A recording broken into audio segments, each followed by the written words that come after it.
All right, ladies and gentlemen, welcome back to the Chang Gang podcast. This is episode 63 featuring Ken, aka OneNKen.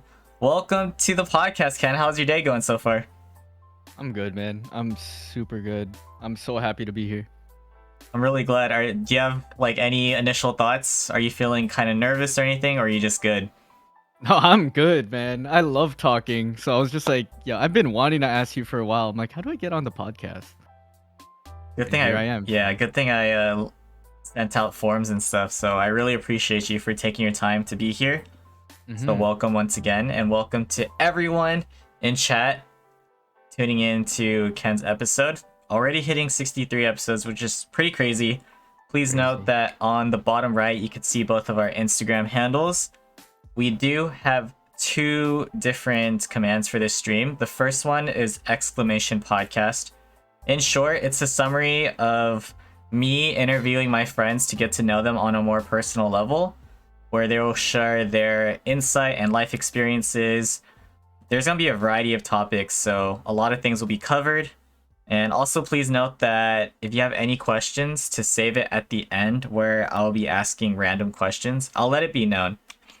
And lastly, we have the exclamation guest command, which is a direct link to Ken's Twitch channel. He's currently streaming. He is a fellow Twitch streamer who I met on this platform. So if you want to show some love and drop him a follow, please do so. Be my guest. All right, let's get to it, Ken. We're going to start Yeah. things off with please give us a brief introduction about yourself and include some of your hobbies and interests. Ooh, okay. What is up, guys? My name is OneNKen. Uh, Otherwise known as Ken. But then, yeah, no. Brief introduction. Oh, okay. You know what? A good one. Not a Mhm. lot of people know this, but everyone always asks, why is my name OneNKen? Like, obviously, Ken has one N in it. The funny thing is, it's a funny story. Is my name's actually Kenneth, which don't call me that. Just call me Okay. Ken. My name's Kenneth, but it's spelled Keneth, which is the regular version. The original version has two N's in it. That's why it's OneNKen. Um, the background behind that is I was actually born in Macau, which is like, if no one knows where that is, that's like the Las Vegas of China, I guess. 2 hour ferry ride from Hong Kong. But yeah, my parents, had me, the on the birth certificate, they were asking what my name was supposed to be. So my first name is Richard. My second name's actually Ken, but then technically they're both my first names. And then yeah, no, the nurse actually misspelled my name, which is why it's OneNKen. Yeah. So that's Wow. why it's Ken with one N. Yes. And Origin I story. right? And it's funny because I actually created this name in 2013 when so I've been basically trying to learn how to do content creation and all that stuff for the past 9 years now. And I've just been slacking on it. I mean I always just thought I wasn't ready. So until last year I started streaming, I was just like, you know what, let's take a crack at it. And then yeah. But yes, my name is OneNKen. Hobbies that I do, gaming, obviously. I am an editor as well for photography and videography. I tried starting my own business in 2020, but then COVID happened, so a lot of gigs got canceled. So um when all that happened, that's when I started streaming, just so I wouldn't have equipment lying around and that stuff. Mhm. Uh And yeah, no, other than editing photos and that stuff, I am a visual artist. I did want to start doing animation before, so I used to draw, I used to paint. You could I do showcase a bunch of that stuff like on my channel like every now and then. Um and yeah, other hobbies that people don't know about me is I used to dance and I used to do magic tricks, but that's because I swear I have ADHD and I can't be stuck to one skill at one time. So I always learn a bunch of useless things and it becomes quite the skill set later on. So, yeah. Thank you. Okay, okay. Yeah. Thank you for the brief introduction. So, how would you describe your personality?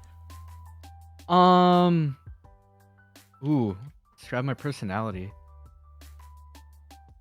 I'd say I'm an ambivert, so I'm both an extrovert and an introvert. It really depends on like the day and what's going on in my life. Most of the time I'm very extroverted. I love meeting new people and talking and getting to know people. So Mhm.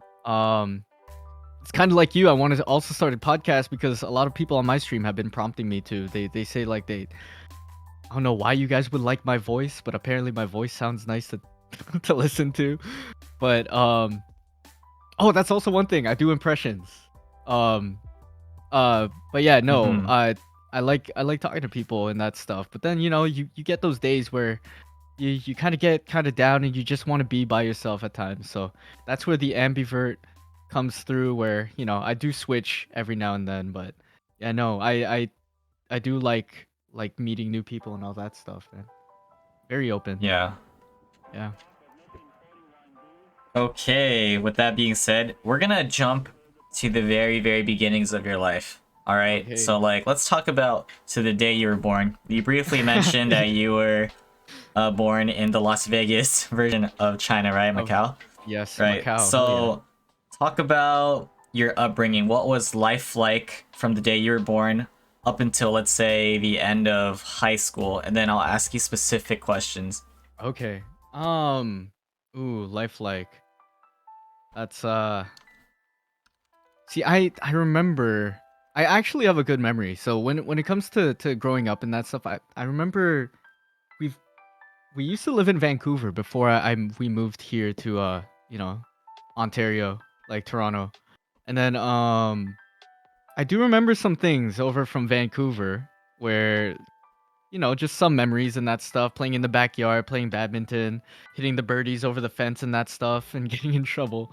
Um as well as like my parents would always take us to this basketball court that was inside the garage that um of the apartment that we used to live in. But other than that, I mean, growing up, it's like every Asian household, strict parents, or at least those strict parents, tiger mom type stuff.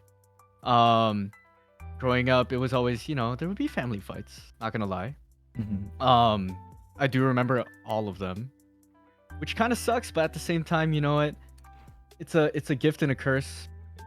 And for me, I kind of take it into what not to be when I grow up, as well as like just what I can be to become better growing up. I was a shithead. I As a kid, I was always the one making jokes, being the class clown, um, getting into trouble. Uh, I won't lie, I was a bully at one point. That's just because bullies turn people into bullies, and it was just a vicious cycle growing up as a kid. But Wow. other than that, yeah, right. You just learn to become better. You learn to become a better person, and it's still an ongoing cycle to this day. Going to high school, I was always shy and timid. I actually wasn't this outgoing until I graduated from high school. Actually, I was always the type of guy to text the girl that you like and just be like, hey, I like you, blah blah blah, and then like do a bunch of these like, I guess, quote unquote chivalrous things, thinking you're being a nice guy. But I don't believe in nice guys finish last. That just means that you were trying to be nice for the sake of something. But yeah, no, it was always that type of person, super shy, super timid in school. It was only until I started like the high school dance crew over there, um, that I started to break out of my shell little by little, but I never fully got out of it.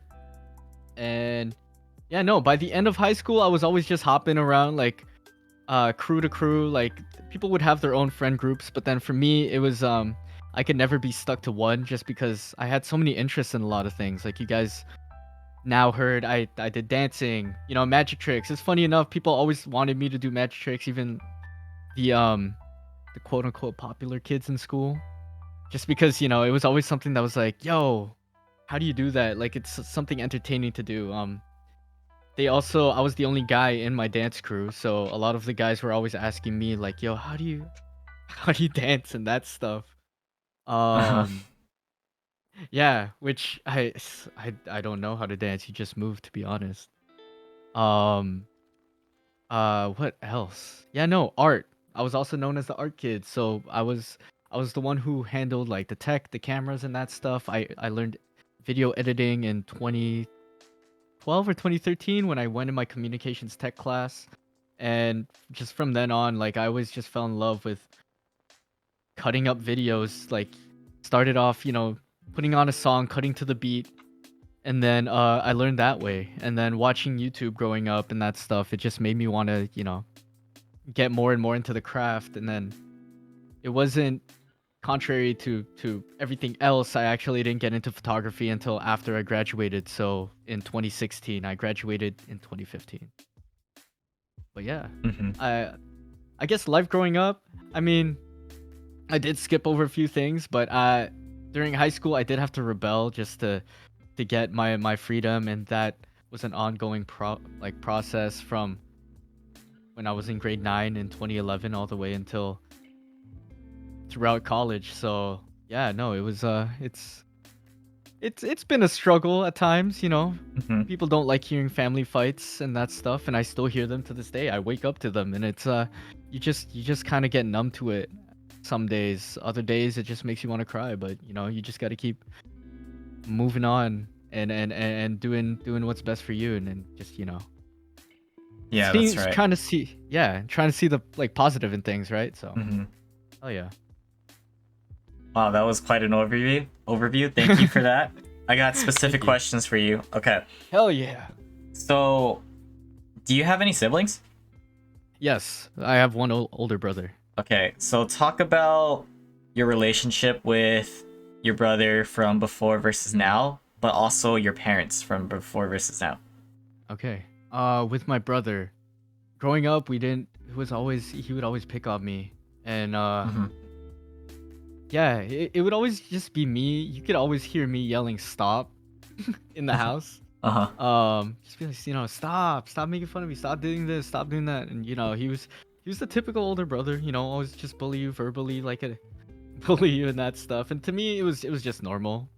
Um, though it did hurt. One time he told me I was adopted, and Oh, then yeah, cold. Uh-huh. and super cold. Yeah, he was just like, yeah, you were adopted in Macau, and I'm like, oh shit. So I had to tell my parents, and then yeah, no, my mom just got like super mad at him, obviously.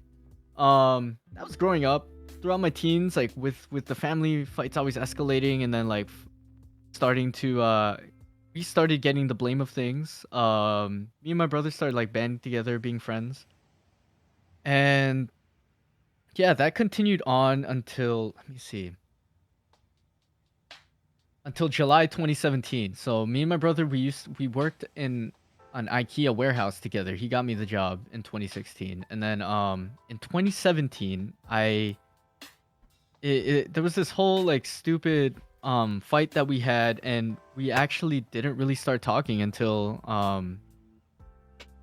like actually talking again as friends until like 2 or 3 months ago. So Wow. yeah, yeah. Hmm. For me, it's there was a lot of things where he was blaming me for stuff, which it was the dumbest thing, and I was the one who got physically hurt in the altercation. Like for me, it was always verbal. He resorted to you know, physical violence, and then I did. There were two incidences where I think I got a concussion, but other than that, like it's for me, it was like after the second time where he chose to not apologize and do all that stuff, which I wasn't the one to ask someone to apologize. It's just like I'm not gonna ask you to apologize. If you do it yourself, then I want it to be as sincere as possible.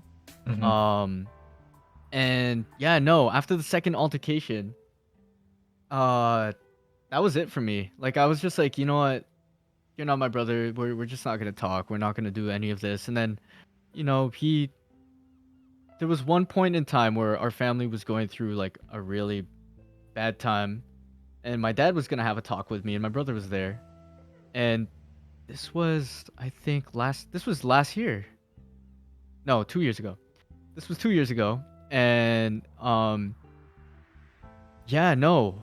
That fight turned from, instead of dealing with the problems that was with like my father and the family and that stuff, it turned to my brother blaming me for how the past couple years have been.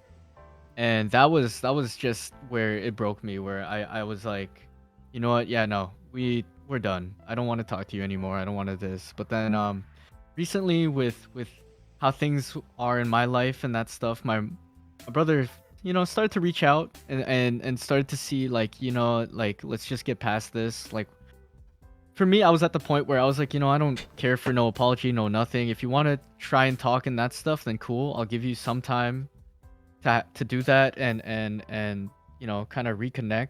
But other than that, I always saw like my best friend growing up as my brother. So it yeah, it sucked having my biological one leave, but then I always had my best friend there Hmm. of let me see, of 12 years now. Just be there for me. So yeah, there was that.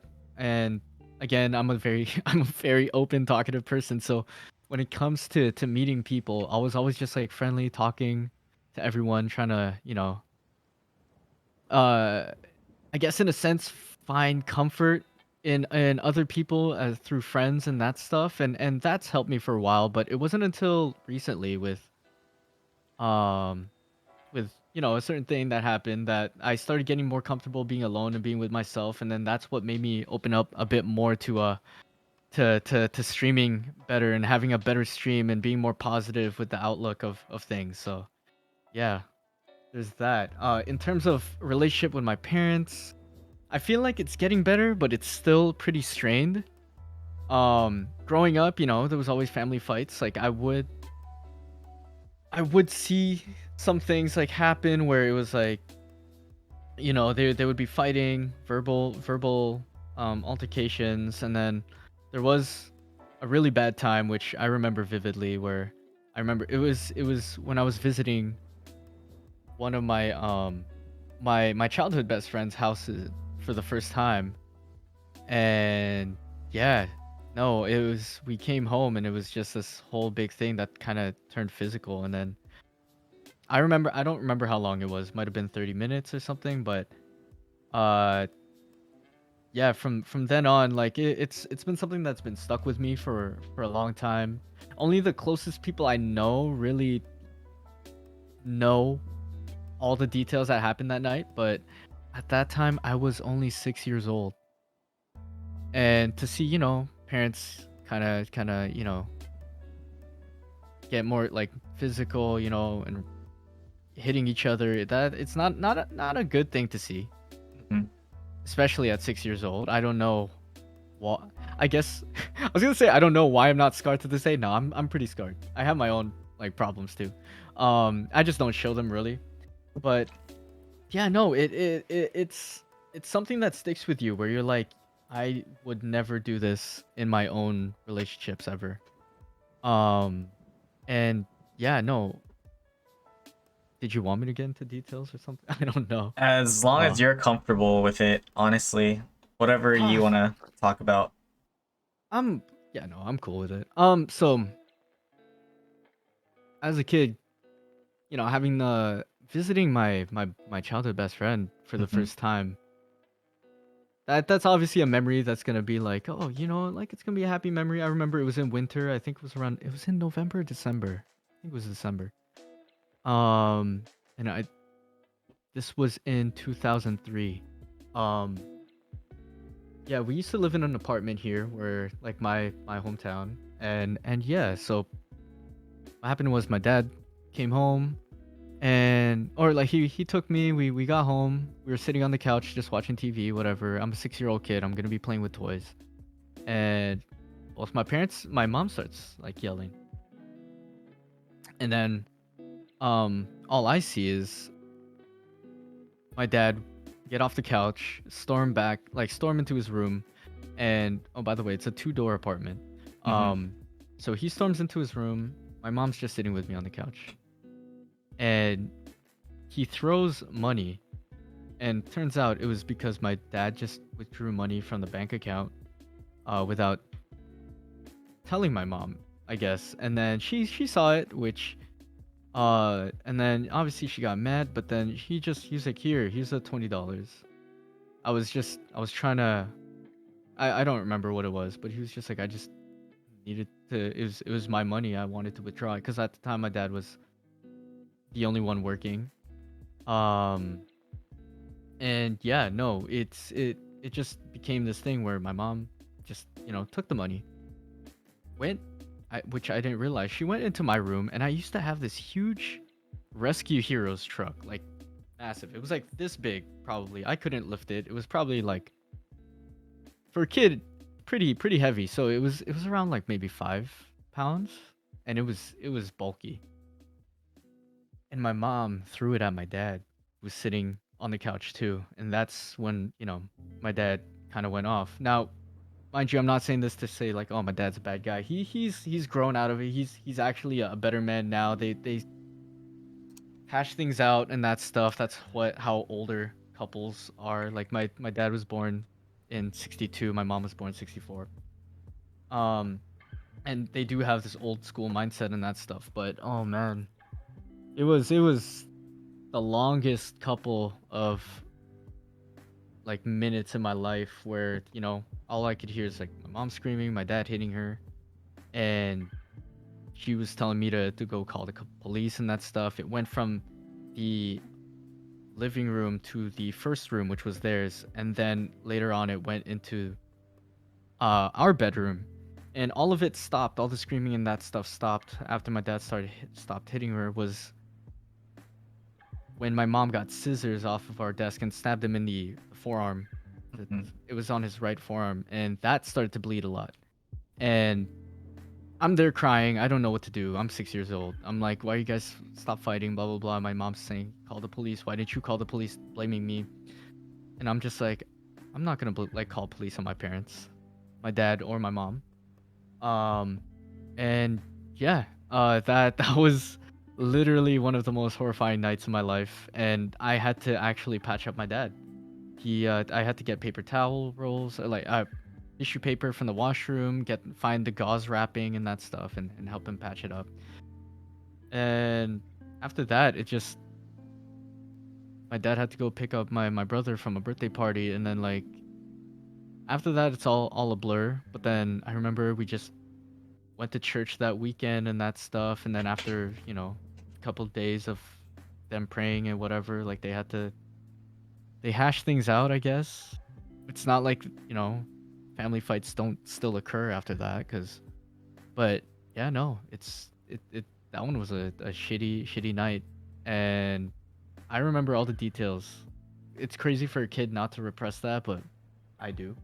um and yeah, no, growing up, it kind of started trickling down into us, the kids, where it was like, okay, you guys are screwing up here, you're doing this, like, why are you ruining our lives? And for me and my brother, it was always like, why'd you have kids if you if you guys were gonna act this way and that stuff. But um in terms of that, growing up, like just getting to your teen years, when everything starts shifting over and then putting a lot of blame and responsibility onto us, it was like, as a kid, I'm like, I don't know what I'm gonna do. I don't know what I'm doing currently.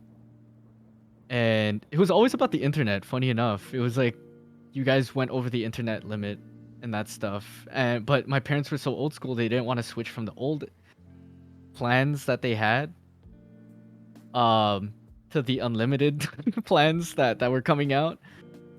But yeah, no, they would always like yell at us, be like, "Oh, you're wasting my money. Like we put food in your stomach. We do all this and you're wasting all of it."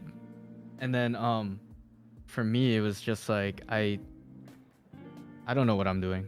I'm just want to be a regular teenager that I see on TV. I grew up watching Drake and Josh, iCarly, all that stuff. The TV show 16.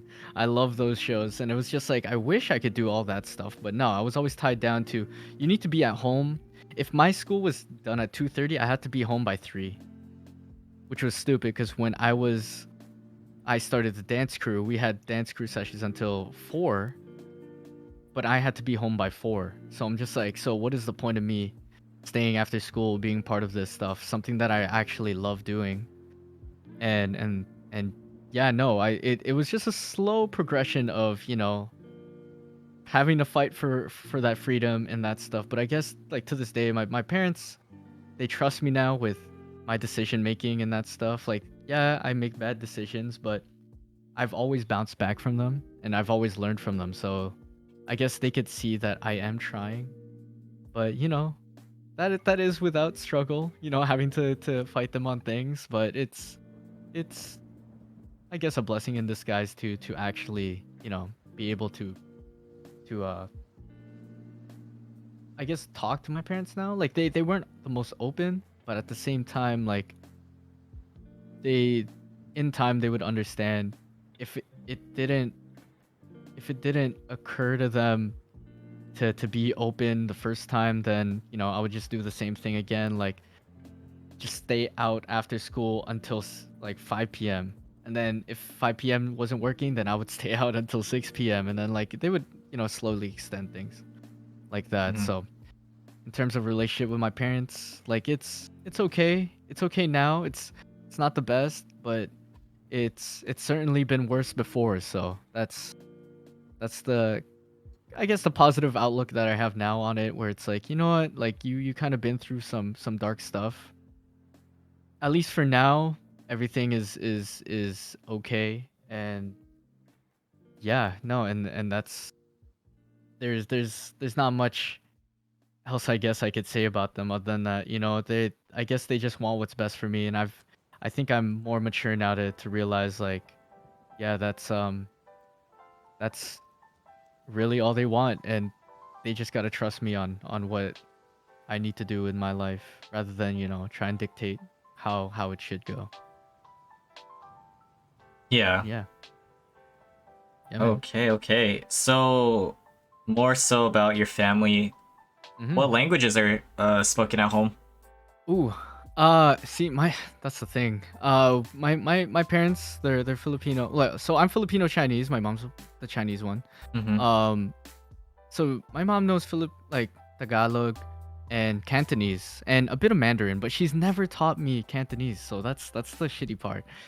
For me myself, like it was always like Tagalog growing up. Like they even have like Filipino TV shows playing and that stuff. So I do understand it. I just don't speak it Mm-hmm. fluently. But I can understand Tagalog. Um yeah, no, I wish I learned how to speak Cantonese or learn like some other language. So, being Yeah. trilingual is pretty dope. I wish I was. Gotcha, gotcha. Hmm. All right, so going from Macau, how did you guys end up in Canada specifically? Vancouver, Oh, and why did you guys move from Vancouver to Toronto? oh, okay. So my parents originally they're all from Philippines and that stuff, and then uh my dad was an engineer in Hong Kong, and then my mom they weren't dating yet, but she coincidentally she followed suit, and she was I think she was a secretary for one of like the biggest investors in Hong Kong, and turns out one of the like that investor company, she was like the secretary for the CEO, and they invested in creating the Macau International Airport. And my dad was one of the head engineers for one of the teams um working on that airport. So like it was just like when they started dating and then they started working on like the airport and that stuff, it was just like it was only fitting for them to, stay around in Macau and Hong Kong cuz we have family there as well.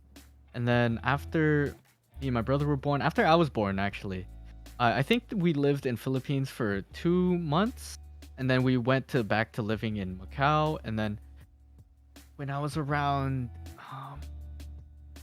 I believe the date was June 11th, 1997. No, June 11th, 1999. When I was a year and a half. Um, we moved to Vancouver just because my parents knew like it's it's better off having a life over here in North America rather than in Hong Kong and Macau. And they wanted me and my brother to have a Canadian passport because my brother was born in Hong Kong. He would have had a British passport and citizenship. For me, since I was born in Macau, it's a Portuguese colony. I would have had a Portuguese citizenship. But they wanted one that was more internationally known and available to countries all around the world. So that's why we went to Canada. Um, we moved to Vancouver at first because I believe we had cousins. My cousins and my dad's like brother also lived there, so it was easier for us to find like a house to live in all together. Plus like um paying for things would be much easier. Like my parents were pretty rich when it came to living in Macau, but instead they just gave it all away just so like we can have a better life here. And my dad was a shoe-in obviously for his engineer work, but then the shitty thing is that Canadian government doesn't accept that work and that education, or at least back then they didn't in the 90s. So what they told my dad is that he needs to have Canadian experience before he could get jobs around here. And what better way to get Canadian experience other than working at Wendy's, you know what I'm saying? And my dad worked at Wendy's for a full month. Hmm. And funny enough, he met the owner of Wendy's, Dave, the one who created it. And Dave was going around showing how he does his burger flipping technique and that stuff. So I tell people my dad learned how to flip burgers from Dave, but Hmm. um yeah, that's one fun fact about my family. But other than that, it's yeah. So my mom took me and my brother um to here where we live now, like in Toronto, because one of my dad's other brothers also had a house here. So like we lived there for a month with them, and then we got an apartment close by as well. So then um that's how we started living here. Like we knew that Ontario was more of like a diverse place in terms of uh I guess more Filipinos around here because everyone's always like, okay, the place that I live in, the city's called Mississauga. There's a lot of Filipinos migrating over, so we there was a lot more connections to be made. And yeah, so that's why we moved um to where I am now. And ever since the age of 2, I've just grown up here. And Hmm. yeah. Okay, so how would you describe Toronto though as a city? Like the background of it, Ooh. diversity, and all that. Uh Super diverse. I always grew up like, having more colored friends than white friends. But then that was the thing too. Like even growing up, since I was for reference, I was born in 97. Um yeah, so in Mississauga, like it we I lived in a place where it was a bit more predominantly filled with white adults where they worked at. So the school that I was in was actually more so more Caucasian teachers and that stuff, which looking back, I did get um I did get reprimanded a lot in terms of in comparison to the Caucasian students for me being like a bad like kid in terms of not sharing toys in kindergarten and that stuff. Instead, when the kids would pull the toys from me, I would be the one who get mad, who'd be in trouble for not sharing rather than me getting hit by some kid for not sharing the toy. So there was like stuff like that. But other than that, no, it was it's quite a diverse place growing up. Like it um though I did like there's been times where I've been discriminated against, but more so everyone here is more accepting of different cultures and all that stuff. So it's kind of nice being here rather than where I see other people who've grown up in other cities around Toronto. If you guys don't know, there's a whole area of Toronto called the GTA, and it's funny when non-Torontonians or people that live here they think that we're talking about Grand Theft Auto. No, the GTA is a big area of like 4 or 5 different cities.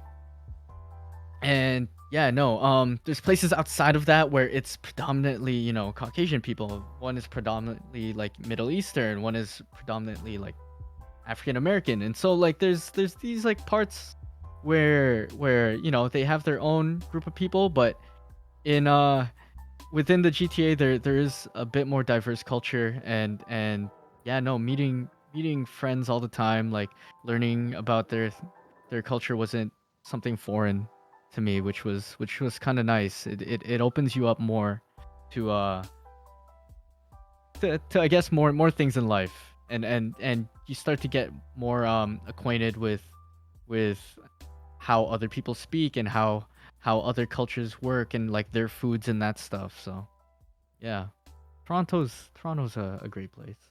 Mhm. Yeah. Awesome. So that was some background topics. With that being said, we're gonna move into more of the specifics of school, Okay. your life during school. So, Ooh. how did you perform academically throughout your whole education? Oh, bad, dude. I hate school so much. I am not the type of person to sit in school and do the homework and do all that stuff. It was always like screwing around, playing video games a lot, and neglecting homework. And then when the homework would have to be submitted in, I would have to hustle on that the next day. But other than that, it was yeah, no, I'm a procrastinator. I hate school. It's carried on into college and all that stuff. But yeah, no, it's school sucks, man. I hate it. I really can't. It's funny enough that like in college I went for art specifically, but then I did not want to do the work at all because I don't know, there's something about authority telling you what to do and not giving you much freedom to do whatever it is that you want to do art wise, where I'm like, yeah, I don't want to do this either. Mhm. So yeah, I it's I was always a bad kid. Like I guess the only times I ever had A's and B's and no grades lower than that in school was the first 2 years, grade 1 and grade 2. Uh, Other than that, I've had C's and D's throughout school, like throughout elementary school, and then in high school it was always just like ABCs. So yeah. yeah. Yeah, no, I'm a procrastinator and it sucks, but like now I'm trying to get out of it and break the habit. So yeah. Okay, so that's academics. Were you involved in like sports or any specific clubs and activities? Ooh, clubs and oh, okay. So I grew up in a time where like being part of a club was kind of shunned because they're like, "Oh, you're weird," and that stuff. So throughout Hmm. elementary school, I never joined any. Though I did try auditioning for this Beauty and the Beast play, and that was kind of sucky because I can't sing. Um, but yeah, there was that, and I guess because I was prompted by money, my mom was like, "I'll give you $20 if you get in," and I'm like, "All right, fine, I'll do it." Um, yeah. Oh, I forgot one thing. I had a speech impediment growing up. So I think grade 3 was when it started to go away, but during the time I had the audition, I still had it. So if you guys don't know what my speech impediment was, it was if say like there was a person's name that was like Billy, then I would call them Billy. Or and then I used to switch my L's and R's really badly. I used to say hammers hamoy because I could not speak properly, and it's because I would be talked. I growing up from like ages 1 to 2, all I would hear was English, Tagalog, and Cantonese being spoken around me, so I could not speak properly at all Uh-huh. and enunciate things. Yeah, so it wasn't until after grade 3 that I could enunciate properly. Um, but yeah, no, when it came to clubs, I always tried certain things. Like I always liked playing. I always liked puzzles and that stuff. And like I tried joining the chess club once, but um, I kind of got bored halfway through just because like I hated waiting. for the other person to take Uh-huh. their turn. But yeah, and the kid I was playing against was new to chess, but it was the chess club where they did like competitions. So I was just like, I don't want to be here. I'm tired. So after that, I just went home. I was like, I don't want to do this.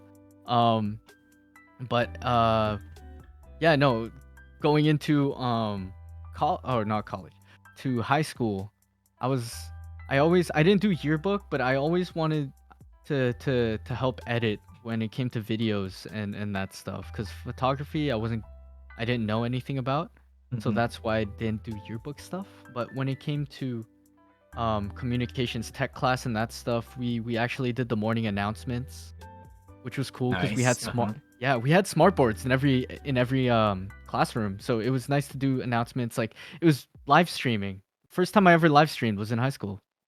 Um and I guess that's what kind of gives me the confidence to do this now, because I kind of did this before.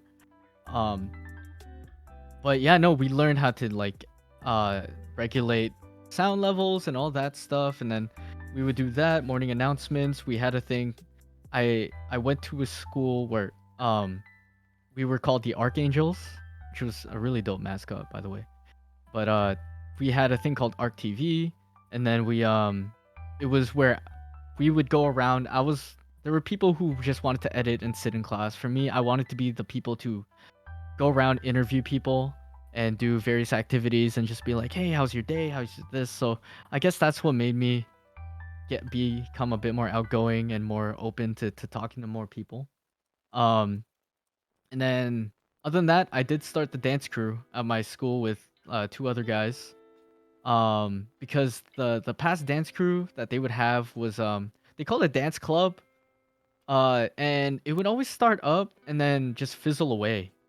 So for dance crew, we're just like, no, we really want to do performances and that stuff. And albeit, I look back and I'm like, we weren't the best. You know, it's very cringy the way we used to dance, but it's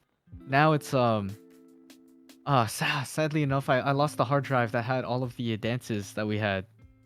Though there is a YouTube out there that has some of them, which even I gotta find out.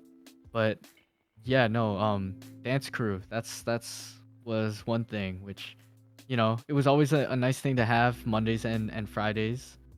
Um, Mainly because my high school crush, was in the dance crew, and it's yeah, it that was just the main club that I've been a part of when being in school. When it was in college, they didn't really have clubs to be in. It was, since it's very competitive to get into the animation program. It's regarded as the number one best animation program in the world. So no one had time to join clubs. It was more so after I guess after all the classes were done, they had life drawing sessions, and that's what I would join. Which, if you guys don't know, life drawing, we draw naked people. We use newsprint pads that are huge, and then we would draw the form and all that stuff. So we would get practice for that. Um, but yeah, no, I don't remember there being any clubs in college. Um, yeah, no, that I think that's about it. Like, there was the share. I guess I'm the college I went to was Sheridan. Uh, I think you'd find that out because if you guys watch Turning Red, the director of that was alumni from the animation program. So but yeah, I guess we had a dance crew there at one point, but I just it that fizzled out too, so we couldn't really do much. Hmm. Hmm. So that's your club experiences Yes. in and all. Okay. So no sports specifically? Sports.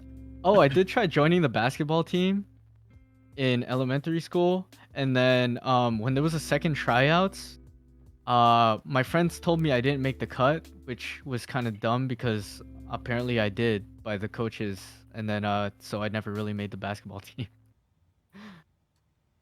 So yeah, It's I don't. quite the miscommunication.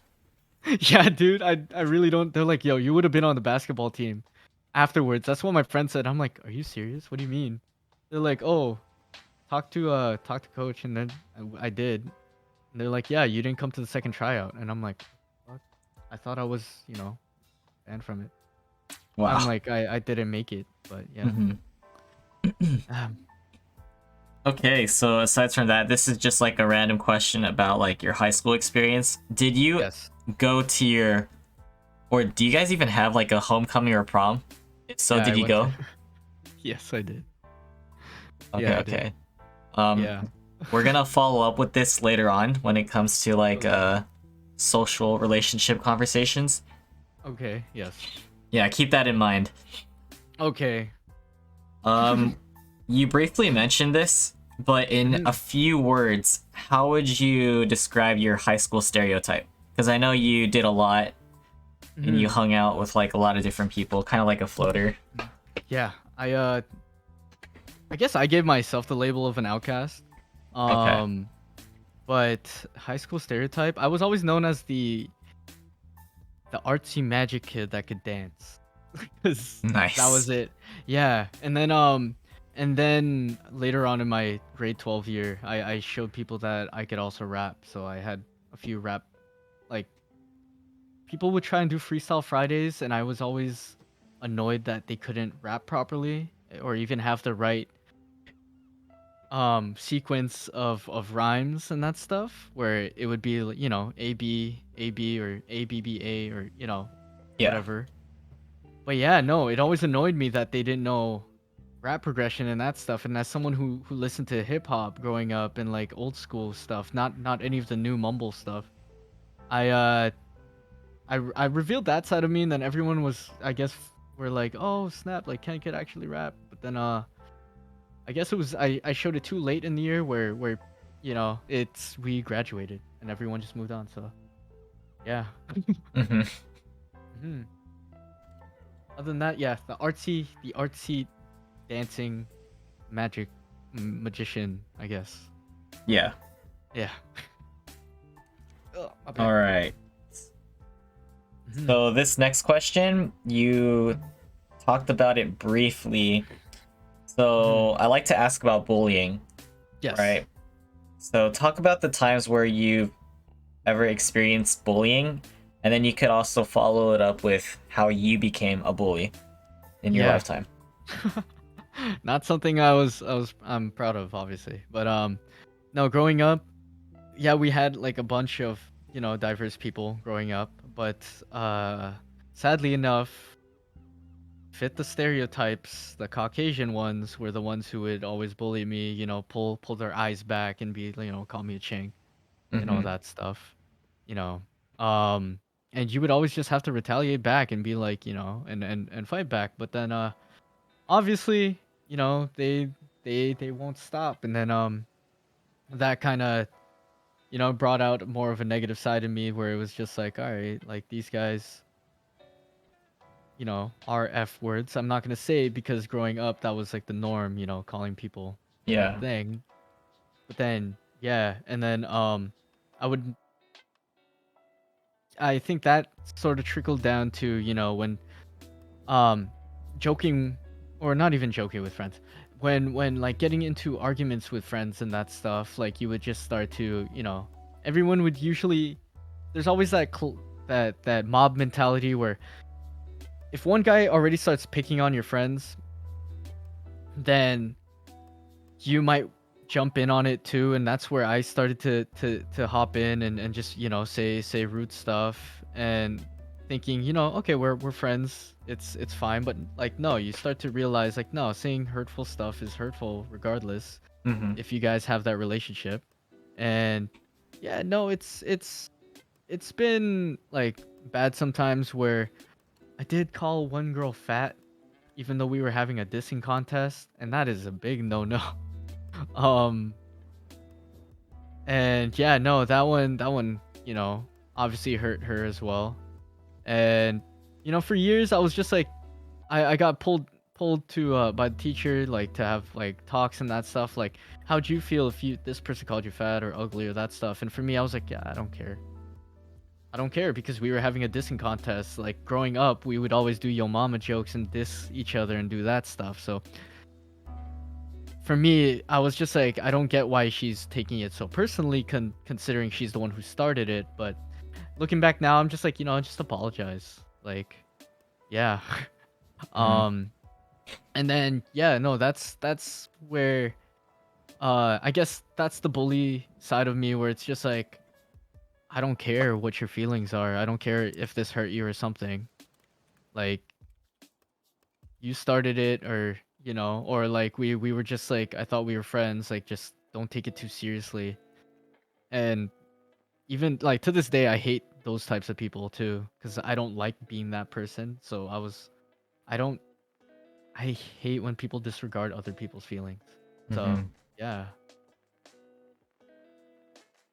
I see, I see. So that was the bullying phase. Yeah, yeah. I just wouldn't, really give a shit about Mm-hmm. what people thought, even if I thought it was a joke. If it's not a joke to someone else, just apologize.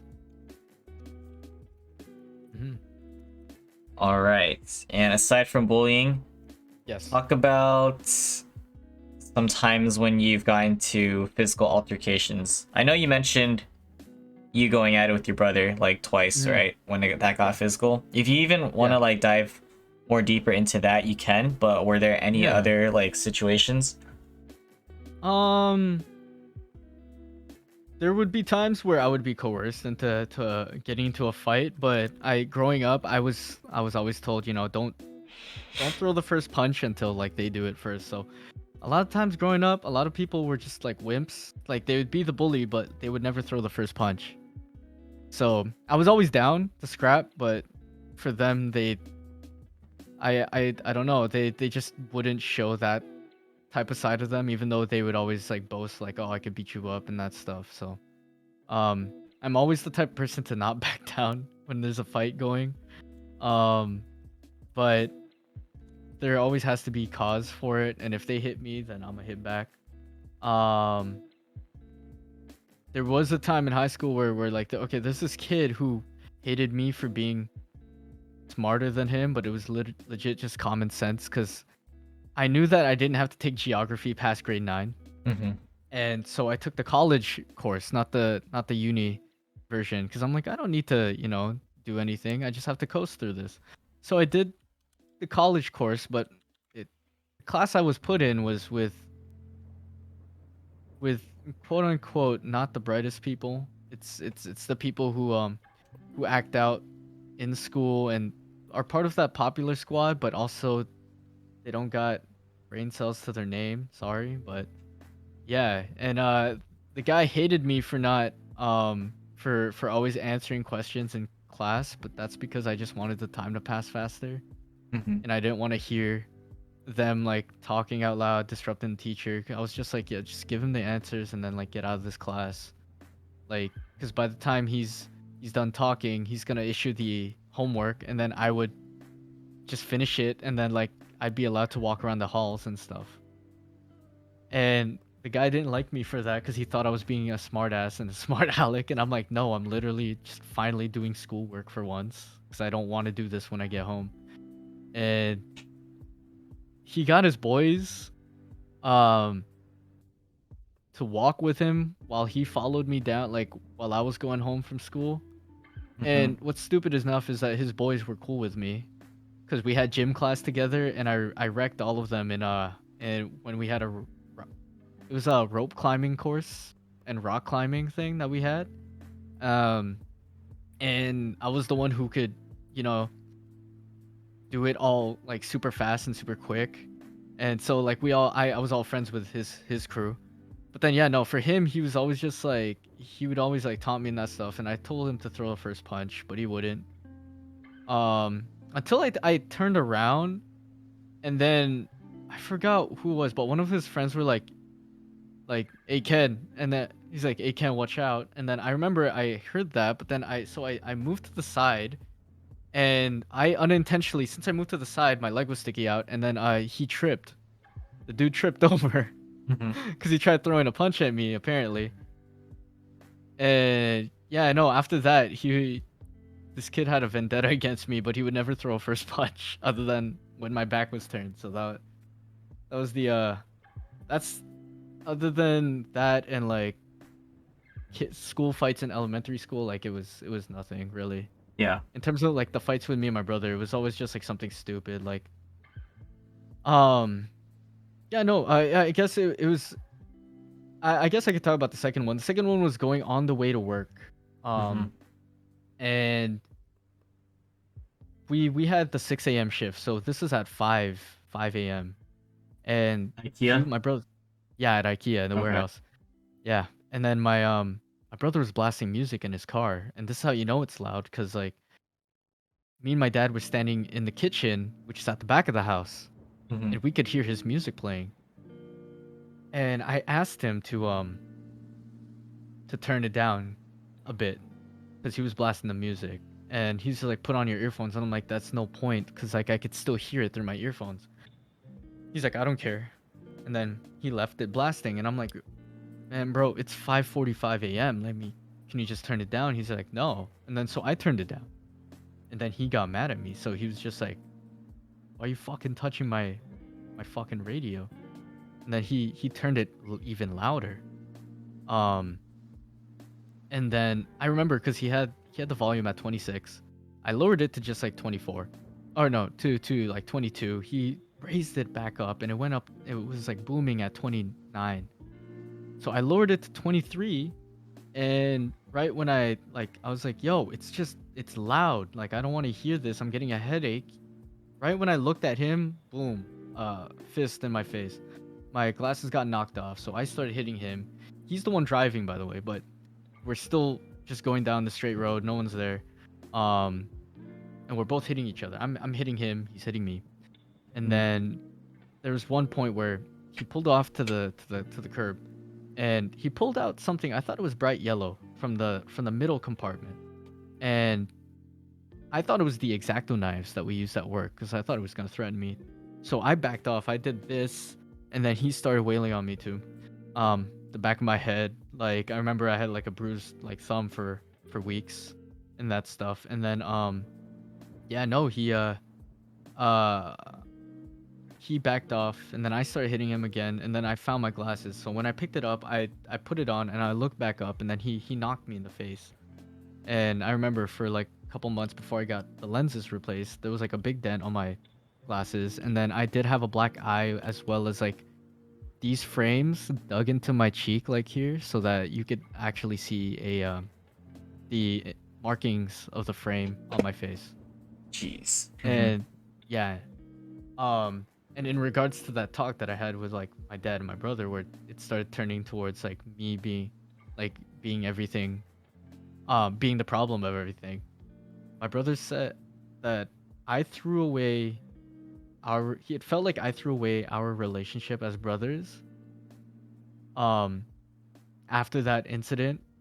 And I'm like, yeah, because you didn't say sorry. And you you punched me in the face, and I was asking you to just turn down your music. And I lost so much faith in him that one night, because he said, yeah, Ken, because you don't touch people's belongings. And after that, I was just like, cool, we're not brothers. I'm cool not talking to you for a while. And this is at the time too where, oh, he brought up a lot, like a bunch of other stuff too, like stuff with my relationship, um because at the time, uh you guys know the person, but like at the time they were struggling, and then like I was trying to help them out, and he was just bringing stuff like, you don't even spend time with the family and that stuff. Mm-hmm. And I'm just like, why would I want to spend time during New Year's going to your house when we don't even talk? And my parents were giving me shit that whole week after Christmas. I don't want to spend time with you guys and the family, so um that's why I just didn't go. And then they had a problem with me spending more time with someone that I thought cared about me and that stuff. So for a while, that's why we didn't talk. Again, now me and my brother are talking like a little bit here and there. Like he'd ask me to play Apex and that stuff. So, but other than that, it's like, you know, it is what it is. Time heals things, right? And then as much as like we don't talk as much as we used to, and like bond over things and movies and that stuff, like it's, for me, it's whatever. Like I'm just trying to do me and get by. So yeah. Mm-hmm. those are basically all the altercations I've been in, really. Yeah, hopefully none happens, but I'm like if something does happen, then Yeah. it is what it is. Yeah. So, aside from the fights, have you Yeah. ever sustained a severe injury? No. I don't think so. No. No, I That's haven't. good. I've never broken any bones or anything. Okay, Yeah. that's good. That's good. Just gotta get that Yeah. out of the way. Yeah, and part of that club. All right, But so moving on to, I guess, the next portion after high school, right? Give us an yes. overview of what your life was like from college to like today, and then again, I'll ask you like specifics. Oh man. College to today. I've definitely grown from the person I was at the start of college. Mhm. Um, After high school, I did tell myself that I wanted to be a bit more outgoing, so that's when I started talking to more people, being, that more outgoing person that you see today. And but that grew over time. Um, First year of college was pretty different because I grew up in a place where a lot of the people, even though there were like people who were socially awkward, they still weren't afraid to talk or open up about themselves and that stuff.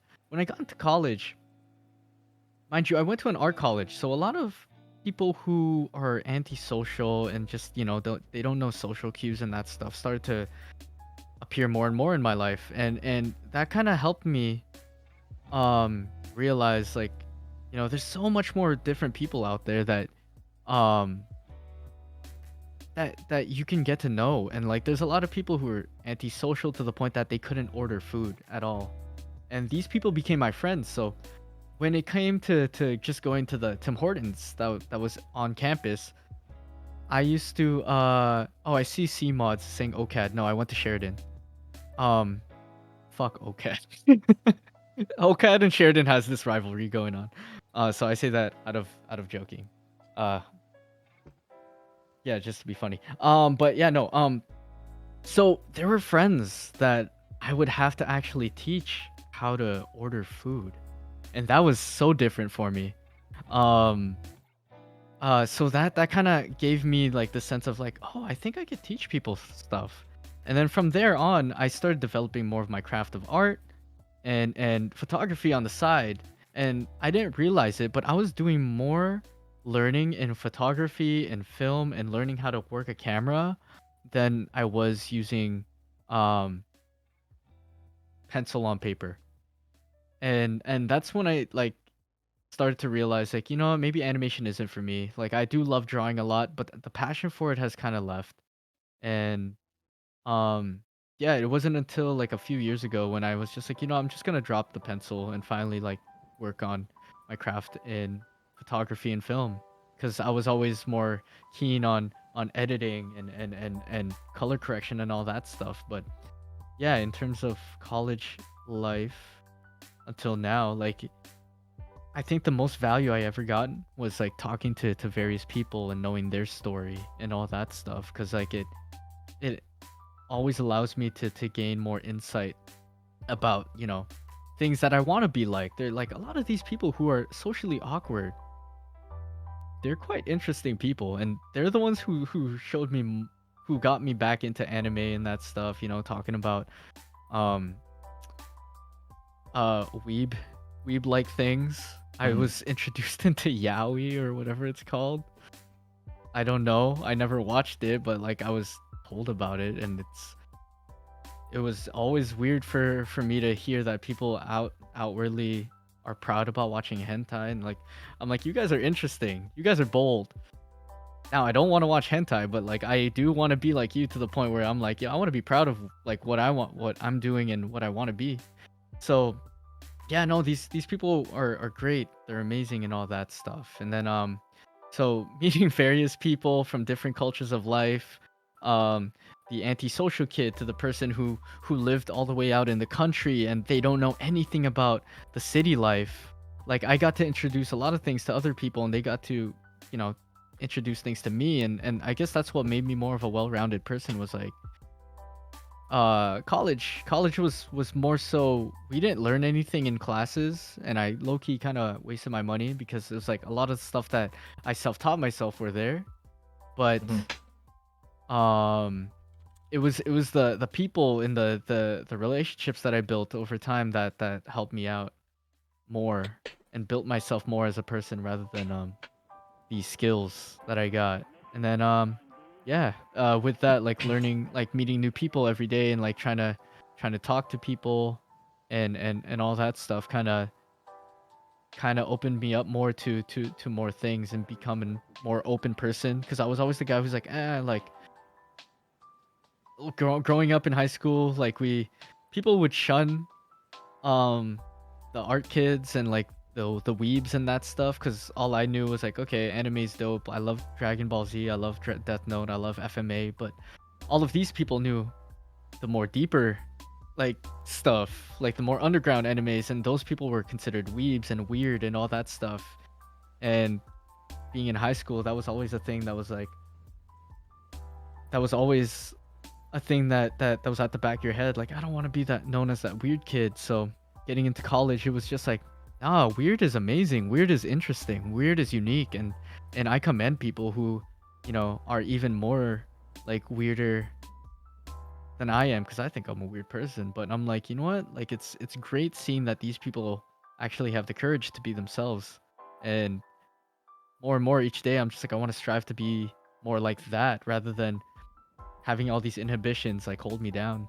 And yeah, I guess that's what I'm working on to this day was is just being more self-loving towards myself, and I think I've reached that a bit more and more. But it's like you you just gotta have that self-love for you to keep going and keep this grind going, and that's what I've been doing for the past like 2 months now.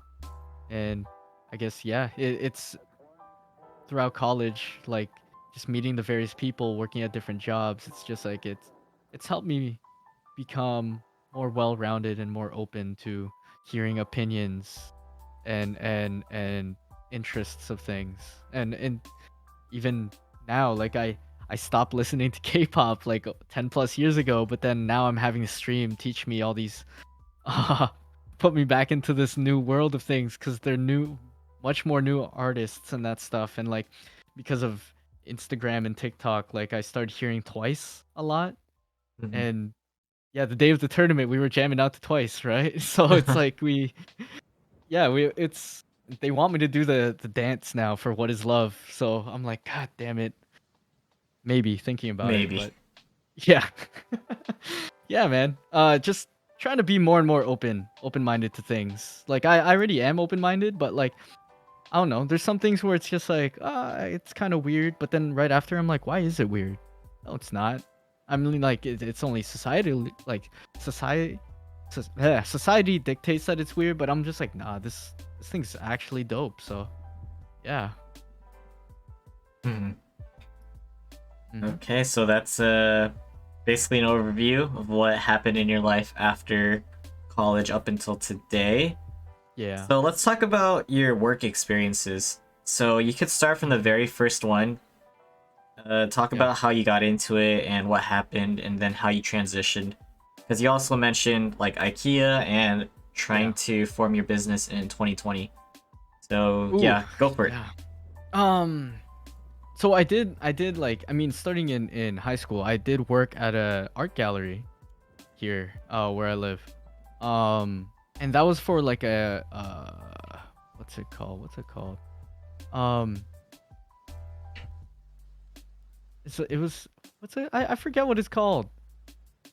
It's where in high school like we is it like a vocational type position or something? I forgot. But yeah, no, I worked there for like a month or so like installing art pieces, which was nice. And then I had to learn from them like how does like the operations of a museum work and that stuff because I wanted to get into the art field. And then it was for the certificate of arts and culture that I got in high school.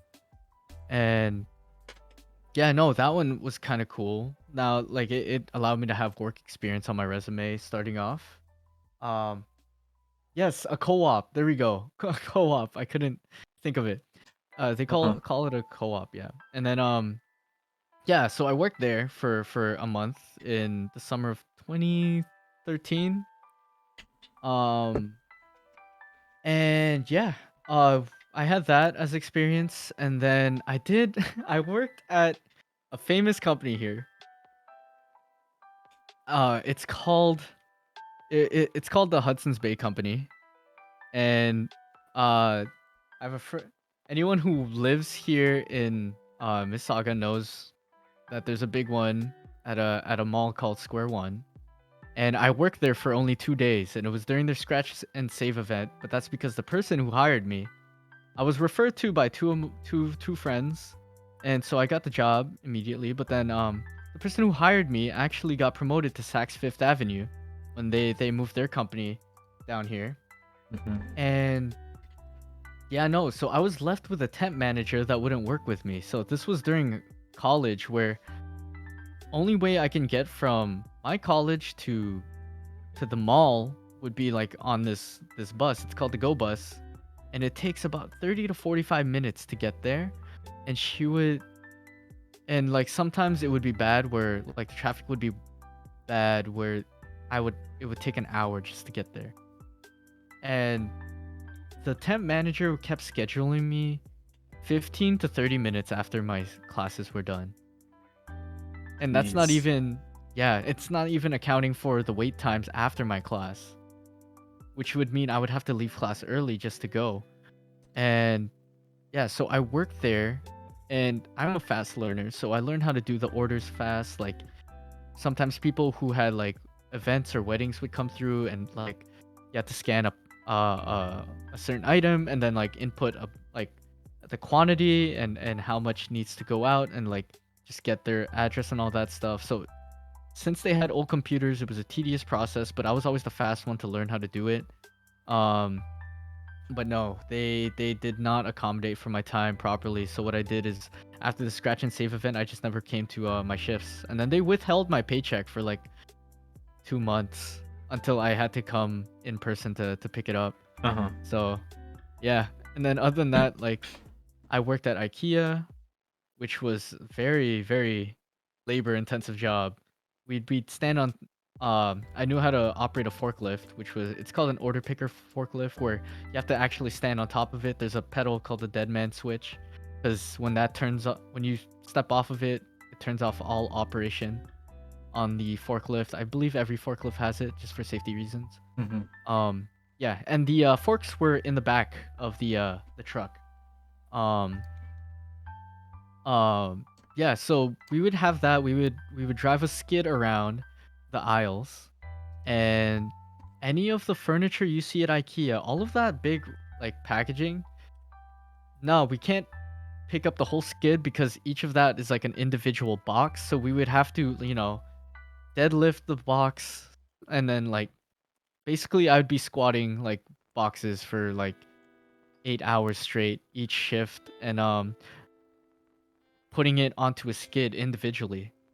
And yeah, no, it was very tiring. There were days where after my first breakup I would, or not even like before and after my first breakup, I would pull 10-hour days because they always needed overtime done, and I would do that for 5 days straight just so I can have 2 days in between a rest. And so I would be pulling 50-hour weeks of just doing that all day.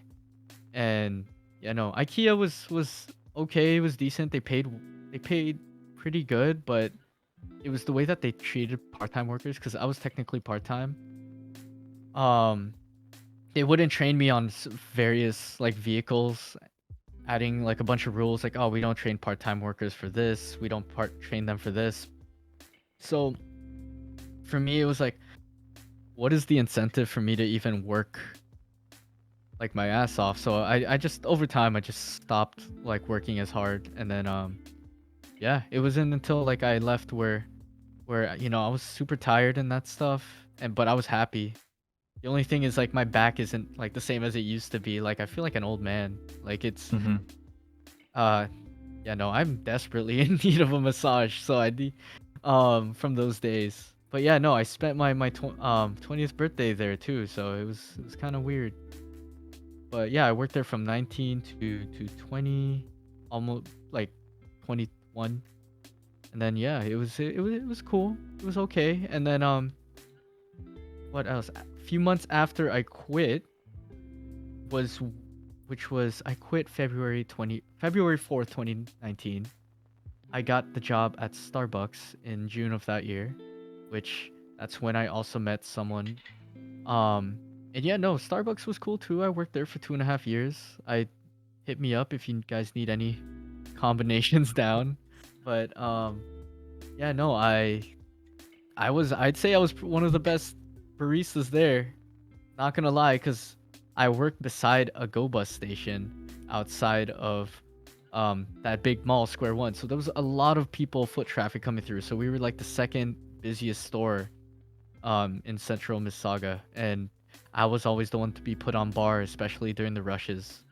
And I could keep up without having a second person on bar, but um yeah, no, Starbucks was cool. I got to like experiment with drinks and that stuff on the downtime, but um it later just got toxic because of a lot, if you guys don't know, a lot of Starbucks employees are super catty, and they have a lot of drama going on. Um and I got tired of it. So it was just at one point it was just time for me to leave, because I'm like, you guys are all just, especially with COVID and people's anxieties rising even more, like people just start treating each other poorly, Hmm. and I just couldn't handle it anymore, so I left for the cafe that I work at on the weekends. And yeah, no, that place is amazing. I learned latte art, and that's going. And then I also, because of things that I was in a really bad space around 2 months ago. Like my best friend helped me out. His dad offered me a job at one of the biggest like banks downtown, and I work in the mailroom now, Mondays to Fridays. So if no one knows my schedule, I don't know how I'm still alive doing this almost 2 months later. But I work in the mailroom from Mondays to Fridays. I have to be there at 8:30 all the way until 4:30. And then on the weekends, if I get scheduled, then I'm working at the cafe as well. And Monday, Wednesday, Fridays is when I have my stream days, with the occasion of I might have a day on the weekend where I stream. Um and yeah, no, it's been a busy time. And I most of the time get 2 to 4 hours of sleep every night. Jeez, Um, too little. yeah, but too little, yeah. But it's been nice, because I mean, though I do feel dead in the mailroom and that stuff, and I'm like texting my friend like, "Bro, are you dead?" Because we were staying up the night before, just having talks, and while I edit, or while he plays Val or something. Like um yeah, no, it's still nice, because sometimes during my break I just nap then, and then I just eat while I do the work, which is just scanning in packages and processing them. Um, yeah, no, and then I sleep on the trains. I sleep on the train. I get home, walk my dog, then I hop on stream, and yeah, no, it's just been an exciting and fun time for me, rather than like me dreading things. And then this past week, though exhausting and shitty as it's been, like it kind of taught me like, okay, everyone needs a break now. Like you can't be doing this like for a long time. But yeah, no, for so the past 2 months it's just been basically 2 hours of sleep every night, and it's that's how my um work life has been now. So Hmm. yeah, Adulting. adulting, yes. Okay, so before we move on, do you need Yes. a quick break or anything? No, I'm good. If you Okay. need to, then yeah. Let me close my window real quick. We're gonna talk Yeah, about no your worries. social life. Okay, social life.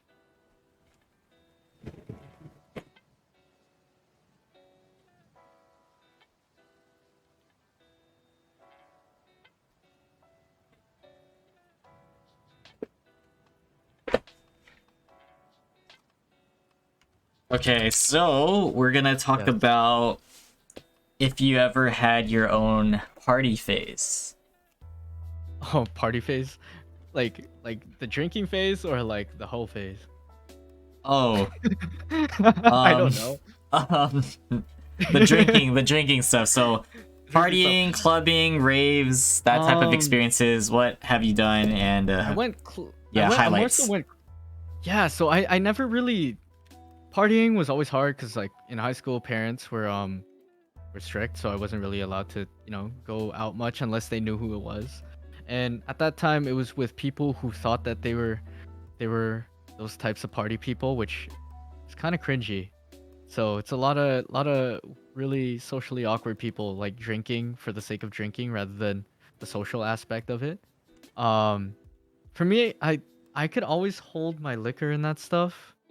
Um, and I would always like go like drinking with my best friend. He's from Guyana, so he put me on Black Label. If no one knows what that is. It's whiskey. It's like 40%, whatever. So that was always our go-to drink and that stuff. Partying at his houses because like his fam jams are lit. Like his whole families are there, like playing soca Caribbean music. It's a good time. But in terms of like drinking and partying and that stuff, I was never the type to. I'm actually the type to. I never saw the need to go to a rave. I was never really that person that liked EDM or dubstep or that stuff. Like dubstep, there's certain songs because I was a dancer, like it helps out Hmm. in EDM as well. But no, I'm whenever someone talks about going to like a rave, I'm just like that's cool. I guess I'm kind of just waiting for someone to like just drag me along and like I'll just come with and see how that's like and maybe you know again I'm open to seeing like new things, but um other than that, it wasn't until after my first breakup where I started going to clubs and that stuff, and clubbing was fun because if people are dancing along, just having a good time and that stuff, it's nice for me to actually be a dancer because when I actually like bust a move or something, people are just like, holy shit, this guy knows how to dance, which I'm just like, I'm doing the most basic like movement, like I know how to pop lock, just do like a wave and that stuff, but um it's like people get amazed by things because they're just doing two steps not knowing how to how to actually like move to the music. um but yeah, no, I went clubbing in like 2018 and that stuff, and that was fun. But then once school starts, you can't really go to clubs unless there were like um unless there were what's it called, the bar nights that we had because our school had its own bar. um Funny enough, I do have a funny clubbing story though. It was like one of my friends from the warehouse. He didn't work there anymore, but I remember he's an up and coming rapper, and he was debuting one of his songs. So to support the homie, I went to the club, and he did have his own like time slot where he would perform the song. And when he was performing the song, he did have like there was this one super cute fine girl who was there, part of like the crew. And while they were performing the song and stuff, she's right in front of me, started to grind, and I took her by the waist, and we were doing the thing, doing what people do in the club. And it's funny because I'm like, I recognize this girl, but I don't know where. And I'm like, okay, like I know a lot of people from this city, so I probably have like met her once or twice before. um and then it was funny because on my next work day, um one of the older Filipino men, one of the titos, he's like this super jacked Filipino man. And he like, when I say jacked, like borderline basically like built like the Rock. Hmm. And he was a nice guy, and like we called him Tito obviously because he was like a nice uncle. He was also my dad's age. And he was just like, hey, you went to did you go to the club like for this guy's thing? Because he knew that guy. Obviously, we all worked at the warehouse together. but he also went to his uh yeah, no, so he knew the kid, and he's just like, yeah, did you go to his thing? And I'm like, yeah, no, I saw him at the club on the weekend. He was debuting a song. He's like, oh, that's so cool. He's just like, um he's just like, yeah, my daughter's friends with him. And I'm like, oh yeah, I forgot. Like, yeah, this he was saying like, yeah, he knows your daughter. That's how you guys know each other before you guys worked in the warehouse. And I'm like, what was your daughter's name again? It turns out that the girl that I was riding with at the club was this guy's daughter. And I've been never been so scared in my whole life. Because I was just like, yeah, he can never know this. I'm like, I know he knows that his daughter clubs, but I'm like, he can never know about That is this. crazy. It is like, imagine a guy built like The Rock. What Just was? Wow, yeah, that's. I'm just like, What are the yeah, odds? yeah, exactly. And I'm like, I'm friends with him too, but I'm like, oh shit, he can't. I cannot. He cannot know about it. Hmm. But other than that, no, no, I'm not really the one to like go out and go for like drinks. Like I drink socially Yeah. now. Um, like yeah, I'll get like a drink or two, but unless it's like a drinking stream, then usually I stay sober. And it's in terms of partying, I think the hardest year I ever really partied was when I went to my first concert, because that year I when I started going to concerts, I went to 5 concerts that year, and it was like stacked with the best like hip hop artists ever. Like I went, first one was Chance the Rapper, in the last week of May, and then in July was J Cole. In August was Kendrick Lamar. In September was Lauryn Hill and Nas, for anyone who listens to old hip hop and such. And then in November was Jay Z's 444 concert. So Dang, those are other than huge artists. yeah, I know. So I was just like, that was like my one of my most lit years. Well, other than that, yeah, no, I don't drink uh that often anymore. Okay, Yeah, so man. what was your first experience with drinking alcohol? Like, Oh, dude, it was funny because it's like people were super into beer, and I'm like, I hate beer, man. I'm like, it just smells bad. Like it makes me want to gag when I drink or when I smell beer. Um, so first time I ever drank, it was with I think it was with my best friend. Uh, and I was just he's like, "Do you want a beer?" And I'm like, "Nah, man. I really can't." So he gave me a shot of a Black Label actually, and I drank that, and I'm like, "Holy shit, this thing's burning my throat." mhm. And he's just like, "Do you want a beer now?" And I'm like, "I guess." And then what was nice is that I chased the beer with pizza, so I didn't really get to taste that beer taste. Cause I honestly to God I hate beer. It makes me feel bloated, and I burp, and I could taste like that beer smell, and it's so bad. But then yeah, no, so if you guys want me to drink, then get me something. I like my sweeter fruity drinks too. Like I peach Ciroc is nice. I have one in my desk right now from when I did a drinking stream.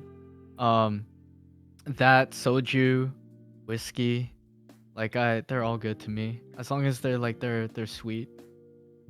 Yeah. If it's yeah, if it's bitter, I hate it, man. I honestly hate.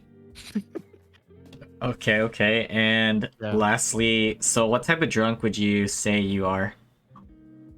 Oh my god, if you guys think I'm a loudmouth now, when I'm drunk, I'm super quiet. I'm actually like really really super quiet. I get super tired. It's the funniest like inverse ever. Like I'm very outgoing and that stuff, but then like when if the vibe is more like mellow and chill, then I'm quiet. I'm just like there relaxing. Just people are gonna be like, "Hey, Cam, like what are you doing?" I'm like, "Oh man, just chilling," Mhm. and that stuff.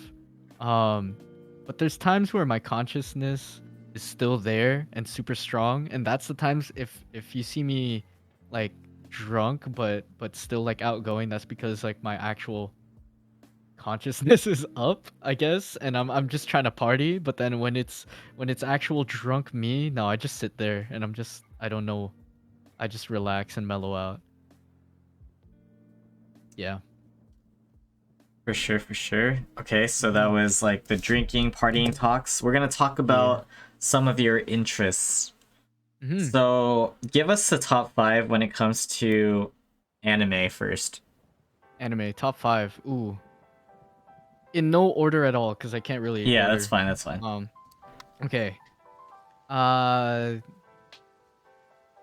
Dragon Ball Z, because that's like the classic. That's what really brought anime to America, anyways. And so I love Dragon Ball Z. Um, Even though I've never finished it, I love Naruto.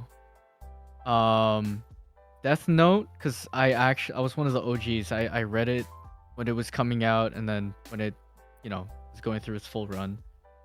Full Metal Alchemist, when that one was also going through its full run. But then to be specific, Full Metal Alchemist Brotherhood. Hmm.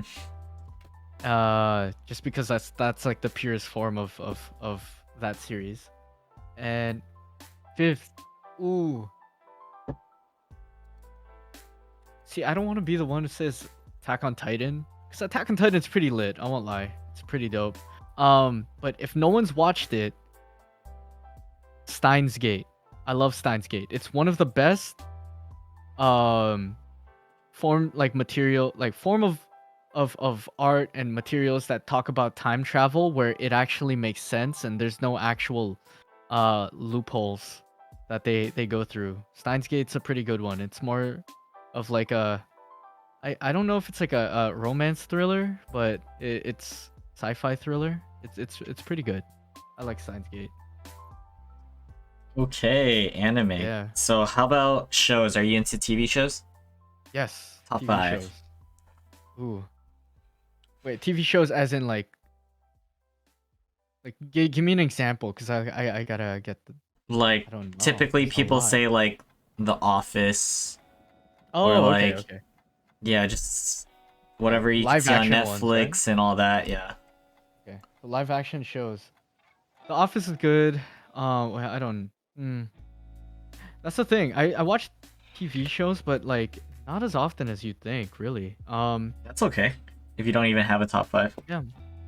I don't know if I have a top 5. Uh, I gotta put Drake and Josh up there. I love Okay. I love that show. Like I grew up on that. Drake and Josh is amazing. And the memes are forever. Uh, The Office. I really like The Office. Um, I don't know if I'd say like I know for sure Drake and Josh is one of my favorites, but I don't know if I'd say The Office is one of my favorites. Um, I guess that and Parks and Rec are in its own regard. Like they're just really good, like funny shows. Mm, Um, what else? Shows that came out. Like I think I'm blanking out here.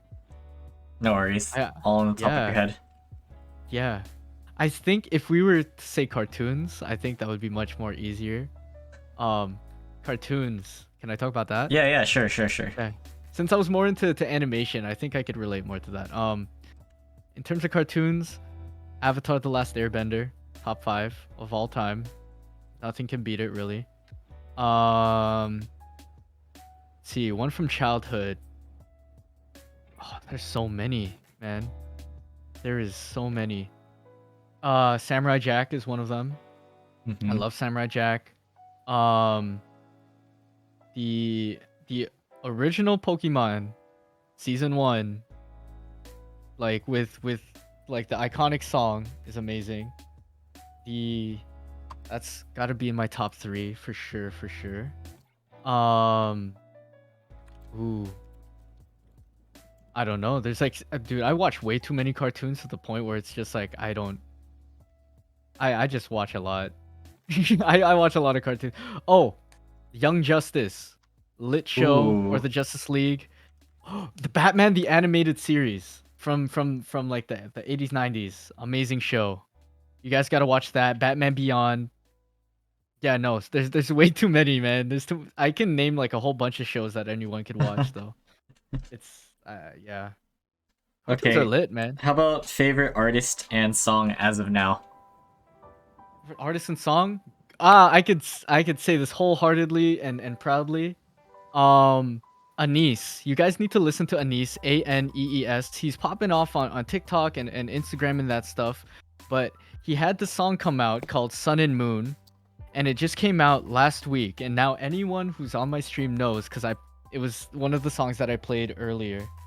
Um, and it's always been on repeat. And I kept almost every stream I brought him up this past month because I really love his music. It's more soulful and that stuff. So Anees, the rapper, if you guys searching him up, it's just Anees on Spotify. He just came out with a song called Sun and Moon, and I will rep that guy till I die because he had a song called uh Drunk on Myself, and that was like it, it's like a song talking about self-love and that stuff, and I think that's what kind of helped me gain more respect for myself and more love for myself, and let me like let go of a lot of things where I blame myself for things, or Mhm. like I saw bad in me where I'm just like, oh man, like just let it go and just work towards the better. So Yeah. yeah, that's I love that guy.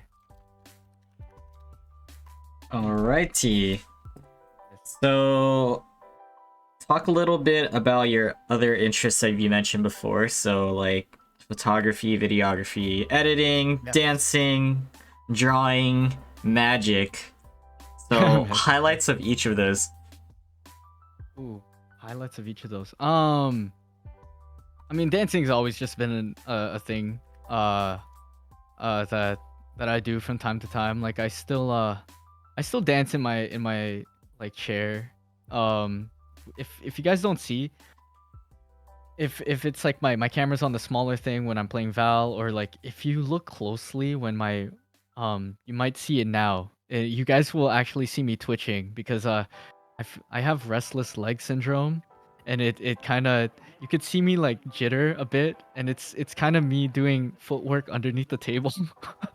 It's just something where I used to dance in high school where uh I would be practicing footwork because I'm just like, okay, I can't, if I do anything above, you know, above the waist, people are gonna see, but no one looks at the ground. So I'm just there looking at footwork, and I'm like, all right, this is the move that I'm trying to get. Okay, I'm gonna practice this choreo in my head and do this. And oh no, hold up. Is it okay if I just replace the battery on my camera? Go for it, go for it. No worries. Yes. Ken is the guest for today. He's also streaming right now. Baji, if you want to say what's up. Thanks, Simon, for all the information. It's actually crazy how fast you're getting all this. And then Momo for the lurk. Everybody for tuning in. Currently on the topic of Ken's interests. Another podcast. What's up, Cheesy? Yeah, Simon is a pog mod. He's on top of it. Hello, Kanesh. Welcome back to the streams. What's up, Cheesy? What is going on? I need to schedule more podcasts and then, yeah, just grinding it out. I am back. Okay, continue. Yes. No, dancing. I love dancing. Dancing's fun. I still, if you look closely to me, if I'm like vibing to like a dope song with a dope beat or something, you can kind of see me dancing slightly. I'm dancing while I walk my dog and that stuff too, and it's like it's the funniest thing because um I I get self-conscious when I dance in public sometimes. Well, not even sometimes, all the time. Um And yeah, no, you could kind of see me practicing. Like even now, I'm like trying to get back into it and create choreography in my head like I used to. And when I'm walking, uh, when I'm walking down the street, you can kind of see me twitch a bit, and then I'm like, oh shit, there's someone there. Just walk normal. That stuff. But then yeah, no, I sometimes do it while walking. You could sometimes see me like doing pops. Like popping is like a form of like hip hop dancing where you just do pops like that. And then y- you could kind of see me do chest pops and that stuff because I'm like trying to formulate stuff in my head, and it just happens so naturally after you know after dancing for all of high school and that stuff. Um Nowadays I just nowadays I'm just saying I am I don't dance enough anymore because one, I don't have mirrors to dance to.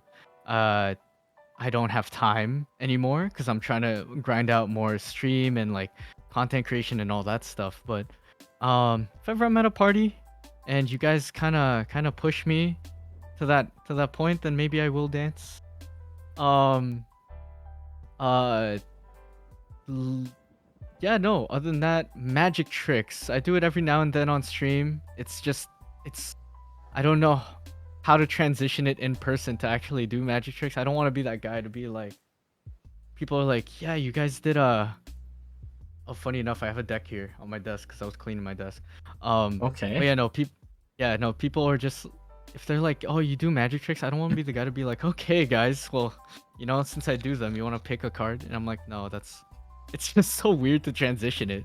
Um, but yeah, no, yeah, I love doing magic tricks. It's fun because for me, it's not even just, being able to fool someone. It's the utter bliss and enjoyment that the other person gets, and it's like this kind of feeling where people are like, "Holy shit!" Like it's kind of nice to actually see something where someone's head just turns into a you could see the innocence on their face turn back and revert back to being a child where they're like, how'd you do that? Like um how did you become or how did you do something where it looks like magic and they know that magic isn't real, but at the same time they're just like, I want to know how to do that, but I also don't want to know. And that's what magic tricks have done for me too. It's like it's this really funny feeling where you could see a person revert back to their whole like childhood persona, and that's what I like. um do you wait you have my webcam up, right? Did you guys want to see one? Yeah, go I for it. always Do it. Okay, I do this one on stream. I actually got my Okay, Starbucks job okay. because I did this trick. So you see this the ring. Yeah. um yeah, so how many ways can you put on a ring, Wilson? Just one, right? You Uh-huh. just put it on just like that. Yeah. So this is in Magic. There's multiple ways. Like you just put it on and off. That's the regular way. You could actually just take it off and throw it back on like that. What the? Another way is if you guys ever get your ring stuck onto your finger, a cool thing that you could do is if you just twist it just ever so slightly, just twist and pull it right off. You can get it off your finger. Dang, that is pretty trippy. Yeah. So that's just Wow. it's just some things that I could do. I wear rings and that stuff. So I did it during my interview for Starbucks, and turns out like my manager, he is a good friend of mine now, and he's just like, that is the most funnest interview I've ever had. And honestly, because he told me that two people were in line to have interviews after me, he said, yeah, they didn't stand a chance. All I could think about is, you know, how did you do that trick? And that's why I hired you. Yeah. That was pretty sick. Very nice. Thank you, man. Thank you. Um, yeah. What other hobbies do I do? I used to do Impressions poetry too. and oh, impressions. Yes, that's a big thing. That's part of my stream now. Also, oh, your mod Hansuki's on my stream. Hi, hi, Let's hi. go, Hun Cutie. Mhm. Hi, hi. Um, yeah. Impressions. Yeah, no, I do quite a bit. A lot of people they've heard me do Yoru's impression because I am a Yoru main, but then they always hear me go, Hitamins are not lurking. Or I do have a video that I just TikTok that I just released. I think it's my latest one. I Uh-huh. released it last week where these kids, I actually fooled these kids into thinking I was the Yoru voice actor. And No way. Uh-huh. yeah, and they were so hyped because they were like, "Can you do the alt line?" And then I was just like, we had to go through a match, and I'm like, "Wait, what did you want me to do again? You want me to do the alt line?" And he's like, "Yeah, yeah." And then I was just like, "I'll handle this." They Dang. started freaking out. So you play a character long enough, you could start to get their voice. I always ask people nowadays like, is there a favorite Yoru voice line that you guys have, and then I could do it. I always do said 5 more, we could do this again, or then 5 of them or 50 of them, let's go. Like Holy, you're so good at it. I've been doing it now for the past year because like it's funny. I started playing Yoru and then like he always kept saying Hitamins are not lurking, so I just kept doing that. And then people who I'd play with, they're like, oh my god, thing, you sound like him, and I'm like, do I really? So I just tried imitating it a bit more. Like the thing with impressions is that you have to just keep doing it and doing it. Like to do, I guess to do like that, to get that Japanese like impression and intonation down, it has to come more from like your chest area and more from your diaphragm. So that's how you have to do it. I don't know. Playing Yoru and being Yoru is like so fun and so dope. Like seeing people's comments about the tourney that you guys invited me to. Thank you, by the way. Like everyone was saying like I'm the best Yoru they've seen, and I'm like, it's so nice. Thank you, everyone. In terms of impressions, Love it. I've done like a lot. I think I made a list over the years, but it's not even updated really. No, it's not. Elmo, Ernie from like Sesame Street. I used to do Mario and Luigi, but I don't think I can. There's like Yoshi, Kermit, Consuela the maid. Consuela's easy. It's just, no, I stay. You know. Um I wish I could whistle so I could do Herbert, but I can't. Ross from Monsters Inc. I don't know. Mickey's easy where it's like, ho ho! Like, I'm Mickey Mouse, you know? It's, whoa, what does Mickey even say? Hi Wilson! Welcome to Mickey Mouse Clubhouse! You know? It's, Pluto! I don't know. Elmo, hot dog. Hot dog! Hansuki said hot dog. Elmo, I could always sing like I was like singing. I remember my friends in college told me to sing "Hello" by Adele because because that was like the song they were listening to at times, and then they called me Adelmo. Oh, Yeah, because I was like, I was like, outside the other side. So I was like singing like it, like I would sing like la la la la la Elmo's world, like it's I was meaning to make an alt account where it's just named Elmo, and then if people talk, that would just talk like Elmo on comms. yeah. Um, Make that uh, into content. You gotta. I could, yeah, I should, right? Oh man. Ernie would be like, Rubber Ducky, you're the one. You Oh make that man. type lots of fun. Yeah, so it's fun because I get to like interact with kids too. Like my ex's niece, like at times I would just like just entertain her and that stuff. But yeah, it's funny to have. It's uh so I guess people are saying the Elmo alt account should be a thing, so I Yeah. might have to do that. You gotta. Um, right? I do know that like there's a channel redeem that everyone gets. Hold up. Let me disable it real quick. I don't want people doing it. Oh, the panic. Where is it? It's where people want me to do the ooh voice, and I disabled it so fast. There we go. Um, it's just because it stemmed from me doing Elmo CC and Elmo 87 are taken. Okay. Um, it's the only girl voice I could do is Hinata Hyuga from Uh Naruto. huh. But it's when you know how she always just says his name, so it's always like Naruto. And that's the only thing I could do. So I was coerced into putting a uwu voice redeem, Yeah. and I cannot do it. It is so bad, dude. Makes me cringe inside, and I hate myself. Um, there's Jar Jar Binks, but everyone hates Jar Jar, so I don't know why I would impersonate him. Um, Yeah, no, there's quite a bit. Like it gets easier to speak.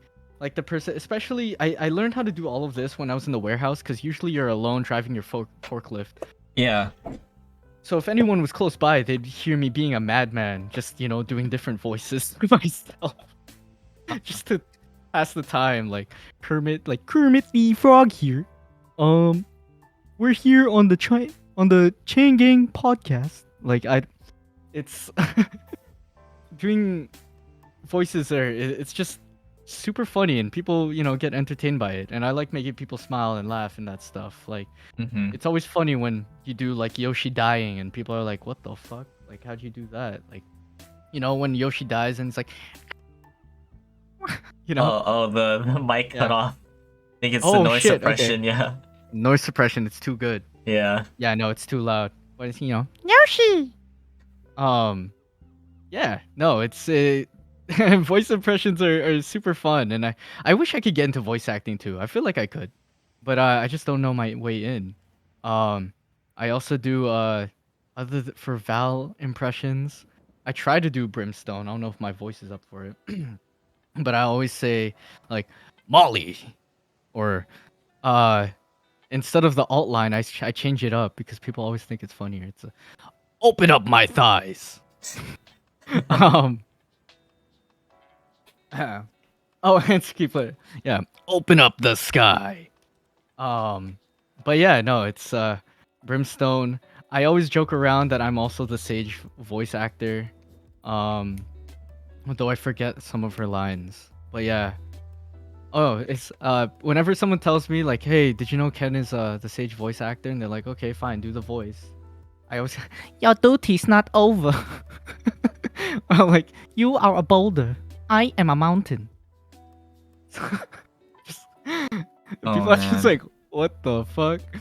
Yeah, but no, yeah, no, Yoru is the main one that I could do. Can you do Yeah. like Mm, accents? accents. Yeah, I from other try to, countries but and then stuff. yeah, I try to. Like the Kanto accent, I can kind of like I kind of do because I mean that's like the typical accent that everyone does as a Chinese accent. But Viet accents. Viet, I could do like the typical one that you'd hear other people would do, like Uh-huh. "What the hell, man? Like, what the fuck? Like, no man, what the hell? Like that. That's that's what I know how to do. Um, what else? Other accents? I can't do a Korean one. I feel like I would butcher one. I don't even know how to do a Korean accent. British. I jokingly, since I can't really do a like the Queen's English accent. I always just do like a Cockney type accent where it's like, ooh, I have to like get my mouth positioned into that weird thing because like it's so hard to do at times when you don't hear it. Mm-hmm. Like it's the accent that the penguin has where it's like, oi, like you're right or something. I don't know. I'm like butchering it because I need to. I haven't heard it in a while. Uh-huh. Um, All good. Yeah, no. Australian, I mean, if I do a British accent, then I butcher the Australian. If I do Australian, then I butcher the English.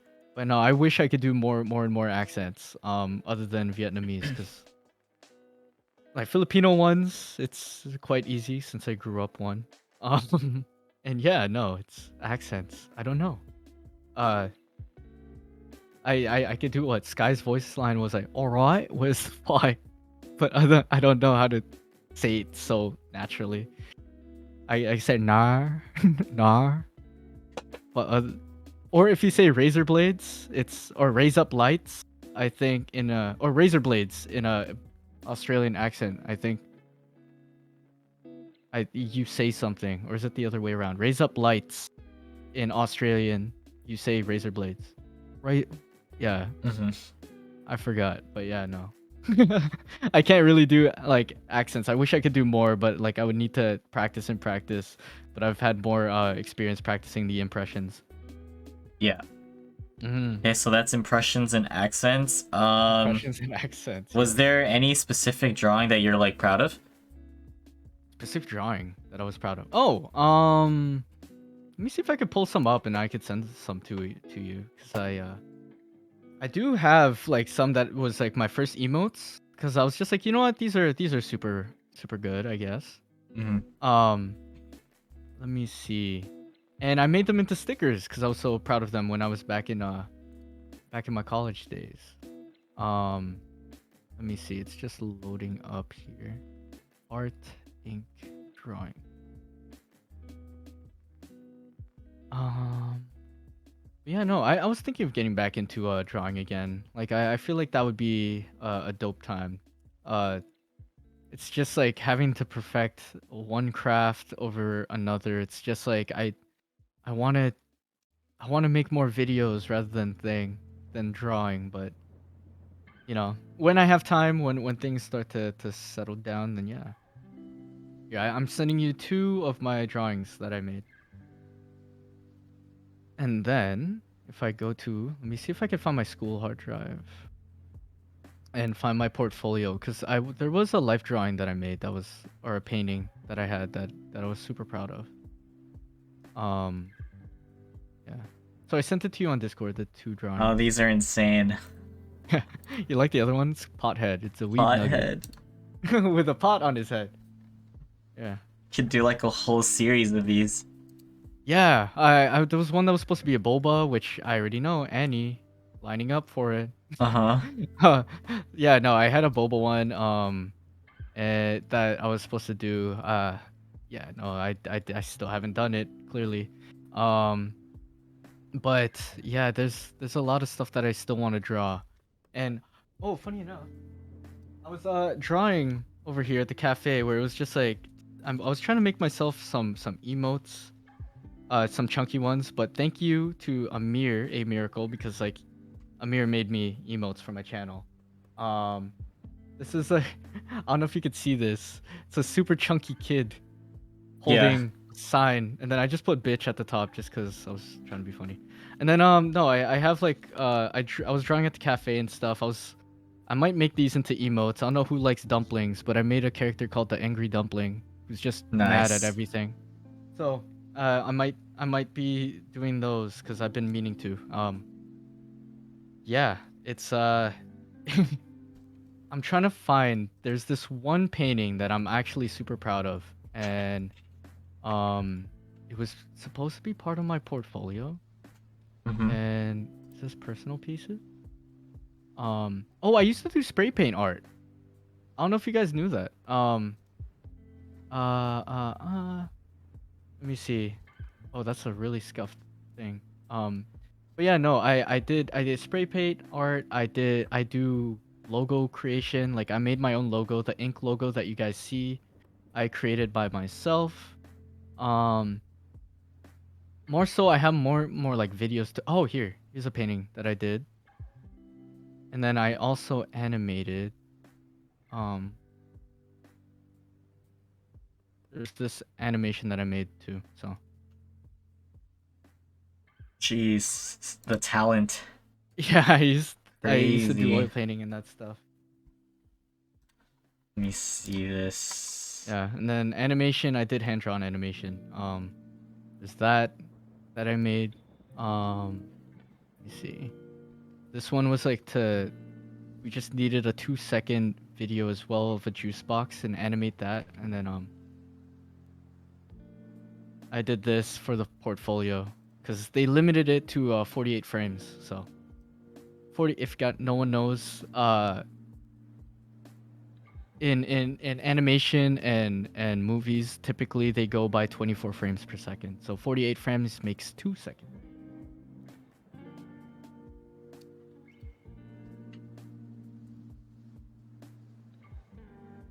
Okay, okay. For some reason, your camera's like blurry on my stream now, or on What the Discord. heck? Okay, wait. Just on Discord. Not. I checked your stream, it looks fine. Oh, okay, wait, no, it's because I'm using two different cameras. Wait, focus, there it is. Okay, Ah, okay, there you go. yeah. There we go. Yeah. Alrighty, alrighty. Mm-hmm. But oh, spray paint art, I gotta find that for you. Let me see if I got that. But yeah, no. If you guys have not seen, like, I don't know if you're familiar with it, or it's the one where you make galaxies and that stuff. Um. Oh, actually, here. This is kind of a scuffed preview of it because I just quickly did it for my portfolio just so I could submit some. But I do have a few of these still lying around. And then I remember I also did the Toronto skyline in a because my uh my first ex needed help with one of her projects, and I made this so that it could be part of the poster for her project. So yeah, Dang, that's crazy. You can do so many different type of art. yeah. Uh, and that's why I'm jack of all trades, you know. Yeesh, yeah. So that's why I always tell people, if you guys need any help like trying to get into art, or like, talk about things compositionally and that stuff, like, always hit me up because I'm very keen on color theory, on composition, on all that stuff. So anyone can always talk to me when it comes to critiquing art, or just even just you know talking about art in general. Very nice, very nice. Thank you, thank you. All right, so before we move on to the next Mhm. topics, are you Yes. still good? Do you need a quick break or anything? Oh, I am very good. I'm good. All right, so now we're gonna get into more, I would say, like deeper topics, Cool. personal topics. Here we go. Yeah. So Yes. similar to how you answered the question about your work experiences, we're gonna get Yes. into relationships and heartbreak. Okay. All right, so you could talk about any sort of relationship you've had, starting from the Mm. first one, whether if it's like a serious relationship, a crush, whatever. And then this ties Yeah. back to the prom and homecoming thing too. Yes. And yeah, just go from there. You could also talk about like Okay. anything in specific details. Yeah. Crushes. Growing. I mean, everyone has crushes growing up. Um. Elementary school. I don't really count it. It's just Mm-hmm. like a kid crush, you know. Uh. Um. Yeah. I'd say I had two major crushes in high school though, if we're gonna talk about that. One, again, I was super into the first one. Wrote a song about it. It was it's a horrible song. I remember it's super cringy. Um, but yeah, no, she was cool and all and that stuff, but like I was always, again, the shy guy. I didn't know how to talk to the crush. I always put them up on a pedestal, so it always made me more nervous and anxious to even talk to them. But then on text, I'm amazing at talking on text. Um, but that just shows how wimpy I am. Yeah, no, I remember it was 2011.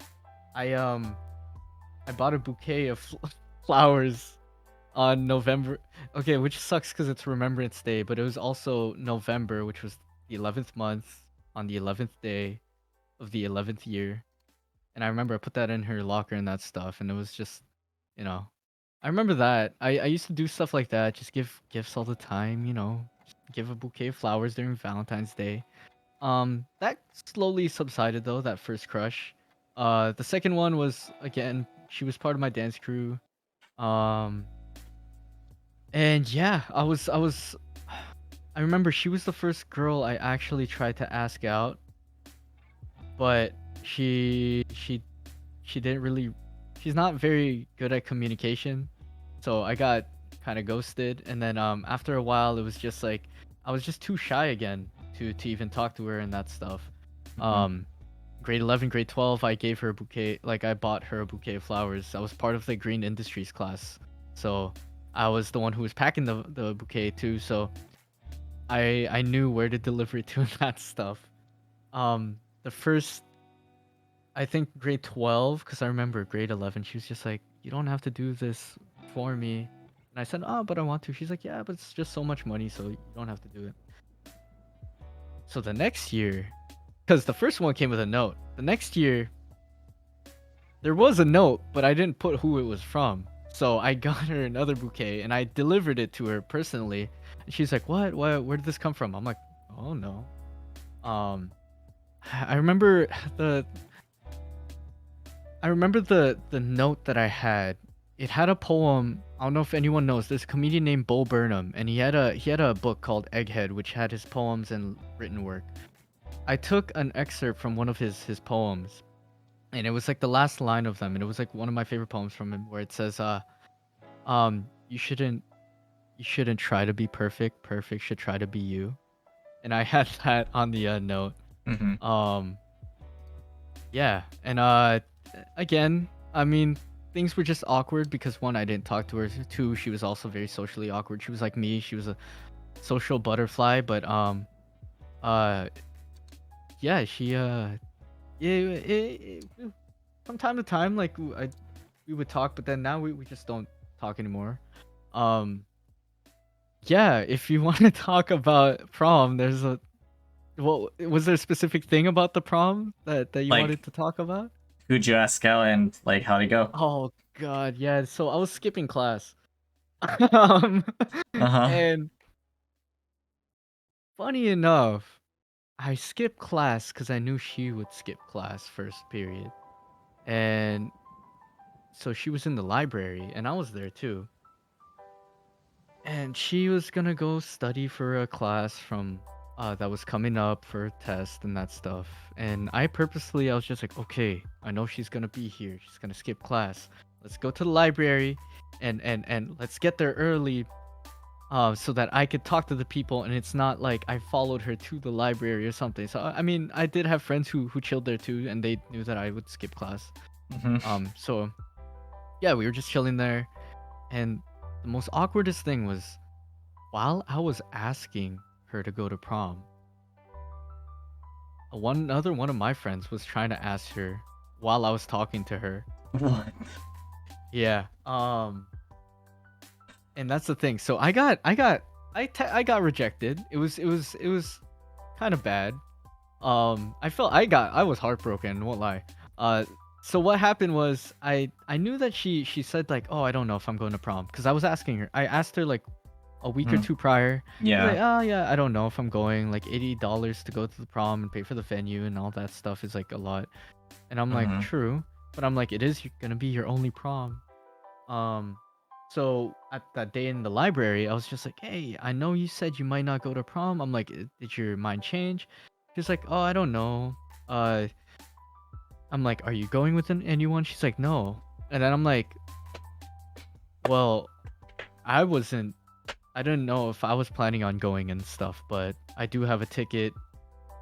I do have a ticket now, so I guess I am going. I don't know if you wanted to go together. Uh, if you're down." And then what she told me is that, oh, like I still don't have my ticket for prom, and it's like, uh, she told me like, oh, I just wanted to just float around each group, be a social butterfly. Um, for prom, and I'm like, oh, that's cool too. Like that's what I'm doing anyways. And so day of prom comes. Me and one of my friends, we go together Mm-hmm. and we like not a girl, like me and the homie, he just didn't have a ride, so we went to prom.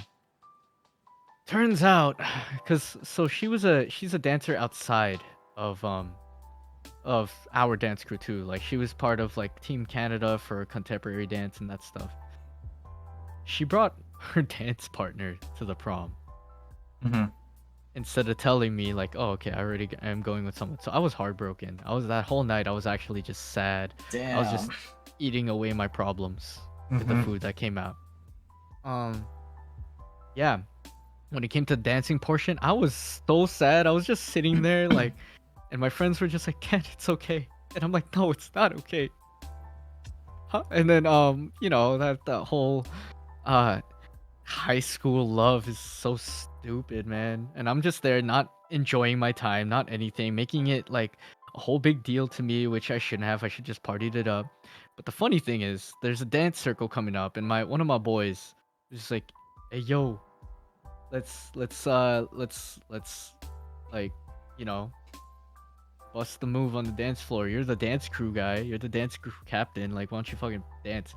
And I'm like, cause oh, one was the music was so crap. Like it was so bad, dude. Like they had one of my classmates' cousins be the DJ for it, I guess to save money.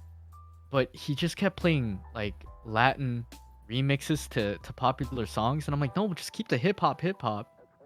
And so it just no one wants to dance bachata to every song, you know, and tango. I know how to dance that, but I don't want to do that. I don't Hmm. have a partner. I'm more sad now. Um, yeah. So once they started playing hip hop songs, it started going, and I was so sad because the whole time I'm watching this girl, like dancing with her dance partner across floor, and the hip hop songs are going, and this guy, the dance partner guy, is like, he's dancing on the floor, whatnot. He's being outgoing, and my friend's such an asshole. He pushed me into the circle, Oh. and then it became a battle from him to me because we were just, doing our moves, throwing it back and forth. And it came to this point where we were both dancing. Everyone's hyped up all around us, like, yo, go Ken. Beat, beat this guy. Like, and then Hmm. I'm doing my thing, dancing. And he's doing his thing. Motherfucker does a backflip. And everyone's like, ooh. And they're like, Ken, what can you do? So what I did was a move, since I used to break dance, I used to b-boy. I know how to do a thing called a suicide flip, which it's a Oh, the front. Yeah, yeah, it's a front flip to your back, but I yeah. know how to do it where um it's called a suicide flip because you go to your back, but the thing Uh-huh. is the trick is that you're actually landing on your foot and then your back comes afterwards. So Hmm. your foot takes all the impact. I did that and people were like, "Dang." I'm like, "Ken, is your back okay?" I'm like, "Nah, I'm all good, man. I'm just still dancing, doing my thing." After I did that, her date shook my hand. He was like, "Yo, bro, you're so good." And I'm just like, "Yeah, but you got the girl." No, I didn't say that to him. We shook Uh-huh. hands. I'm like, "Yo, bro, you're dope too, man." I'm like, "Yo, dope dancing with you." And he's just like, "Yeah, man." Yeah. And then I went back to sitting down because I was just like, "All right, at least I got that off, like my chest and that stuff." Uh-huh. Um, yeah. But yeah, that's how my prom went, man. That was so sad. She I was never talked sad. to you about it, like after at all or anything? No, she didn't. It was yeah, no, I was just like, why? Like you could have just said something, right?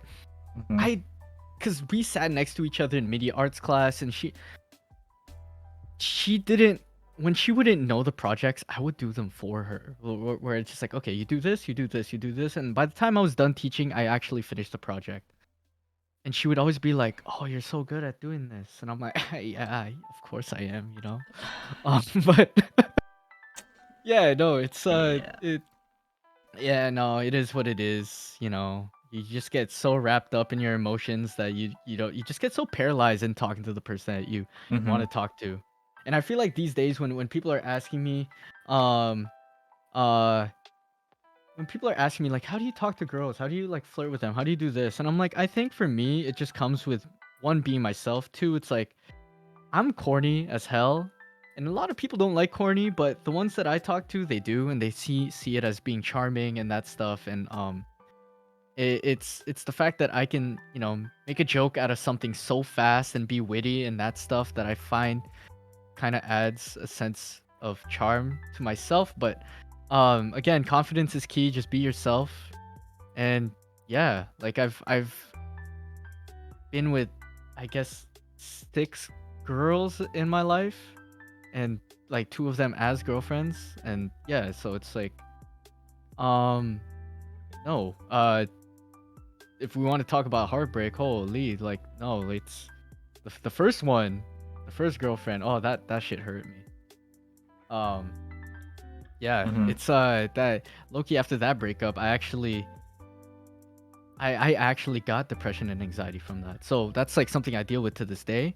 I think I had it before, but this one kind of broke me to the point where it's uh like I just get anxiety like picking up phone calls and that stuff. But then I'm trying to slowly work my way through that because I need to pick up phone calls for work and that stuff. So it's like trying to Hmm. get through that. But yeah, no, yeah, I think that first relationship kind of unlocked that negative side of me where I never thought that I would have. But Yeah, um, how did you guys like meet? Because you were talking about crushes oh like in high school.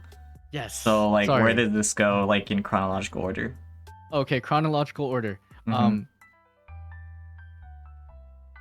how wait, how deep are we going in with this? Like, are we talking about like To your level of comfort, because like details is great, but yeah? it's like what you're cool with. Okay. Um, are you also asking about intimacy?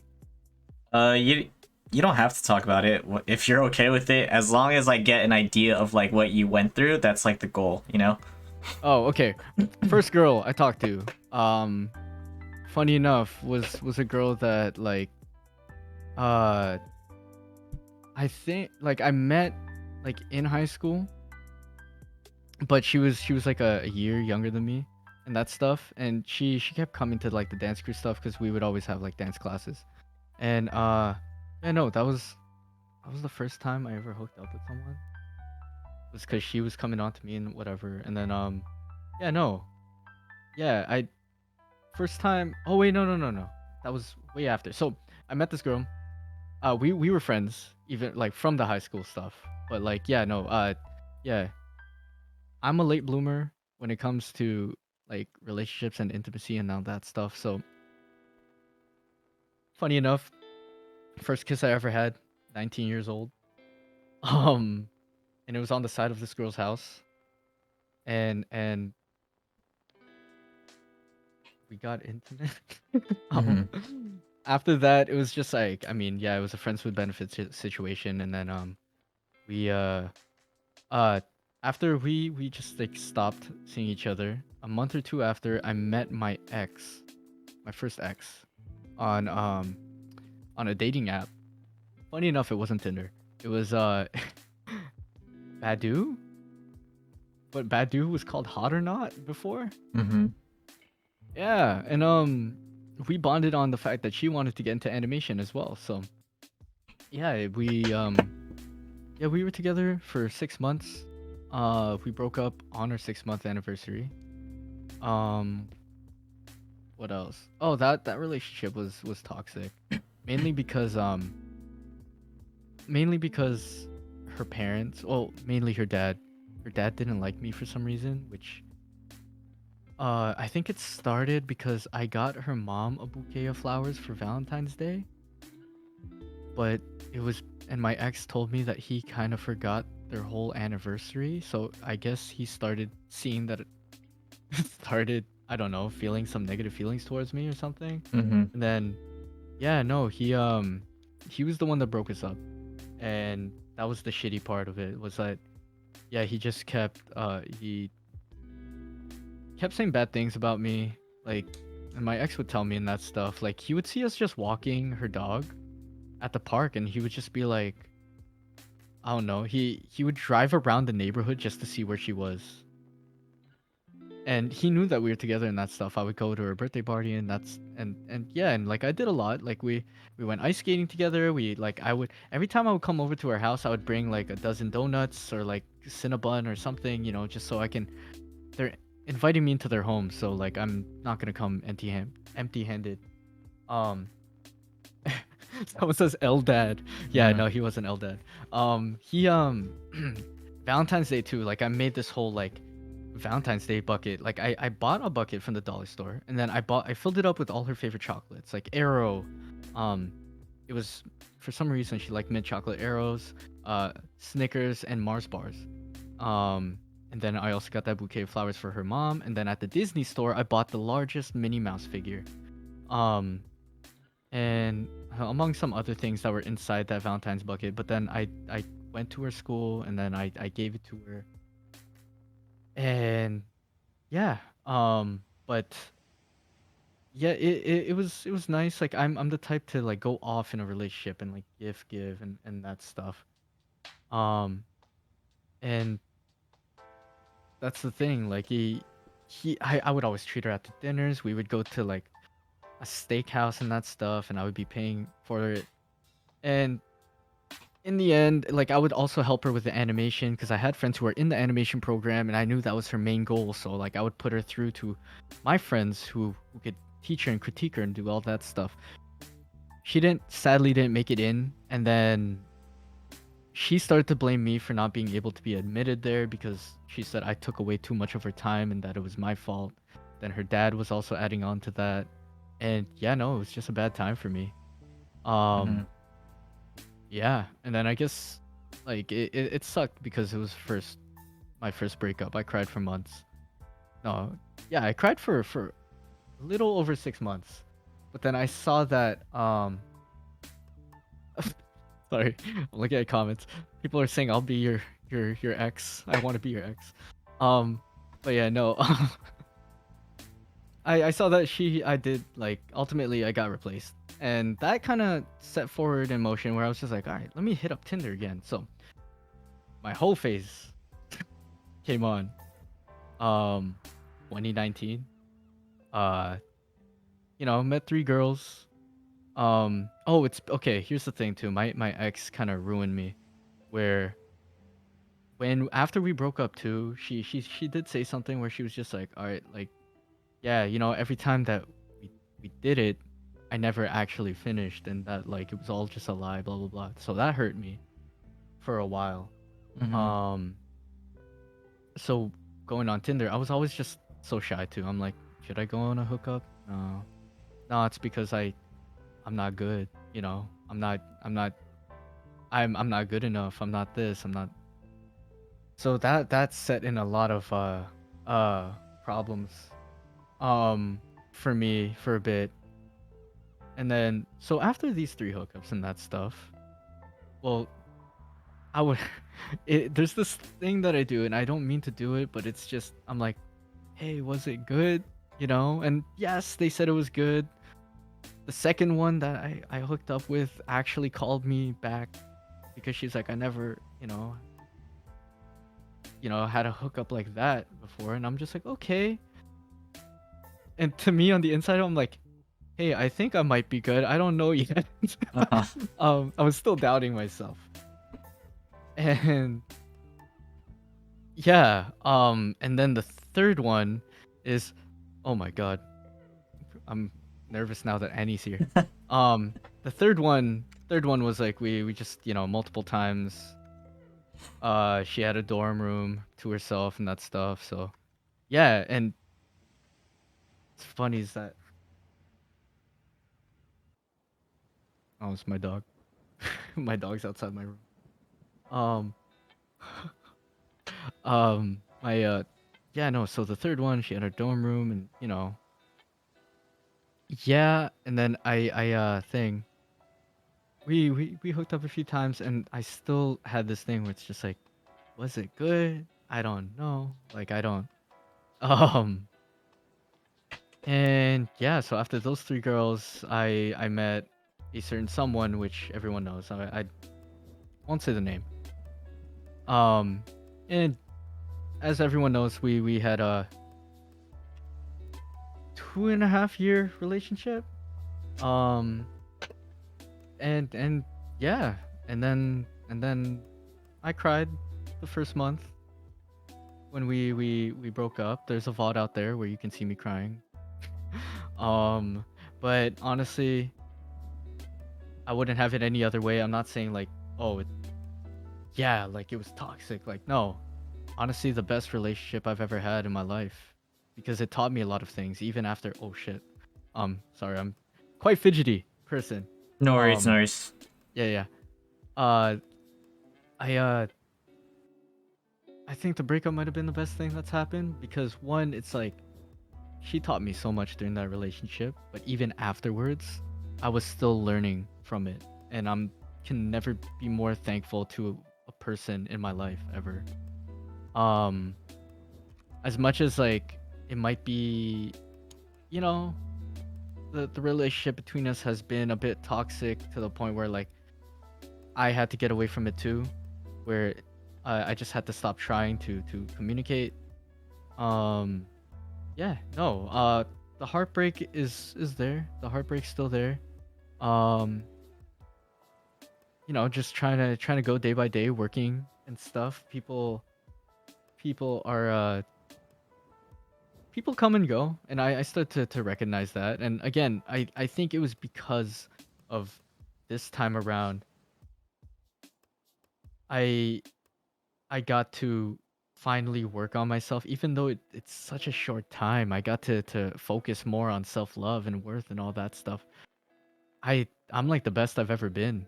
Like, I won't lie, the last few days I've been sad because there was someone I was talking to, and I kind of got ghosted, even though things were like seemingly great. Mm-hmm. Um, there was a VOD, but I don't know how that VOD got deleted. But I 1v1'd her and she kicked my ass. But I won't lie, I was trolling a bit. Um, The but one yeah, that no, there ghosted was, you?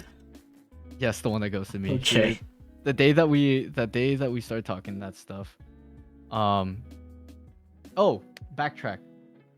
The the what's it called? The last one I broke up with, uh, we met on Tinder as well, and it was like a Tinder love story that actually went right You mean your until it wasn't. second, My second got it. girlfriend, yes. Um, yeah, and I guess from that, I'll stray away from the details and that stuff. Other than Mm-hmm. I just want to say like things were great until it wasn't, and I was to blame. Like I'm not gonna say like she was to blame for all of it. I was to blame as well. But I wish things worked out because things with you were honestly the best times of my life, and at the same time, it's just like, what, I'm just working on myself now finally.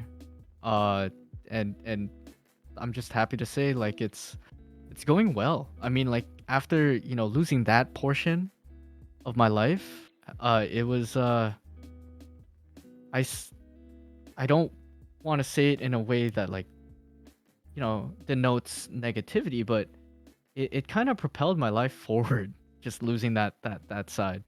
I got to meet more people, talk to more people, interact with more people on stream, and like play with people and find my own like um my own group and community to deal with. And it as much as it sucked that I wasn't with this person anymore, it kind of liberated me and made me a bit more free to express myself in ways that like I forgot that I could. And um yeah, and it's honestly brought the stream up more. Like I feel like I'm more positive on stream. I'm more like I don't have this weight on my shoulders where I feel like, oh, this isn't how I should act because a certain person's here. Like I can actually be more of myself, and I think I hope that's why everyone stays around. Um Amir and I had a talk um like around last month or stuff, because there was a late night stream where Amir and another streamer friend finally asked me like how was I doing, how was like the breakup, how's this, and I kind of went into it. um and it allowed me to finally talk about stuff that was on my head the whole time, and I would like put it in my announcements tab and that stuff, but I couldn't outright talk to people about it because I felt like I was kind of backed into this corner where I couldn't anymore, because low key, I was just constantly being told by certain people that I shouldn't be allowed to talk about this. I shouldn't be a thing. But what people, what they didn't realize is that when I lost that side of my life, my stream, my, I played games every night with these people. My best friends, like I have a best friend group that's like in real life, but it's not like we talk a lot. Like we're best friends because we're adulting, and by the time that we can hang out with each other, that's when we catch up. But um when it comes to actually speaking every day, talking every day, playing Valorant, playing going on stream and stuff, I had go-to people for that every night. And then it was gone. And I will just say this is that a lot of you guys didn't realize that I would have talked to you if I had problems, and guess what? I did try talking to you, and you guys stonewalled me. You guys just left. And who did I have to talk to? Who like I didn't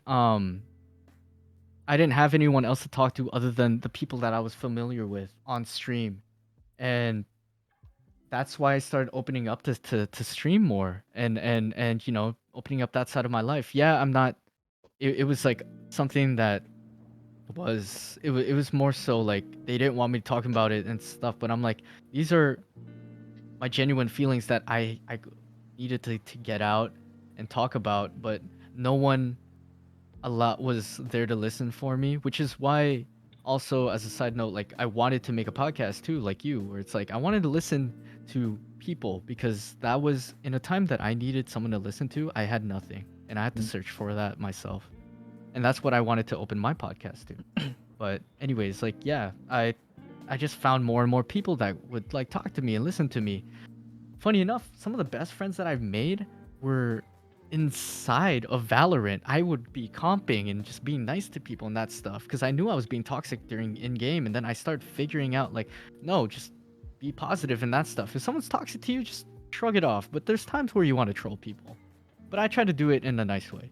Um, but yeah, so once I started like focusing on more positivity and more of this, more of that, it was like it opened up more and more doors for me to connect with people and finally have friends who would regularly come on stream and actually have people to interact with and chat, and I started seeing a growth in my channel. Like first couple weeks of when I came back at the end of February to thing, I reached 400 followers, and then shortly after that I just reached 500, like just a couple days ago, and now I'm like halfway to 600, and I'm also doing a giveaway just to give back to the people that are a thing. I'm doing a challenge where it's like um oh, that photo right there. Mm-hmm. I'm giving that photo away to whoever wins the challenge. But um yeah, it's like I I learned so much from being in the relationship to actually being out of it as well. And like again, I could never be more grateful to a person other than her. And um though things might have changed, like I still have a love for this person that like I don't think I'd ever have for someone else. Until obviously the next person comes. But yeah, no, in terms of relationships now in my life, like I'm talking to people. Everyone knows I just flirt with everyone on stream because I always used to just flirt with all the guys. I just flirt with everyone on stream now, and I think it's starting to open up other people to being flirty as well. And it's kind of hilarious where things go in my chat. But yeah, no, I'm a very flirty person, especially when it comes to being witty and corny and that stuff. And I find it hilarious. Mm-hmm. And yeah, no, again, to that person, like bottom of my heart, like I love you. Like thank you for teaching me how to be a better person, because without you I wouldn't have grown to be who I am right now. So um hello. Gotcha, gotcha. Yes.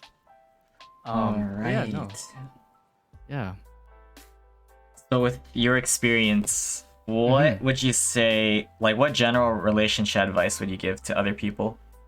Um general relationship advice. I feel like I shouldn't, just because I've had so many failed relationships. um I don't be ooh, let me see. Love the person wholeheartedly. Don't expect for anything back, because that's where I fucked up on. I I fucked up on um I fucked up on a lot of things, and like granted, like I became a toxic person over time, and that's where I did a full 180 once the breakup happened, because I wanted to show that I am not that person, like that I wanted to, be better. And I hope that I could still retain this sort of positivity and strength and all that stuff. But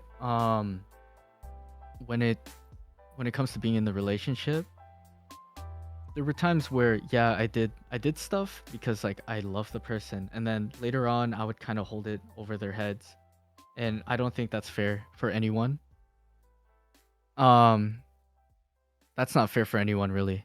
Uh, Mm. to hold it like I know myself too. Like my parents did that, and I think that's where I got it from. Because again, um, things between my parents haven't been the best in the past 2 years. Again, because their relationship got strained.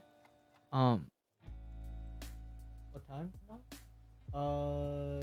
10:30, 10:45. Yeah. Awkward. My dad popped in. All good. Um, yeah, no. Uh, but yeah, no. It kind of trickled into my life, and that there was a lot of negativity that happened over this past year where it kind of just s- screwed me up internally, and then having to deal with you know problems within the relationship. I feel like I put a lot of negativity and anger to my own relationship too when I wasn't getting my way, Mm. which yeah, and I feel like no, don't fucking don't throw things over people's heads, don't thing. I think the one thing that I had was, communication. Um Communication's key, and there's ways to communicate where you should and shouldn't, and yeah, no. Communication keeps the relationship alive. And when that stops, when you guys stop, speaking to each other, if you guys ghost each other, if you guys do this, that's not doing anything for anyone. Um, if you ever run into the pitfall of you know, uh, not giving each other the time to explain things, not giving each other the time to properly work things out and talk things out and figure out a plan and actually execute that plan, yeah, no, things aren't gonna work. And that's a sad thing. That's life. Things don't always work out, but you could always learn from things. And again, like I'm very thankful for the time that I spent with someone, because honestly, I wouldn't have had it any other way. Like it you don't know how many times like I've thought back and was like, holy shit, this was an amazing day. Like this was amazing time. But you just gotta move on. Gotta talk to more people. And I'm not even talking like find another one romantically. Just speak to more people. Get more experiences out there, because that's what's gonna make you a more well-rounded person.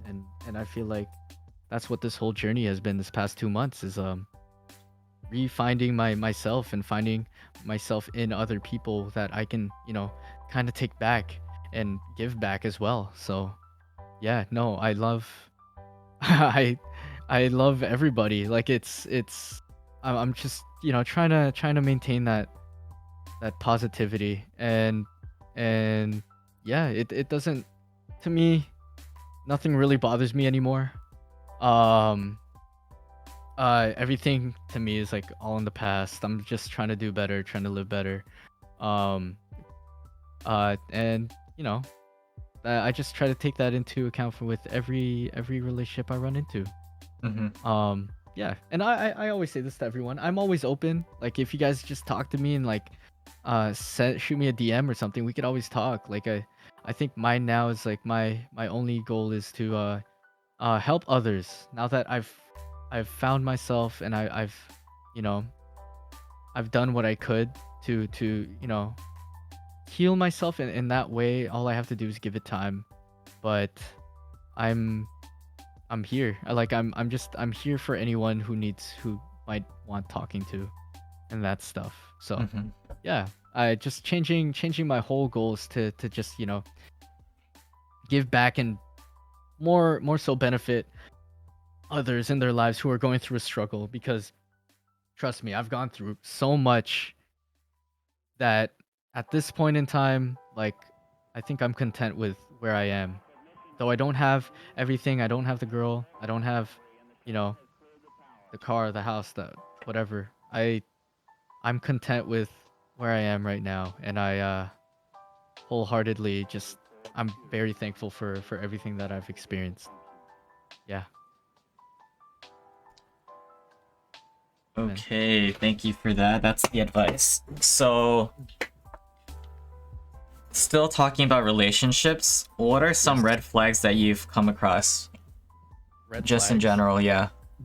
Horrible dads, dude. Okay. um oh, funny enough, when I started working at Starbucks, this guy was I had the biggest payback to him because he's a bus driver. And mind you, I told you guys he is I worked outside of a bus station. Mm-hmm. So lo and behold, I get this mobile order, and this older gentleman comes in, and I memorize the name, and I'm like, oh, this can't be. It was him. And the funny thing was, I pulled the coffee more into the bar where you're not supposed to reach over and grab it. But when he saw I was at the bar, I was just like, "Hey, how you doing? How's the wife going? Like, how's the wife nowadays? How's your dog?" He reached over the counter and scurried off away. He's like, "Oh yeah, good, good, good." And then he left to go to the condiment stand and put sugars and stuff in there. And it was the funniest thing ever. This grown man running away from this 20-year-old, like, and you could see the fear in his eyes when he first saw me. He was like, "Oh, what do I do?" Um, and the next few times that he would come in, I would just be there. I'd be like, "Hey guys, if you guys get this name, it's a mobile order. Give it to me so I can make the drink." And I would hold on to his drink sometimes and just be like, "Hey, how you doing? Like, you doing fine?" Like it's and yeah, no, I got payback on this guy just by like, killing them with kindness. It's what I do. It's like afterwards, after, got rid of off the toxicity and all that stuff, just kill people with kindness. Like just thank people for being there and do all that stuff because it's honestly the truth. Like I wouldn't have gotten here with if it wasn't for like the heartbreaks and the hardships and all that stuff. Yeah. Um yeah, right? And red flags though. Stay away from bad parents because they can screw with a relationship so hard. Unless you do really want to, work it through. Mm-hmm. Good on you. Um Red flags, bad communication when someone doesn't want to communicate that well or, or even give some outright support to you. I feel like that's when you should, take a step back and reassess things. Um and what else? I think another red flag would be I think bad communication is one of them. It is like the biggest one. If they can't communicate with you, like yeah, they can be bad at texting, yeah, they could do this, but there's no point in the day where 30 seconds go out where yeah, you can't where you can't text for 30 seconds. Um but yeah, no. I feel like that's the one thing that I started trying to work on too is like communicate more clearly cuz I started to lose my way when it came to that. Um it like I started communicating worse actually. And that's the thing. Better communication is um what really makes every relationship work like friends and all that stuff as well, not just like relationships. And I guess one third red flag would be just um when there is no what's it called compromise because I feel like every relationship needs compromise. And when I say relationship, I mean like even a friendship or like, you know, there should be a compromise because like there shouldn't be a give, or receive. It should always just be a give and take. And yeah, when that isn't really reciprocated in a way where um both people can get what they want and be content, if one person isn't, then I feel like there's a problem when it comes to that. But yeah, no. Uh I think the biggest red flag would be bad communication because like you can work together be with someone who's introverted, but when it comes to actually working on things together, there needs to have that communication. And I feel like I lack that. Like I was lacking in that department too. Like uh nearing the end of like this last one. So I, after like taking my whole month break and that stuff, just stepping back and like reassessing things, I'm like, no, I I was a shitty person, and and what are some things that I could do to fix things? Um, just moving forward with my life, and yeah, no, that was one of them. Like, go back to communicating properly. Um, and and always compromise. Like yeah, Mhm. yeah, that's red flags. They're everywhere, but you pick and choose which ones are going to be a problem and which ones can be worked on. And I feel like they can all be worked on, but it comes in due process on which ones take more importance over others. Yep. Thank you for that. Yeah, man. Okay, so another heavy topic that I Mm-hmm. usually discuss on this topic is dealing with mental health. Mm-hmm. So, obviously, you've been through rough patches in your life. So, when Yes. you were at your lowest points in your life, how did you Yeah. find ways to get out of that? So, in other words, what advice would you also give when it comes to seeing things on a brighter side? Mm. Yeah, no. Okay. Yeah, I have really.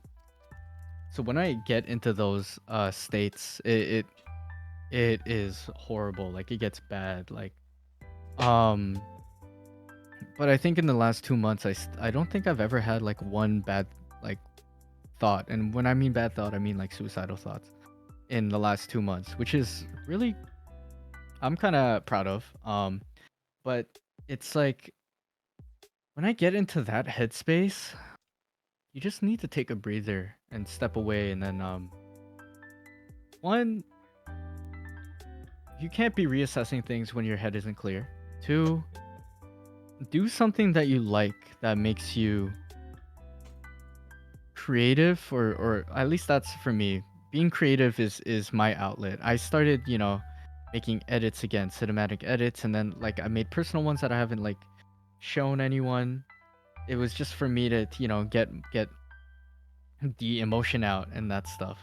Um art is always a gateway to expressing yourself, and I feel like when you can't express yourself verbally, um and there's no one there to help you out emotionally at all, like, and all you have is your own time and loneliness.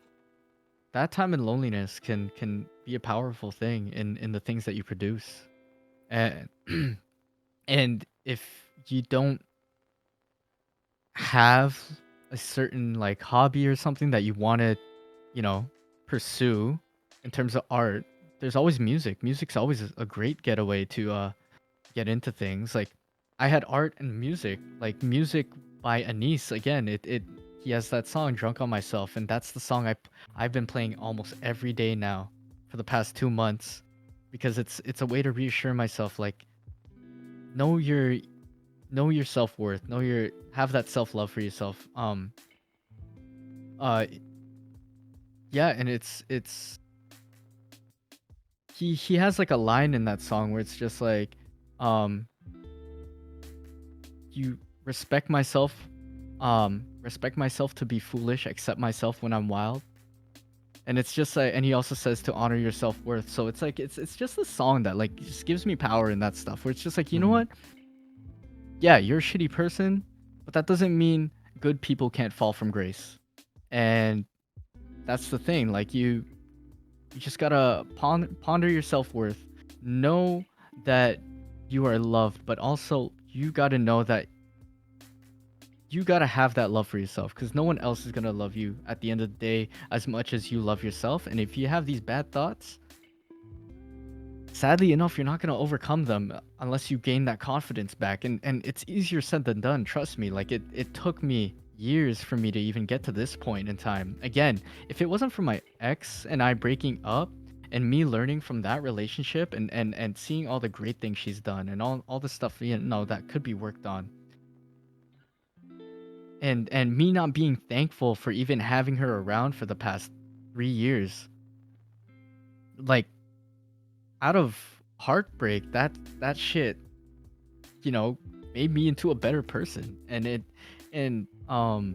yeah, no, it's hard to get out of that headspace, trust me. And it's also it's even harder to maintain this sort of positivity, but I feel like once you start working on yourself, that's when people start to flock in again and be there for you and actually support you. And it also helps to be a genuine person and actually talk about your feelings and emotions. And there might be times when people are not going to listen. Trust me, there's going to be more people out there that will listen to you and listen to your story and hear what you have to say, because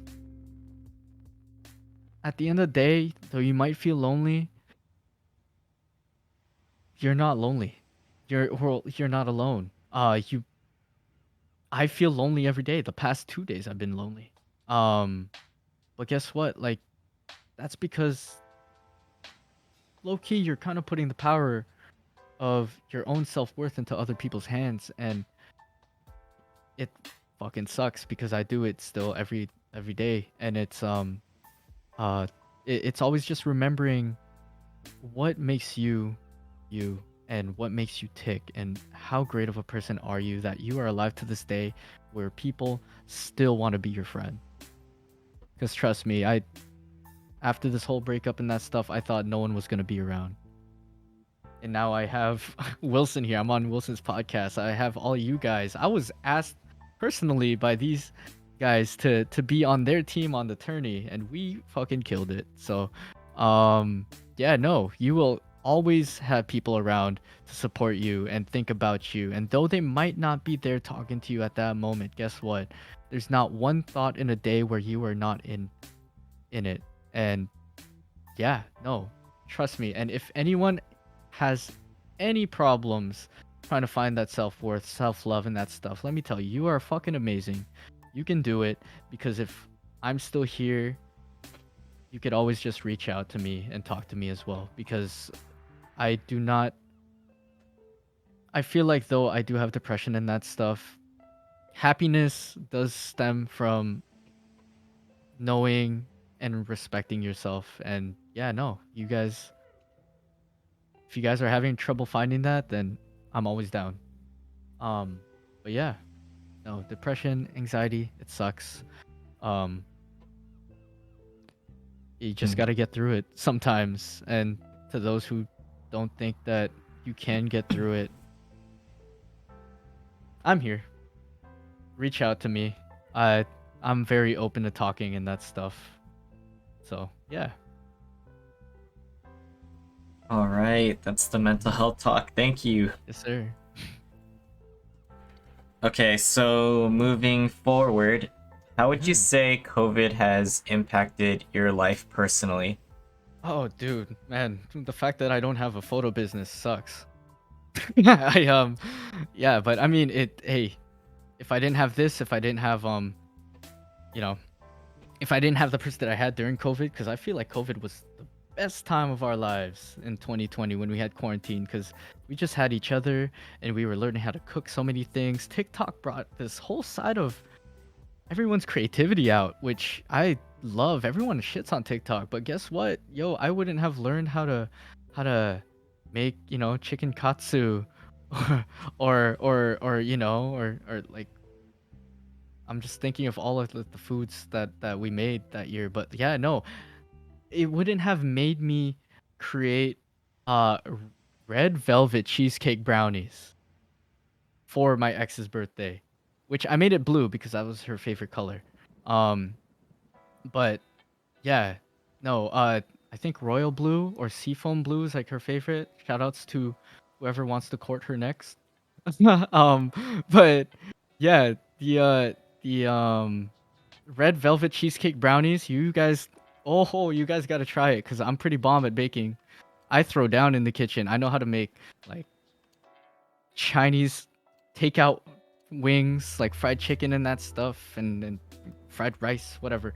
But no, COVID, I'd say it was the best because I had someone where we can learn things together, and that was the great part of our relationship. Um, and we got to catch up on movies and whatnot. I think the shitty parts, the ramifications of it, being an Asian man, um, I was so tired and scared to, CWA, coughing while Asian, uh, on the bus and the trains and all that stuff. Um, you know how scared I was? Cause I would have like a sore throat and I would have to go like, and people would look at me. I am so scared. But yeah, no. Other than that, like the racism, discrimination happening, yeah, it fucking sucks. Um, we always got to stand out for each other, And but when it came to COVID, I think it only affected me in the longer run when it came to, trying to pick up jobs. Because over here in Ontario, they kept closing the city down and then opening it back up and then closing it and opening it back up. So I have this mentor that was taking me along for the ride for when it came to weddings, and every time he would hit me up, he would have to cancel cuz he had to close it. He would, he would have to cancel it because either it was too restricted or the venue just got canceled in general. And yeah, no, it was horrible because I couldn't finally get a break and get my name out there and have like a job in a field that I really liked. Which is what I'm trying to start now. I'm trying to just, get money for this new camera and I'm gonna hit him up soon. But yeah, with how things are going with COVID, it all works out in the long run. I wouldn't have been into streaming if it wasn't for, it happening. So um weird enough to say I'm thankful that COVID happened just because I wouldn't be here sitting with you. Mhm. And having all these new friends and talking to people from Poland, from Singapore and all that stuff, and cross country, and yeah, no, this community and this love for streaming and everyone else on the stream, it spans continents, and I could never be more grateful to have a lot of friends all around the world now that I could talk to, and if they got problems they could always reach out to me too. And it's like it's it's amazing. It's an amazing thing to have. And with COVID, it's like, yeah, it generated so much anxiety and all that stuff. But at the same time, like it's great to have this light at the end of the tunnel, which is, streaming on Twitch, having friends around now, like having more people to support, and it honestly helps churn this cesspool of ideas in my head where it's just like, okay, what can I do next? Like instead of dwelling on all of the bad stuff happening, what can I do next that'll, one, entertain people more, two, introduce them more to another side of me. Like the past 2 months, I've shown people like this old song that I made back in high school, which I would never show to anyone. But like it's like, what is another facet of my life that people don't really know of or that I haven't really delved into? Um, and yeah, no, it's weird to be positive about a thing like COVID, but because of it, I don't think I would be where I am today as well. I wouldn't be talking on stream. I wouldn't be, actually doing my content creator stuff that I've told you that I've been trying to do for the last 9 years, but I was just too scared to. And it's pushed me out of this comfort zone where I'm so happy to be where I'm at today. So yeah, no. Though as much as COVID has ruined a lot of things, travel, all that stuff, I did want to become a travel photographer. Mhm. And that was in line with, the goals of my ex. It was kind of nice, finally, have things slow down and everyone started to get this creative side of themselves that I started to get inspired by too. And yeah, no, it though it ruined travel and added more restrictions to things, and you got anti-maskers and all these stupid people out there, rightfully or outright just spewing nonsense. There's so much good out there, and I feel like instead of dwelling on the negative sides of COVID nowadays, like I think it again, it showed me a different path to where my life could go. And now that I'm like also planning to possibly go to TwitchCon, I feel like this was the best thing that's happened. It it might have been a worldwide pandemic, and it kind of it ruined a lot of things, but Mhm.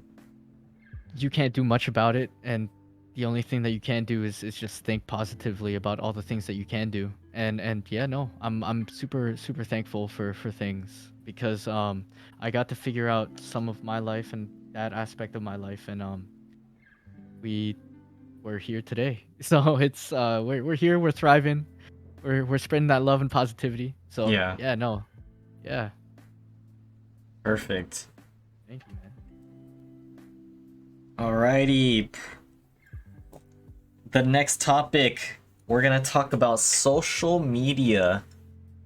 So, aside from Twitch, before we get into that, you mentioned TikTok. What other Mm-hmm. platforms have you played around with, and where can we find you? Ooh, okay. What other platforms? I do have a YouTube, which I need to stop, slacking on there and actually flex my editing skills on YouTube, which that's in the works right now. I did film I'm trying to film skits. I told Annie this last night, like, instead of having just Valorant clips and all that stuff carrying my TikToks and Instagram reels, I do want to, get into skits and that stuff. So, and it's not like those cringy skits talking to yourself, maybe, but um, I have a few ideas along the lines of how Kevin B. Perry and Zach King create things. Not as great as those two, but along the lines of that. Um, let's see. Tutorials. Anyone who wants to learn editing, I am still trying to figure out how DaVinci Resolve works, just so I can actually teach people how to edit. There's editing photos and that stuff, and I've had streams where I did a whole ass tutorial on how I made a certain TikTok, how do I loop videos, how do I do this, and it's like people can come to me for editing advice as well, not just visual arts. But yeah, no, I am very down to help, and I think that's in terms of social media. I need to figure out when and where I can do when and oh, where I could like shoot videos and that stuff. But yeah, no, I'm trying to get stuff out for YouTube. I'm on Instagram. Twitter, I've been using a lot more. I forgot how fun Twitter is, because I used to use that a lot just to like talk about stupid shit. Um, and Mhm. just speak my mind. So Twitter's fun. Um, all of my handles should be under OneNKen. So Twitter, Instagram, uh, Snapchat, I think. um, what else? Yeah, no, TikTok and YouTube. I don't know if there's anything else out there that I am on really, but yeah, no. Um, that's for my socials. Yeah. Awesome. All Mm. right, into the big one. Yes. Talking about Twitch. So, Twitch. how did you basically get into streaming? Like, what Ooh. was your road to Yeah. getting onto the platform and then to actually become a streamer? Oh, okay. Can I go to the washroom real quick? And Yes, just yes, yeah. yes, Okay. please do. Go for it, go for it. All right. All right. All right. Your B. I will think of the best answer. Okay, no worries. What's up, guys? Thanks for tuning in to the podcast, episode 63, featuring Ken, OneNKen. Thank you, Simon, for the shoutouts. Kev, I had no idea that you're watching my YouTube videos. Appreciate that. Bathroom breaks. Alright. Okay. What's good, K? Hope you had a good stream, and definitely gonna be reaching out to you because I know your availability is also similar. Probably Friday, Saturdays. Ika, thank you. What the? Appreciate it. My lighting is so dim and stuff, but the lights really blind me, which is why it's like this. But thank you, thank you. And it's crazy because I'm also gonna dye my hair soon again into like a pastel blue color for charity. Hit one of the milestones for, or actually all the milestones for the charity stream. So many big things to plan. I really want to step on it. Yeah, blue, pastel blue. It would be my, like, technically my fourth or fifth time. Yeah, probably fifth time, like, dyeing my hair. Definitely gotta go with all the colors, like my sub badges, like the Kuroko stuff. Wish I could have colorful hair. Wait, have you tried dyeing your hair before? At all? Do you dye the roots too? Yeah, I do. Like, it would be everything, like my whole head normally. It's just the fact that it's grown out so much, which is why it's only like on the top right now. I went through that phase in high school. Wait, okay, so you're done with the phase, or like, what's the situation? Since you said you wish you could have colorful hair. Oh, I did not know that was a rule for the airline. I remember you told me about that, like your job. It's crazy. Yeah. Big Sag. It's all good. In the future, possibly. I see K's comment where it says bathroom Appreciate breaks it, aren't Angel. allowed. What's up? Welcome back. Hey, thank you, thank you. Alrighty. Go for it, go Yeah. for it. Twitch. Twitch is the topic. Twitch. Oh Jesus. Ah, Twitch. How did I get started on it? Okay. I started because I wanted. So around the time, uh, hmm, my ex also started Twitch. I also was like, you know what? Why not? Like, we have my equipment lying around, so why don't I also get into it now? Funny enough, I actually hated streaming on Twitch because for me, my background was fully just, I'm an editor. I just sit here and I do this, and people aren't watching me do it live. Like, I could just film things and then them after so people could watch me. Not like, and I guess it was the fact that I had to, focus on multiple things. Now I'm good at multitasking, but it was all just such a big endeavor for me where it's like, okay, I have to do this. Oh, I forgot how, like, I need to put hotkeys on things. Oh, okay, there's this thing, there's this. So once, and I didn't have a theme for myself. So I I didn't know how I wanted to structure things. I didn't know how things were supposed to be. Um but yeah, no. It after I took a break for like a month or two, I actually tried it back again. I'm like, you know what? I want to try doing Twitch again. And yeah, it's been dope now that, I only switched to a webcam now. Um for my main streams and stuff. I'm using the webcam for what's it called?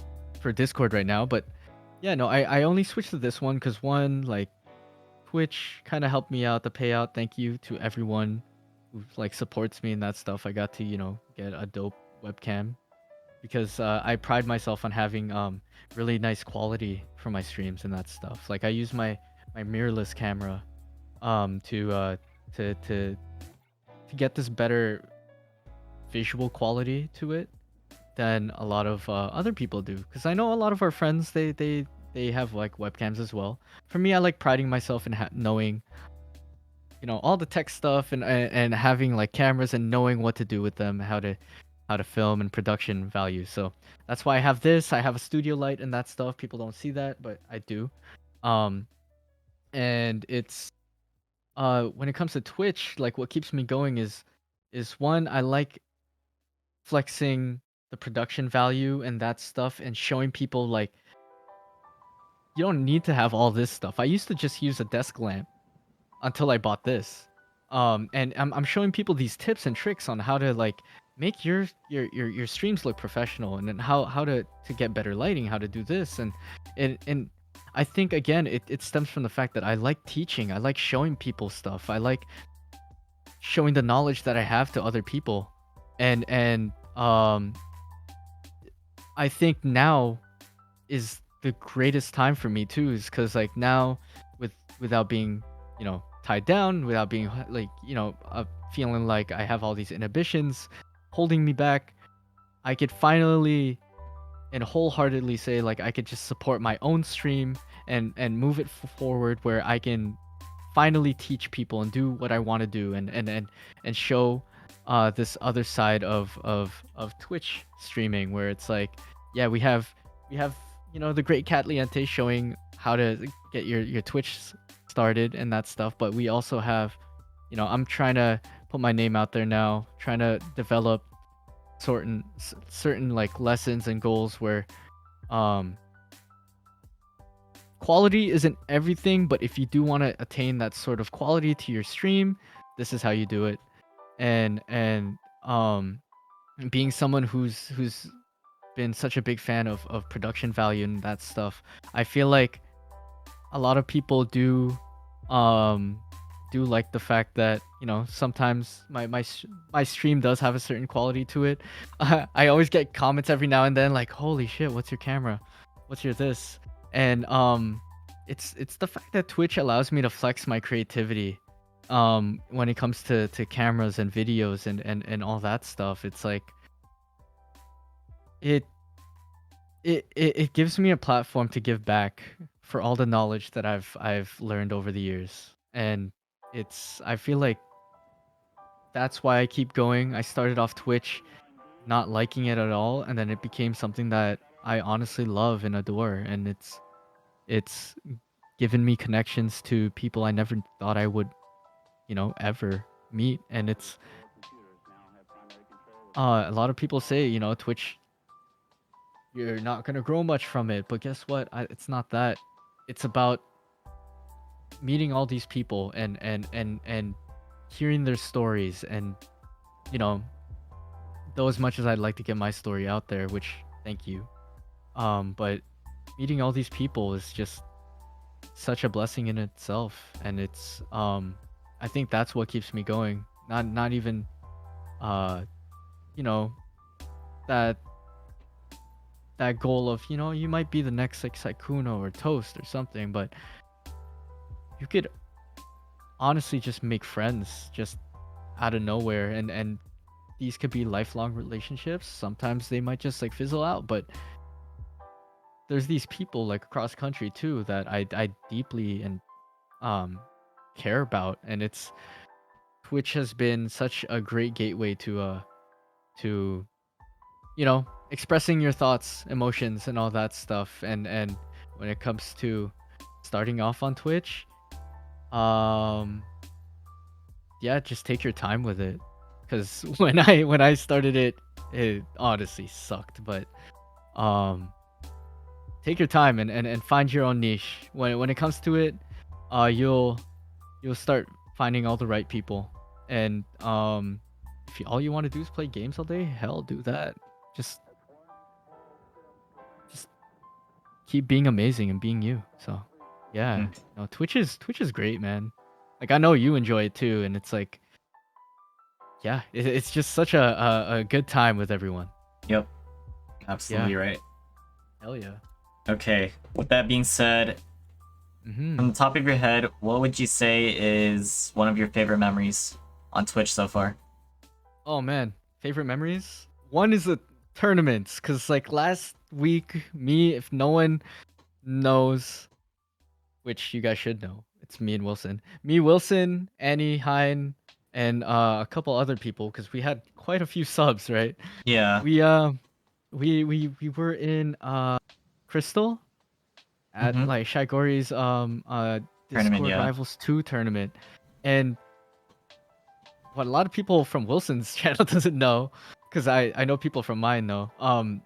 I was asked 12 hours before the tourney was starting to join them, and honestly, it was the most funnest experience I've ever had. Um, Next to Ricardi V's tournament. So I actually had a tournament a week beforehand You where I was a played in team Ricky's captain. tourney? Yeah, I was a team captain. What? Yeah, man. Okay, We okay. How did you do? Yeah, go ahead. as a team, oh man, we got clapped twice, but no, we won the first game, and then we lost the next two. But honestly, going up against Immortals that second game, it was an all Immortal crew, What? and yeah, and we went 7-13. So I'm very Uh-huh. very happy about that. So that's why, like, when it came to the tourney, when you guys were, I'm like, oh, I just gotta account for work, and then I'm just like, you know what? I'm just gonna find someone. I'm like, I really want to play here, because first of all, me and you haven't played, Yeah. and then so yeah, after that, like, I look back and I thought, I did awful the first day, which it was decent. It wasn't the best, but wasn't the worst ever. Hmm. So when I dropped that 30 bomb that first game on that second day, I was just so happy and like feeling it, and I'm just like, guys, I can finally show Wilson what I'm truly capable of as a duelist. Oh my Um, god. Uh-huh. yeah, yeah, no, and it was so great. It was the vibes were nice. Like I've talked to so many people, like Ari, Strawberry, Yeah, the other um, teams. Hmm. yes, I've met all of them. I've added so many people, and like, Played with them too. um, Yeah. yeah, I played with them. Like, like Aileen, Hmm. we played with for a bit too. Strawberry Cat, that's Katie. We're gonna be playing next week, and it's just like, you meet all these new people again, and like I feel like that tournament was freaking amazing. Like Ricky's tournament, holy shit! Like I got to meet such great people through that. Like Ricky's whole crew. Like shout outs to like Cav, Skyrazor, the other Ken. I call him Ken Prime because he's way better than me, better looking too. Um, yeah, Lucy, oh man, Cassie, all of them, Nabby, like these guys are such great streamers and great friends now, and like I feel like I want to have more moments like that where it's uh definitely something that I'm gonna take as like one of my personal experiences from Twitch. Um, oh, other than that, there was a stream where I did one spicy ramen challenge, and then after 30 subs, which Caliente freaking donated to, I ate another one that same like 2 hours later, two times one, and then I was gonna bring that that was up. Nice that we're yeah. going over this. Okay. Oh really? Yeah. Okay, yeah, no, I did that, and then there was also another day where I did 5 times, Hmm. which I put 5 packets, and that I almost yacked. That one was horrible because so what everyone thought I was gonna do was just do, one packet of the noodles and then just put 5 times the sauce. Uh-huh. Yeah, I went the excessive route and I did 5 times the noodles and 5 times the sauce. So, Oh my god. and I split it in half, which it still wasn't. It didn't equate to just having one or two noodle packets, and I almost finished it all, but I think the acidity is what got to me, and I almost barfed, but Hmm. or that might have been just because of the milk I drank. But yeah, no, it was yeah, no, the spicy ramen challenge was crazy time. Um, it's funny because everyone just kept asking the next day after the first one, uh, how my cheeks were, and the first one was okay. I had lactate pills and all that stuff. Second one burnt to a crisp. So yeah, no. I feel like spicy ramen challenges are like a big thing now. It's part of my stream, which I don't know if I'll ever do one again, Yeah. but I'm Insane. always down. Yeah, right. I'm always down for food challenges. Oh, Kat did hit me up to do that spicy ramen challenge with you guys on stream, but I didn't have any at the time. Oh, okay, okay. Yeah. Yeah. And I then I remember. heard that she cheated and she got Shin Ramyun and then watered it down. Oh Exposed. my god. Exposed. Where, you know what? Let's hold another spicy ramen challenge. I'll be part of that. Future content. All right. Yeah, I'm always Um down. Food challenges all the way. so, what would you Mhm. say the pros and cons are of streaming on Twitch? Pros and cons. Hmm. There are days where you just don't get people chatting in the comments, and that kind of gets disheartening at times. Hmm. But also, it's just a lesson to, just talk more, be more entertaining, do something, just spice it up a bit. Um, the cons of it was the hate raids, like the stupid people that hop into raid and into your streams and say stuff. The bots. Oh, when that happened, remember those? those bots that start with an H or something. I forgot when those kept popping off. Those ones are like the cons. Boss Um, or something? Boss? yeah, the Haas bots. Yeah. Yeah, that's the horrible part of like streaming, and you just you got to deal with it and that stuff. And I really hated the way that there would be people that would talk to female streamers. That's the one thing I despise. Um, because it's or just and just the bullying in general on these on Twitch. Like I had people. It's a good thing I'm me because I know how to deal with people. Yeah. But yeah, no, I had like three idiots come on my stream and then they started donating money to and then they were like posting the N-word and that stuff.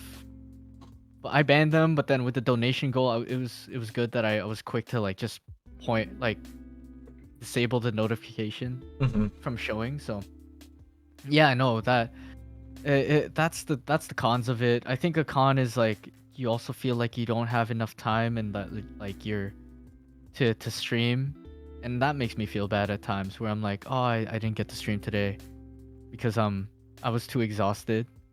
Because as much as like I'm exhausted, I want to stream because it also gives me energy. Um, but I'm starting to see that like you can't be doing everything all at once, and I do need those days out for myself. So I'm Hmm. trying to keep regular with the announcements and that stuff.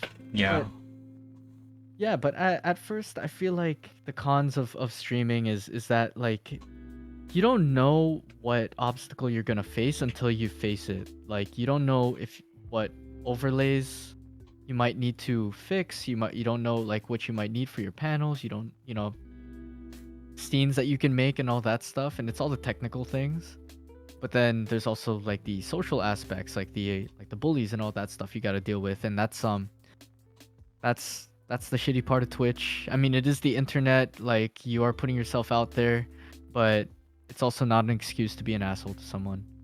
Mhm. Um Positive sides of Twitch, obviously talking to people, like being able to express yourself and show some different side of you. Like I know a lot of friends who are Twitch streamers and they are so outgoing on Twitch, but you hear about their their outside personality and they're like the shyest person ever. And honestly, I like the fact that people get to be themselves in the comfort of their own home, and if and it makes me excited to meet them in person, though I know that you might be shy and timid and all that stuff. It's like that's where I come in. I could I'll try and make it fun for you to be outside.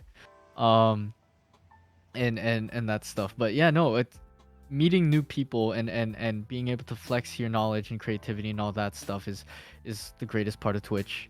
Um, and just playing games with people all around the world. Like I have an EU account on Val as well as a OCE account. Um, and it's great being able to play with people from different countries because it's it's something that I never would have thought of being like a 12-year-old kid playing MW2 and um just being cracked at that game on PS3. Um yeah, no, it's great. Like uh Twitch is honestly just a dope place to be at. And um there's days where like I just be feeling down and like, you know what? Let's turn on the stream. Let's go live. I know it's not one of my stream days, but let's go. And it's yeah, no, it. I feel like the pros of Twitch outweigh the cons, and the people that you meet through here is honestly the best group of people that I could ever ask for. So yeah, Well said for the pros and cons. With that being hmm said, yeah. what advice would you give to newcomers on Twitch who are trying to get into streaming and for those who are trying to grow their channels? Oh, advice. Follow Wilson Chang. Uh, follow Wilson Chang to see how a great streamer works. Other than that, I mean, there's so many great tutorials out there. Um, if you guys want to learn more about Twitch, there's so much about this platform that everyone can learn from. I mean, there's just be yourself. Don't be afraid to don't put on a persona, because people could see through personas really quickly. Always be yourself. Be genuine, because I see a lot of people also like streaming and you know, putting on this voice, this like weird, I don't know, I don't know how to explain it, but I don't know where they get it. um but they have this weird voice, they're the way that they interact with chat. And oh, interact with chat, sorry chat that I haven't been talking to you for my stream, but interact with the chat, because these people are honestly the greatest people ever, and you can meet the nicest people across country. um when you're starting off stream as well, don't be afraid to show off your weird skills and all that. Like I've shown me doing magic tricks, impressions and all that, which is like I I've never seen, I've never been able to really, you know, show some things from some of the things that I do, like impressions, because I'm just like, yo, if I do an impression, people are gonna think I'm weird on the street. But like here, I'm just like, it's fine.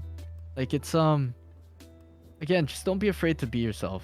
Don't be afraid to reach out and talk in people's chats. That's the reason I'm here today. I've met so many people from just talking in people's chats. Um, Wilson, I don't think we never played before this past weekend, but then I was always I chat in your streams and lurk and that stuff. Like Caliente, um, follow her, by the way. Good tutorials on how to get started on streaming and all that stuff.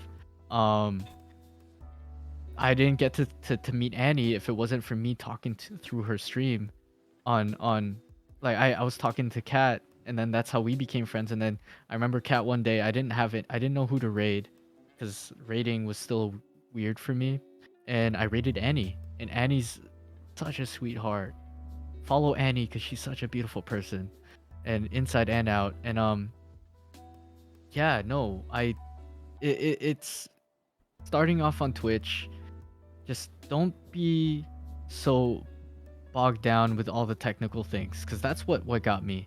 That's what got me, you know, feeling bad about myself, not knowing what to do for things, not knowing how to and it's not the question yet.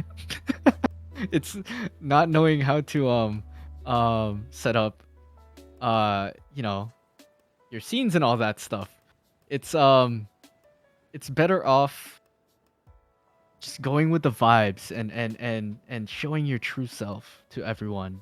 And that's when you're finally being genuine and all that stuff, you'll finally be able to let go of all your inhibitions, and Twitch will take care of you. You'll find a community where you'll find all the support and love from everyone. And yeah, you might get that one viewer for months. Guess what? Yeah, it happens, and it's that one viewer that you might have who's a stranger, not even your friend. That person cares a lot about you. And that's what keeps me going. Um yeah, that's what kept me going for a while. I'm like, "Oh my god, this, like, we're not supposed to look at view count, but I'm like, okay, cool. This person really likes me enough to even be lurking here.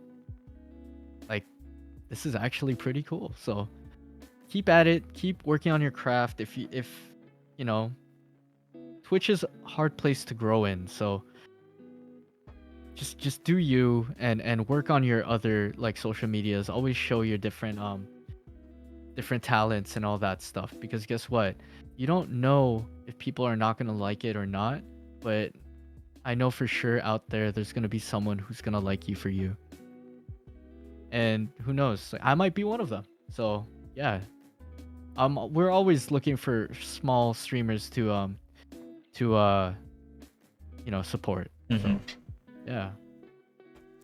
Always a good time. All right. Thank you for the advice. So, you mentioned this a little bit, but talk about how Twitch streaming can affect your mental. Oh, yeah. All good. Twitch streaming, changing your mental. How it changes your mental? Yeah, you'll there's gonna be days where like your mental's gonna be shot from Twitch. Not gonna lie. There's like times where I'm just like, okay, I'm drained. I'm honestly drained. Um, and there's two ways that you could see it. It's either Twitch is draining you a lot and you're not enjoying your time on there, or this is something that I can learn from. And what's draining me? What is something that I can improve to not have this be so draining? Um, Surrounding yourself with great people, nice people, is honestly a blessing to have when you're on Twitch. Um, Again, having building a community that you know that you could feel comfortable in, and that stuff, and that supports you, and that helps with your mental. But again, it all starts with you.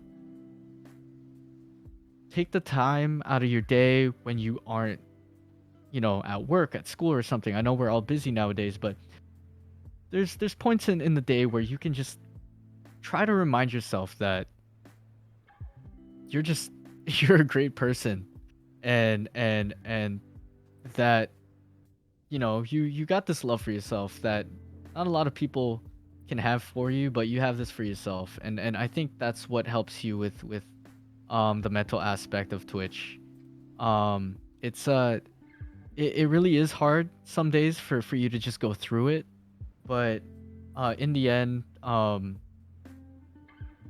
Twitch is, in terms of negativity, Twitch is harmless, at least for me. I just try to look on the bright side of things. Um, and when it comes to affecting your mental health, if it is affecting it to the point where you feel like you're being, forced into just streaming, don't do it. Just find that time out and that love and that confidence in yourself to actually, recollect. And if you don't want to do this thing called live streaming, then it's fine. No one's gonna hate you for it. But guess what? At least you made friends along the way. That and you got people who would love to support you and throw down anything that they have just to, be there for you. Um, but if the going gets rough, again, just take that rest. Take the break. Don't force yourself to stream. Like yesterday, I was so drained emotionally, mentally, and that stuff. It was such a bad work week. I canceled the stream, and then yeah, no, I just took the day out for myself to just rest, and that's all you need to do. Just be self-aware of your limits, and when you start to go past it, just take a step back, because the best thing you could ever do for yourself is you know take that rest and have your own time for yourself, alone time, where you know you could recoup, you can sleep, you can eat, you could just binge watch and do anything that you want to do. And yeah, mental health is important, and if you're not mentally sound, Twitch isn't gonna be something that you'd like to do. Like I, honestly and wholeheartedly, it's like Valorant. Valorant is a mind game. You only do well if you're on Valorant. But yeah, no, um it's the thing with it. Confidence is key, but how are you supposed to be confident if you aren't taking care of yourself? So yeah, no, get those rests in, take that time out for yourself, and know your limits. And guess what? Once you find that confidence and self love, you'll you'll be in a good space to start streaming. Said, well said. Yeah, thank you. A few more things to wrap up the Twitch topic. Yeah. So, as of now, what are your goals for Twitch? Um, my goals for Twitch. I guess I'm trying to slowly get to this 600 follower goal, Mhm. but I know that at the end of the year, which I'm already manifesting this for myself, but I know by December or the start of 2013, I will get that partner badge. 2023? Oh, 2023. Yes. Fuck. 2013. Holy Yeah, shit. I am yeah, back yeah. All 10 good, all years. good. Yeah. But yeah, no. By the start of 2023 or by December of this year, I will have that partner badge. I'm already manifesting it for myself. Trying to, trying to figure out how like the little bits and pieces that I can do from what is it? It's April from here to until then, um, to get there. But yeah, no, I will get that partner. If not 1,000, reach 1,000. But I feel like I can reach that soon. So just Hmm. shooting for the stars and seeing how things go. Um, who knows? Maybe like I'll also branch out into like YouTube and all that stuff. But I think one of the main goals when it comes to content is showing people and teaching people how to film and edit things. And I feel like this is gonna be a fun journey. Yeah, Until then, yeah, enjoy it. yes. Okay. Does your family know that you stream? Like, what Yeah. were their initial thoughts versus now? Oh, streaming. I feel like my mom. I had to put it in a way to my parents where it's just like, you know what, this could be a lucrative business thing, you know. So what they see it as is it's another form of entertainment that could lead to something bigger, Hmm. which I feel like it could not, but yeah, no, my dad and my mom, like, they knew that I wanted to pursue YouTube before, but I never really had the courage to do it. Um, when it comes to streaming and that stuff, I think they're supportive in the fact that I kind of let them know like the mini goals that we've come to. Um, I was like to my mom like the first time when I got to 100 followers, I was like, "Yo, oh wait, no, I was like, I hit affiliate. This means that like I can make my own art for my channel and that stuff, and do all this and that, and people could sub and they'll support me, which means I can make a revenue." But I'm telling my mom like this isn't all it. But yeah, and then I hit 100, and then I hit 200, then 300, and then I told my mom about this 400, 500, and I'm like, yo, I'm growing, and it's like, and then I'm telling my mom like, yo, and like my dad, I'm like, yo, I got a friend who's over from they're over in Poland. I'm like, I have these friends that I just met um from Singapore. Also, hi Crystal. But yeah, it's like it's so nice to have these people around. I'm like, yo, there are people watching me from Philippines, from Hawaii, from you know, uh, from Alaska, and I'm just like, these people are just it's so nice to just be able to talk to these people, and I think my parents knowing that I stream and that stuff too, they're seeing that I'm putting in all the equipment to use instead of it sitting here and taking up space. So I think that's giving them a sound of mind because they know how much money I've spent on this. Hmm. Like yeah, like hold up. If I show you guys my camera right here, I don't know if you guys could see that. Yep. Yeah, and all that, and then that's on a gimbal. It's a stabilizer. Um, yeah.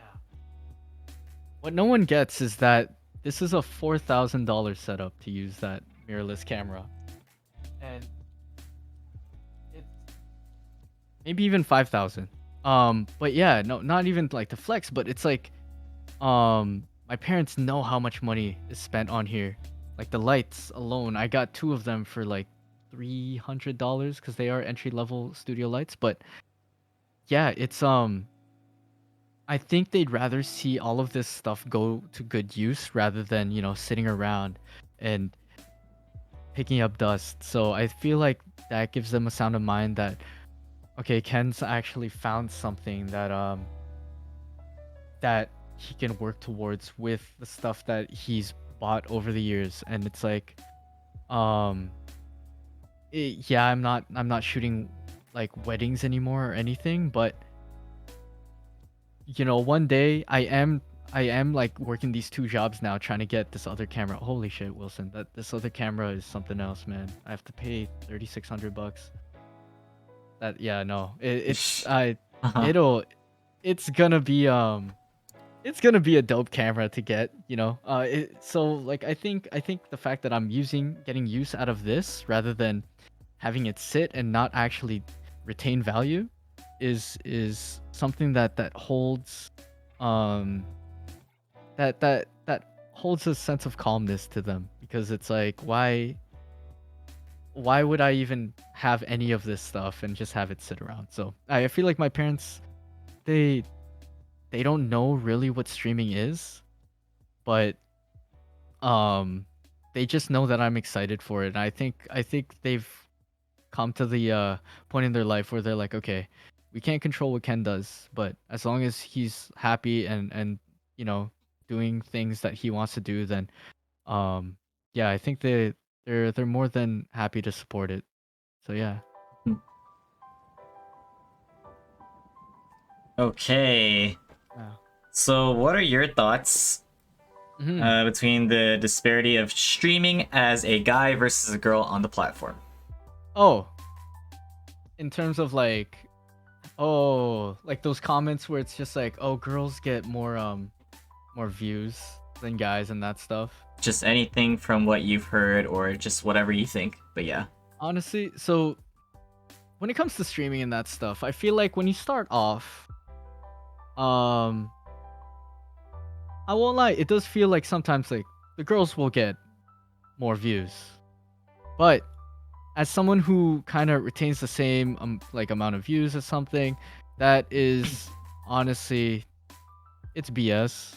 I feel like, yeah, girls can get followers quicker and that stuff. Like, yeah, because let's be honest, women are attractive. All the girls on stream, like, you guys are all beautiful.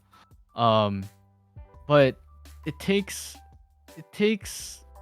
one male streamer to know that, yeah, it's hard on this platform, but guess what? You just gotta work your ass off. Like, it's these women are also working their ass off. They gotta put themselves out there and show that, you know, show their true selves and not be afraid to do all of that. Guess what? You gotta do that too. You gotta do that too. These girls face scrutiny every day from people harassing them and all that stuff. Guess what? If they get more followers than you in that one day, they deserve it, because are you even there like backing them up? You're over here thinking, you this just because she's a girl, she's getting, more views, more followers. No, it's not true. It's false. I feel like um there's a lot of like misconceptions because of social media and that stuff.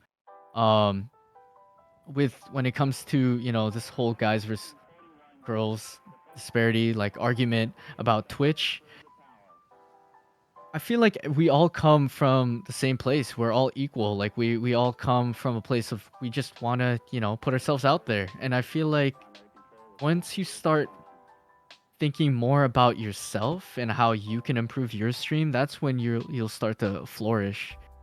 When it's like, I don't know what else to say about it. It's like girls who stream on Twitch, there's also more people, like more bullies out there, and I feel like it sucks. Like, it's um and yeah, you know what? Like, just shout outs to all the girl streamers, cuz you guys are honestly brave for even just turning on your stream and live and like going live. It's like, I don't know. When it comes to male streaming, I do know that for me, I actually have a good balance of both, male and female streamers that I lurk. And to me, it doesn't matter if you're a girl or a guy. It really matters on how your personality is and what your content is. And are you even being genuine on your stream? Are you a good person? Cuz I could sense that. And trust me, if you're jealous that a girl is so cute that she's going to get a follower, better yourself. Dress better. Give yourself a haircut. Make yourself feel good. Like, I don't know. Just, there's always things to improve in life. Other than that, just yeah, no, it's just be yourself, because the only way that you're gonna retain viewership, followers, and all that stuff is just showing off your best self, and people will stay. There's gonna be so many people that go, but once you're genuine, people will stay. There's no point in dwelling on uh if guy girls, there's a disparity between us, because guess what, we're all trying to make it on this platform. If we could all just support each other, then that's honestly the best thing that you could ever do in the long run. Yeah. All right, well said. Yes sir, yes sir. All right, last Twitch question. This is Mhm. for the people. Yeah. So if you guys know what I'm about to ask, then you've Oh already Jesus seen some of Christ, these what is this? podcasts before. Oh no. Wait, don't be nervous. Relax, relax. Yeah. Okay, okay. All right. So how does it feel Mhm. to be famous?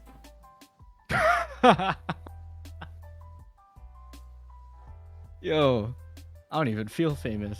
I'm not famous. I'm not you. I'm not you, Wilson. Wow, Man. you turned this around. Huh? You I'm turned not this around you. on me. I'm This not guy. you, sir. Oh no. Oh man. Imagine being famous though. That would be kind of cool. But yeah. I I don't know, dude. Okay. So what would you consider, all right, the real question, what would you consider as like the next level as a streamer? Because there's like really, really big ones out there, Pokimane, Mm. Saikuno, etc. And then there's like us, small Yeah. streamers, right? What is considered the next tier? Next tier.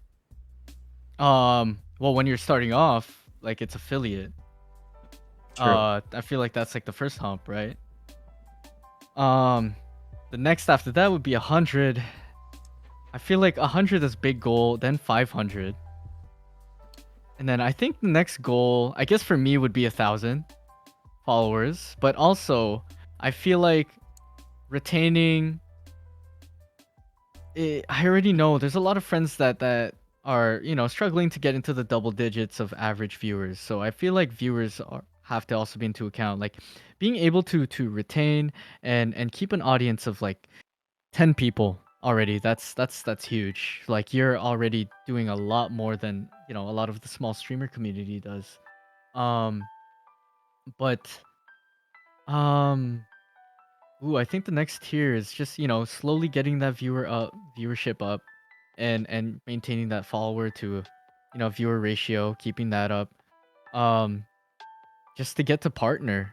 And I feel like partner is like such a big milestone when it comes to someone's like Twitch journey. So yeah, no, I feel like pushing for partner would be amazing, and I think that's what sets you apart from, I guess, affiliate. Once people see that, it's funny enough. Once people see that purple circle, that badge with the tick on it, people start to get nervous in chat when you hop in. And I was never nervous when some of my partner friends would hop into chat, but like it's so nice to see. But yeah, no, I feel like after hitting your 500, 1,000, it's always, I think that partner push is huge. And if you could do that, you're a beast of a streamer. I mean, to get 75 average, that is crazy.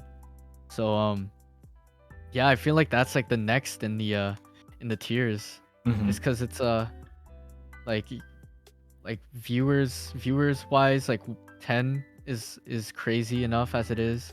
Like I've been hitting 20, and that to me is like crazy. um it's just, yeah, no, 10 and 20 viewers, crazy. 100, 500, 1,000 is also like a good milestone. Affiliate, and then like after all that, if you could reach partner, you are worth it and more to stay on this platform. Like you are already, even before you hit affiliate. But I I look up to you if you could retain that much people and keep in line with the chat, because I know I'd be slacking at times. So yeah. Awesome. Okay, so before we move on to the last few things, I'm gonna step out to use the bathroom real quick. Yes, of course. Next topic is Valorant, and then our Oh god. last few random questions, and then the audience can Opening ask it their up. own questions. Hell All right, yeah, I'll be let's right go. back.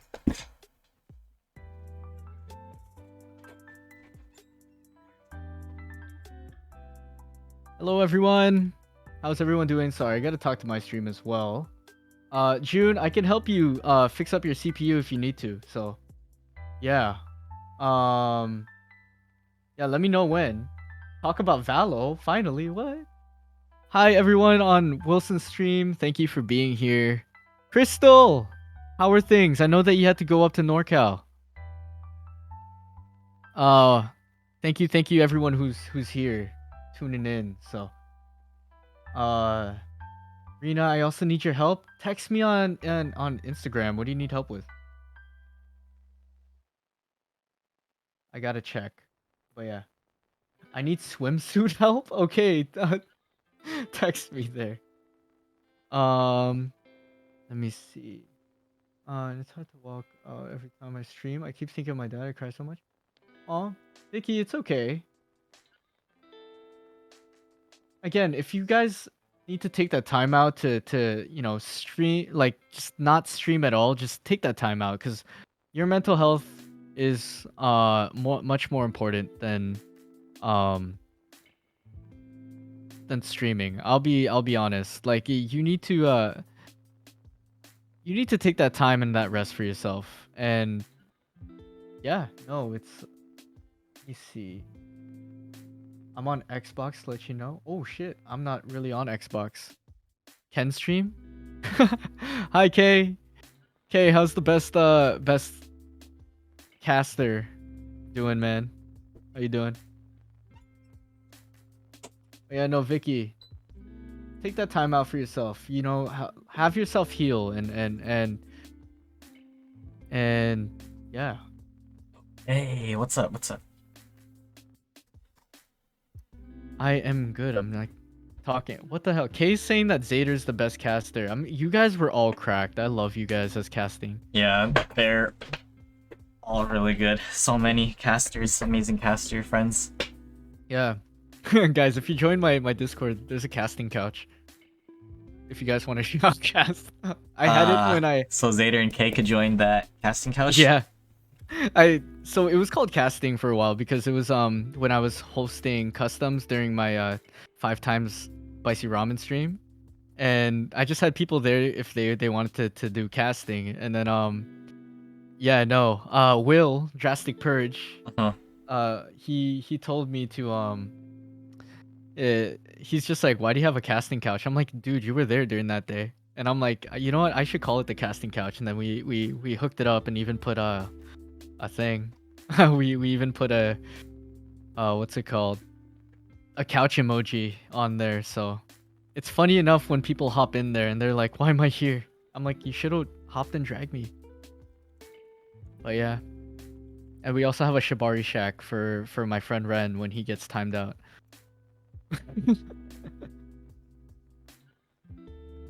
Okay, Valo Yes. time, Valo time. Okay, Valo time. Let's go. All right. In your opinion, best agent in the game and worst. Best agent in the game. You know, I wouldn't be his main if I didn't think Yoru was the best agent in the game. That's why I played him for so long. If I didn't believe in this guy's whole set, I don't think I would have lasted and all the hate behind him. Everyone always said that Yoru was the worst agent in the game. I wholeheartedly disagree. I always thought that he was just more big brain than everyone else, and that's what, that's why people couldn't play him. And that's why when it came to getting better at Val, I worked more on my game sense than it was mechanically because I knew that mechanically I was lacking and that would take a long time to do. But when it came to the big brain plays, Yoru was always the person that I would resort to. Um, yeah. Worst agent in the game. This is gonna be so.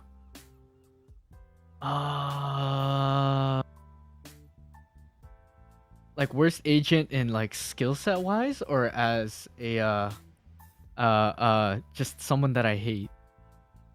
Let's do personal bias and like Yeah. in the current Fuck. meta. Okay, I fucking hate Breach. Fuck Breach. Breach just fucking. When I use Breach, it's funny, but I hate Breach so much because he just util dumps you all the way. Like, oh man, he's so brain dead, and that's what I use when I'm like just so drained from stream. Um, I yeah, no, Breach, I hate you, man. But honestly, without trolling, Phoenix desperately needs a buff. Like the last buff he got was Watch Your Eyes, and that shit does not work at all. Um, yeah, no, that it's funny enough that everyone calls the voice lines for Phoenix's flashes his buff, but no, Phoenix desperately needs a big buff. Hmm. Um, honorable mentions for best agent in the game. Uh, can't go wrong with obviously Jet, Sage, Sova. I know Jet and Sova are S tier. They're too good if you know what you're doing. Um, Sage or KO. Well, people don't get KO is actually crazy at shutting down sites and that stuff, but when played right and by the right person, that guy's unstoppable. Yeah. Hmm. hmm But yeah, no, worst agent. I feel like Phoenix needs a buff because as someone who's pushed for the Yoru buff for so long, Phoenix needs some love because I can just ult right behind his ult and knife him, which I have a clip of. So, um, Yeah. also, yeah, no one picks him, right? So, unless you're trolling. How about best gun and worst in the game? Oh man. Um, best gun. Best gun in the game, Phantom. Worst gun in the game. Oh, that is hard. Best gun in game. I'd have to say the Phantom. That's for sure. If you know how to hit your shots, double dinked headshot, easy. I am a Vandal user, but Phantoms also hit diff. Uh, because of that silencer, no tracers or anything. Um, no one can debate on that. It's honestly the best. Uh, worst gun in the game. As someone who uses the shorty, I can't say shorty. I would have to agree with my mod. And like she says, the stinger. The stinger is good in certain scenarios. You just gotta have better positioning. I feel like all the guns right now in the game are super balanced, especially after the Ares nerf. So I really can't say what the best gun in the game is. Um, I mean the worst gun in the game, because as a Yoru main, I've used the shorty so many times and ulted people and shorted them in the face. I'm hearing stinger. Yes, Hein. Yes, the stinger is one of the worst guns in the game. I'm sorry. I'm sorry. But it I feel like every gun in the game is actually can has the potential to be the best gun in the game, but you got to know when to play uh you got to know when to use them. So, Hmm. yeah. Um That's guns. the yeah, for Hein, when you use the stinger, buy the Spectre instead if you can. But Stinger, only use Stinger if you're in close quarters. Because if you're at long range, you're just gonna get outgunned by a Marshal, a Stinger, a Sheriff, any pistol, if it isn't a shorty. So that's the sad part. You just gotta position yourself well. But yeah, no, every gun in the game I feel like has the potential to be the best gun. It just it it depends on the wielder and the positioning. And that's a lot of things. That's something that people don't really realize is positioning is key in Valorant. It's kind of like a chessboard. I actually see Valorant as like a chess set. Um, better positioning always accounts for wins. So, Okay, how yeah. about your maps? Favorite to least? Oh, okay. Wait, let me pull up a map list. Because I think I'm one of the few who actually has no hate for the Valorant maps. Um, I actually enjoy Fracture. People think I'm crazy, but I enjoy Fracture. Wait, let me see. Map all maps. Does no one have a map list available? Um, I do favorite to least. Let me see here. I feel like I'm looking at maps. Ascent, obviously, Ascent is like my favorite map, just because it's easy. It's such a good map to just get started on. It's like Valorant's own map. Like I feel like you could see every one of these other maps in a different game. Like you can kind of visualize that. Um. Oh. Uh. Breeze, I actually like. Breeze. Okay. Okay. Yes. I I don't know. I'd say like the maps I know I like for sure. Ascent, Breeze, Bind, and Split. Oh, and Icebox. I actually like all those maps. Um, I think Haven might be like the least liked map, just because I don't like playing with the three sites. Hmm. It takes a really coordinated team to play Haven. Breeze for me is honestly amazing as a Yoru main. Like I could TP across the map, people won't hear, but um at that point I know that it's all about just gunplay. That's why I like it so much, because it really dictates who's the best shooter. Fracture, I was an R6 player, so Fracture having to play like around like four different entry points, like I actually enjoy it. It brings a different sense to the game, where I know people hate it, but for me I love it because it just adds a bit of spice, you know. True. Yeah, I my top maps I say would be Ascent, Breeze, Bind, Icebox. Everyone hated Icebox because of the verticality. Again, I was an R6 player before Val. So and in R6 there's like three different floors you got to take account of, and you could shoot through each floor. Um so I honestly liked the Icebox from the very beginning. Split, I guess, would be a mid. Oh wait, no. Yeah, Split would be a mid-tier map for me. Same with Fracture, and then I guess Haven's the last one. Just, but I honestly love each map. They're all crazy to play, and they're fun to maneuver around. Bind Bind's honestly Yoru's playground, and I love just like fake TPing and all that stuff. And it's, yeah, no, it's fun. Okay. And Yeah. lastly, favorite skin set. Oh God. I know my favorite skins for each gun. A whole set. I think the best skin set is the Ion, like as a whole set. As a whole. Okay.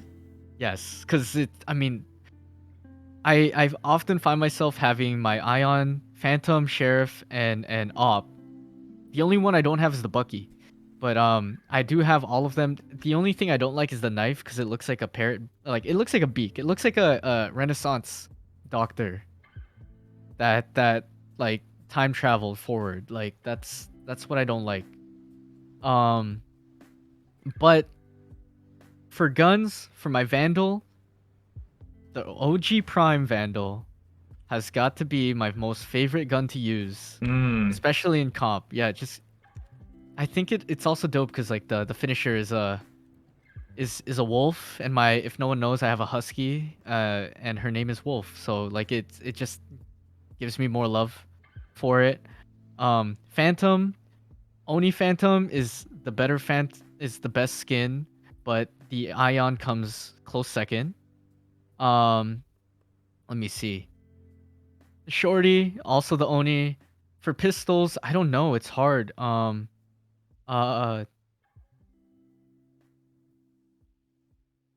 I don't. The origin on the frenzy, the Sovereign on the Ghost, the Ion Sheriff, or the what's it called? Sentinels of the Light on the Sheriffs. Those are the top two like sheriff skins. Um, Ion Op is first, and then Sentinels of the Light is second for the Op. Odin skins, I guess Prime 2.0 or Blastex. I have Blastex. That's the only one I own. But I feel like the Blastex is amazing on the Odin. It's just funny because it's a big ass like Nerf gun. For Ares, Singularity. For the Bulldog, ooh, either Glitch Pop or the Zed skin. Like the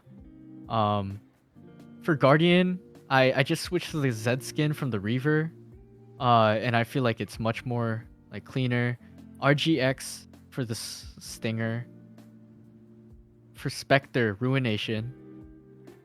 For the Bucky, I use an Origin. And for the Judge, I use an Elder Flame. And I don't know if I'm missing anything. No, I think I went through. Oh, and for knives, Knives, yeah. I don't know. Wilson, what's your favorite knife? Because I feel like mine would be the Celestial Fan because I was born in Year the Ox. So I have that, and because you could fan yourself. So if you just get like a cool like clutch, you could just fan yourself and BM them that way. That or the Yoru knife. I have to say the Yoru knife. Everyone hates the comb, but you guys like the Balisong. I just like it because, you know, I asked for the Yoru knife and they came out with it. It's funny, all of the stuff with Yoru, the buffs and the knife, I actually predicted. I was just like, I wish Riot would do this, and then like a week or two after they would announce it. So yeah, no. Yeah. I love those knives. Yeah, Yoru knife, Celestial Fan, and if I had to give a third one, I think maybe the RGX blade. Cause the katana is pretty crazy. So, Nice picks. Okay, yes. okay. I don't have enough knives to know, so I'm just using like the glitch pop axe. See, okay, the glitch pop axe, it's decent. I roasted it a long time ago, but like it's decent. But I feel like the animation is too short for it to you know, it does the flick on the end there. I feel like I'm not getting my uh my money's worth in visuals, you know what I mean? Got it. Yeah, No so worries. Alright, coming down to the random quick hitter questions. So you just give like a solid answer for each of these questions. yes. Alright. Is this yeah. Biggest pet peeve, if you had to pick one. Biggest pet peeve. Oh shit, I went through this. I went through this with this girl.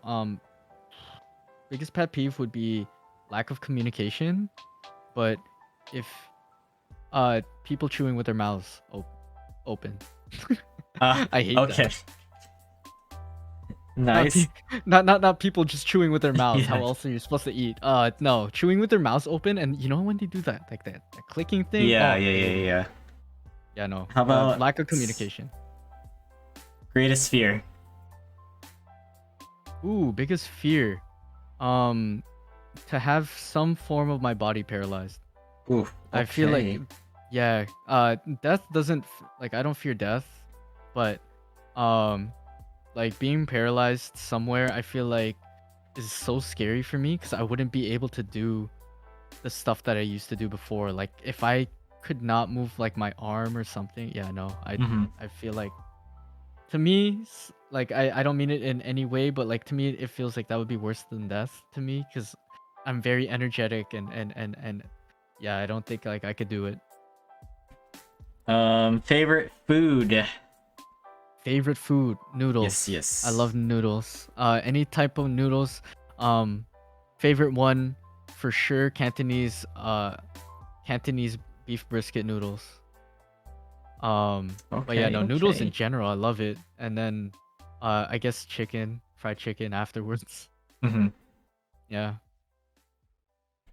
Quote that you live by, or just a favorite quote? Ooh, a favorite quote. Damn, why did all the quotes that I had just disappeared. Um, there's that one that I did write in that in that letter to, or like that note on the bouquet, which was uh you shouldn't try to be perfect. Perfect should try to be you. Yeah. Oh, I okay. guess I could just go to that one by That was pretty default. sick. Yeah. But oh, I had a quote that I had the other day, and oh, I do love the quote. It might sound cringy, but um, luck is where preparation meets opportunity. I do like that quote a lot, just because it's like you could prepare for so many things, but when the opportunity doesn't arise, then it's not your time, you know, Hmm. and that's where luck does not come. But yeah, no, you could prepare for things so much, but you also need to act upon that preparation. So yeah, Dang, there's so love many that. quotes out there. Yeah. Okay, as of now, what would you consider Hmm. as your greatest accomplishment in life and your greatest failure or regret? The greatest accomplishment in my life. I think buying my dog is my greatest accomplishment. I love that girl to death. Oh, Even though nice. yeah, she's I hate her but I love her. She's like the cutest thing ever, but um greatest accomplishment was, yeah, bringing her home, because if no one knows this funny story, I actually bought my dog without my parents knowing and I brought her home. Oh, Yeah. And it's a husky too, so like the biggest trouble ever. Um yeah, no, she's honestly my pride and joy. Like when I have a sad day, if I'm crying or something, she knows when to come in. I get to hug her for a bit and then she just stomps out because she really doesn't give a shit. And I find it hilarious. And it always just, when I'm having a bad day, it makes me laugh because I'm just like, wow, you really don't give a crap about about me crying over here. Um but no, I think my biggest failure,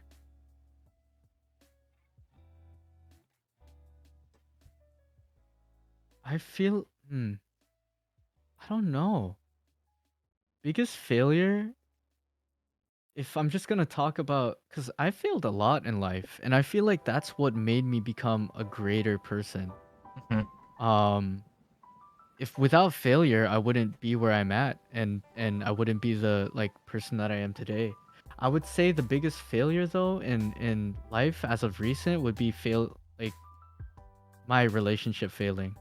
Um, because I thought I was doing more when all I was doing was pushing the person that I loved away.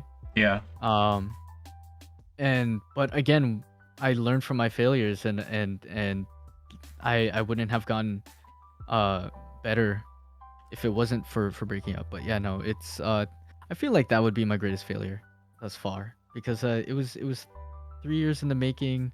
There was a lot of preparation for how our life would be, you know, moving in together. We talked about marriage. We Hmm. TMI. We had some I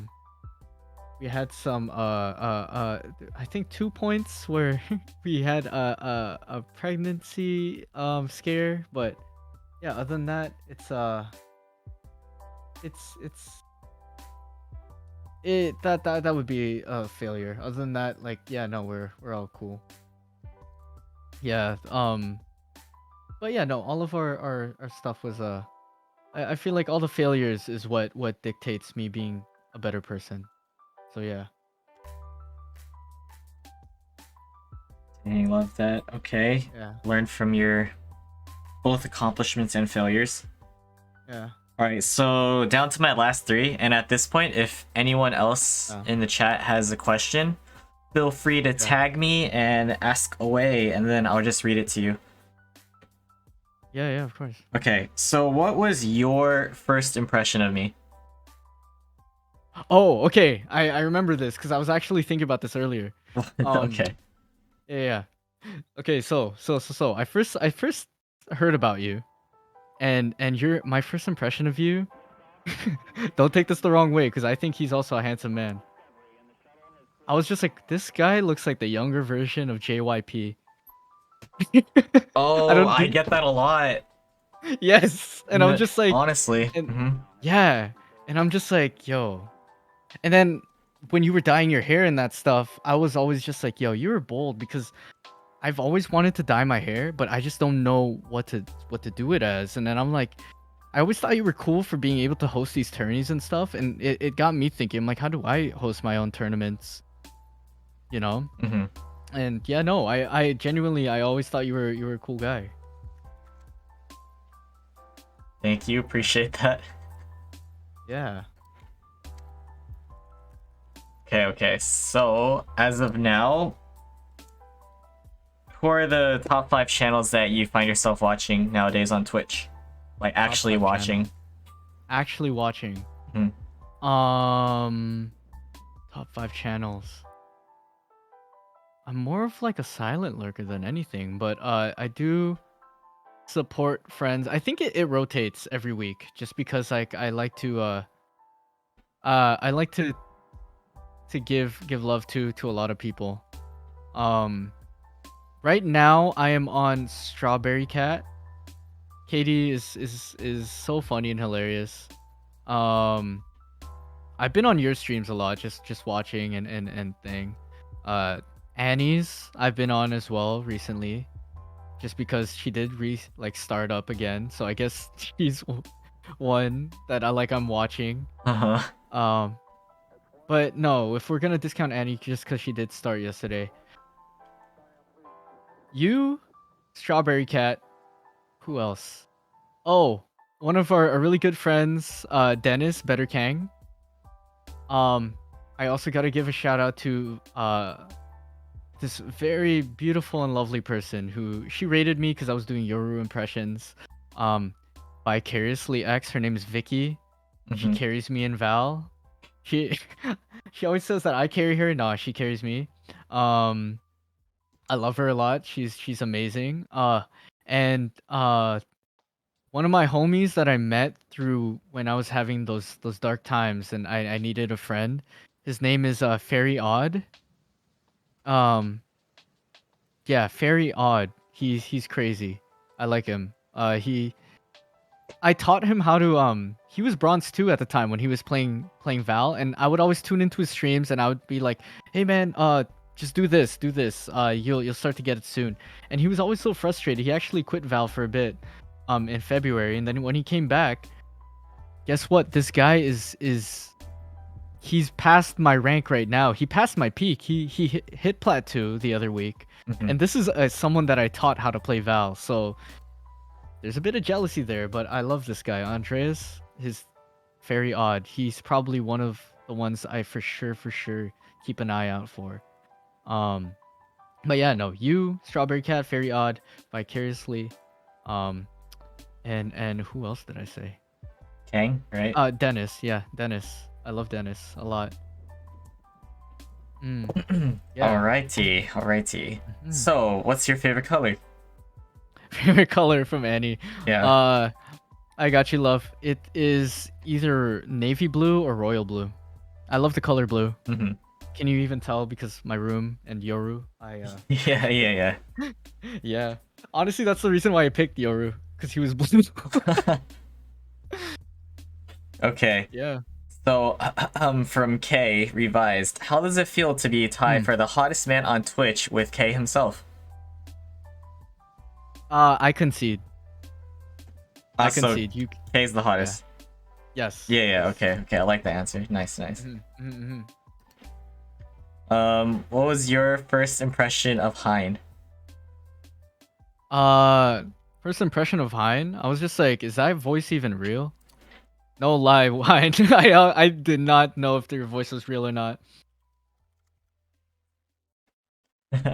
Sexy, Nice. sexy aras though, man.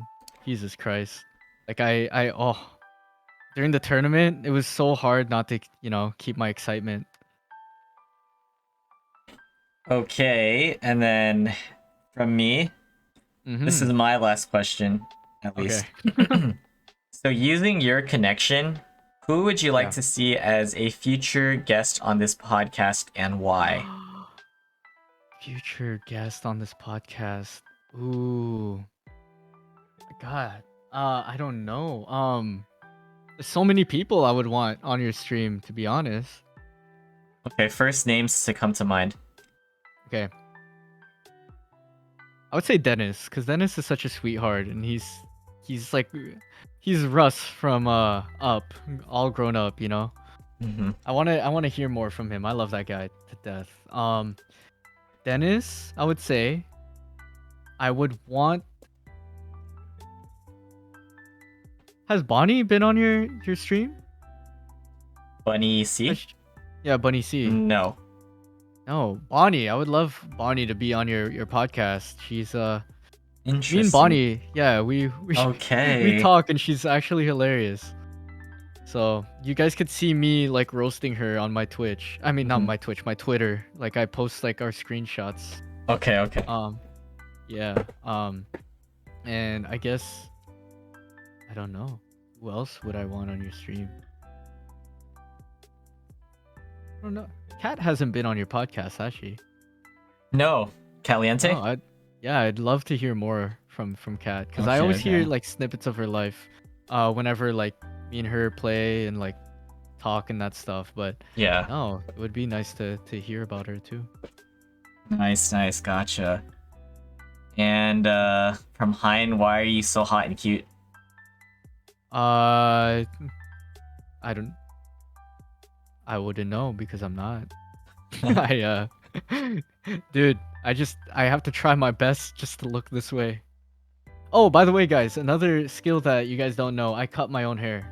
I've been doing it for the past Oh, 11 years now. Yeah, I cut my own hair. dude, that's sick. Yeah, Very so nice, like very nice. all of this.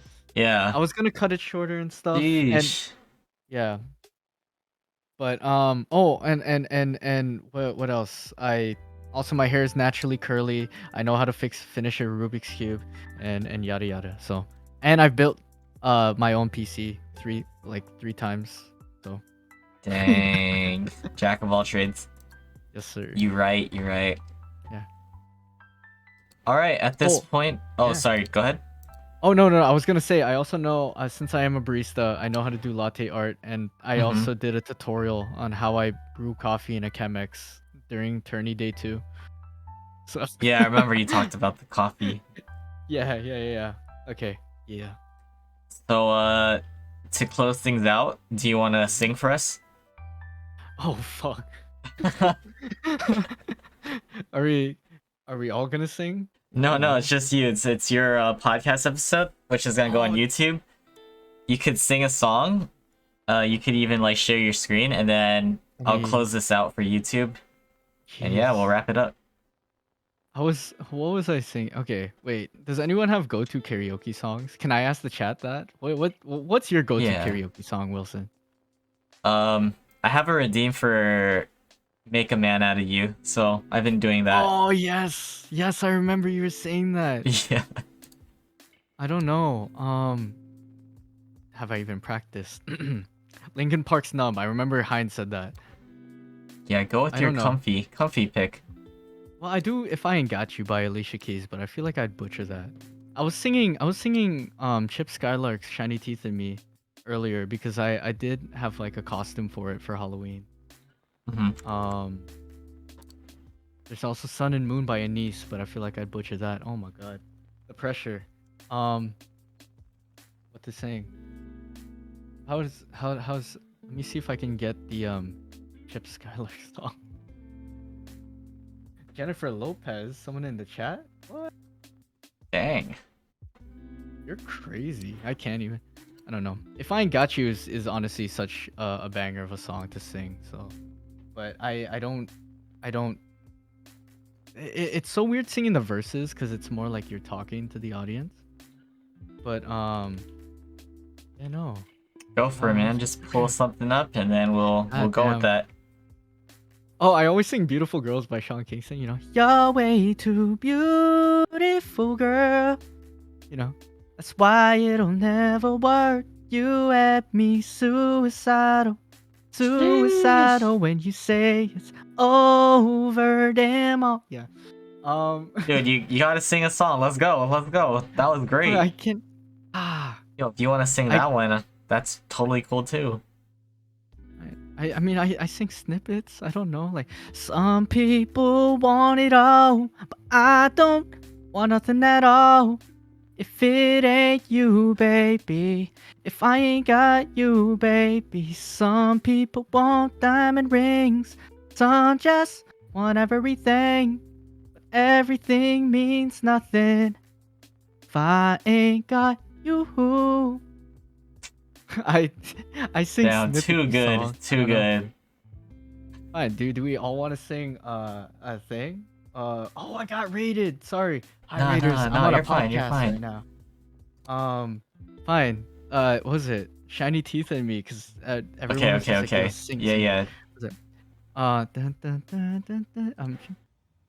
When I'm feeling lonely, sad as I can be, all by myself in an uncharted island, an endless sea. What makes me happy fills me up with glee. Those bones in my jaw that don't have a flaw, my shiny teeth in me.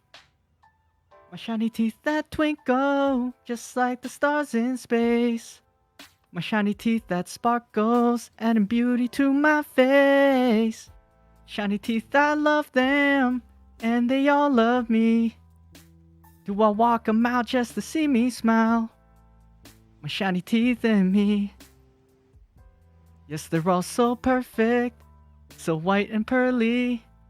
Brush, gargle, rinse, a couple breath mints, my shiny teeth and me. My shiny teeth that twinkle, just like the stars in space. My shiny teeth that sparkle, adding beauty to my face. Shiny teeth, I love them, and they all love me. Should I talk to you when I got 32? My shiny teeth and me. I'll go through it again, but yeah. Dang.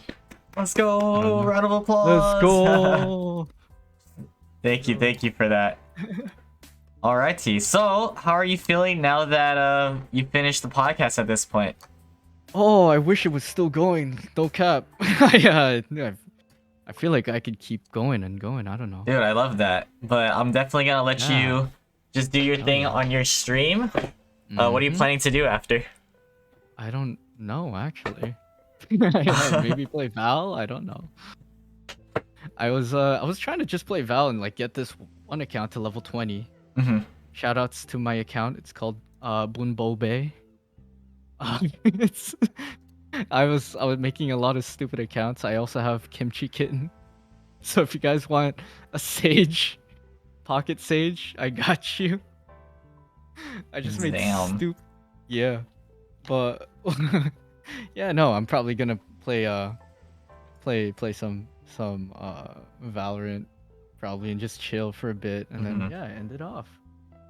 All Yeah, right, but sounds good. Sounds good. I mhm, will close off this portion for the YouTube segment, and then I'll just let you yes go. sir, of course. All right, ladies and gentlemen, this has been the Chang Gang Podcast episode 63 featuring Ken. Ken, thank you so much for talking about your life experiences, for being on this podcast stream. Much appreciated. Do you have any final words for everyone in the audience, the viewers, even on YouTube?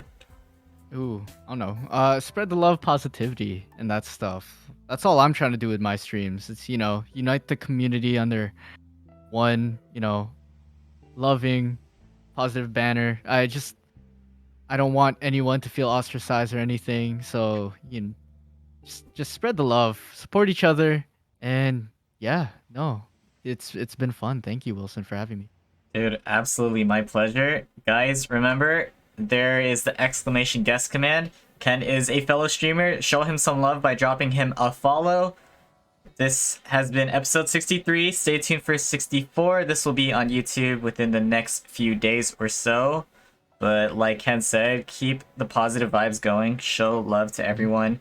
And Sure. make sure to give this video a thumbs up and hit that subscribe button if you haven't already. I welcome y'all to the Chang Gang with open arms. Take it easy, folks. See you in the next one. Peace.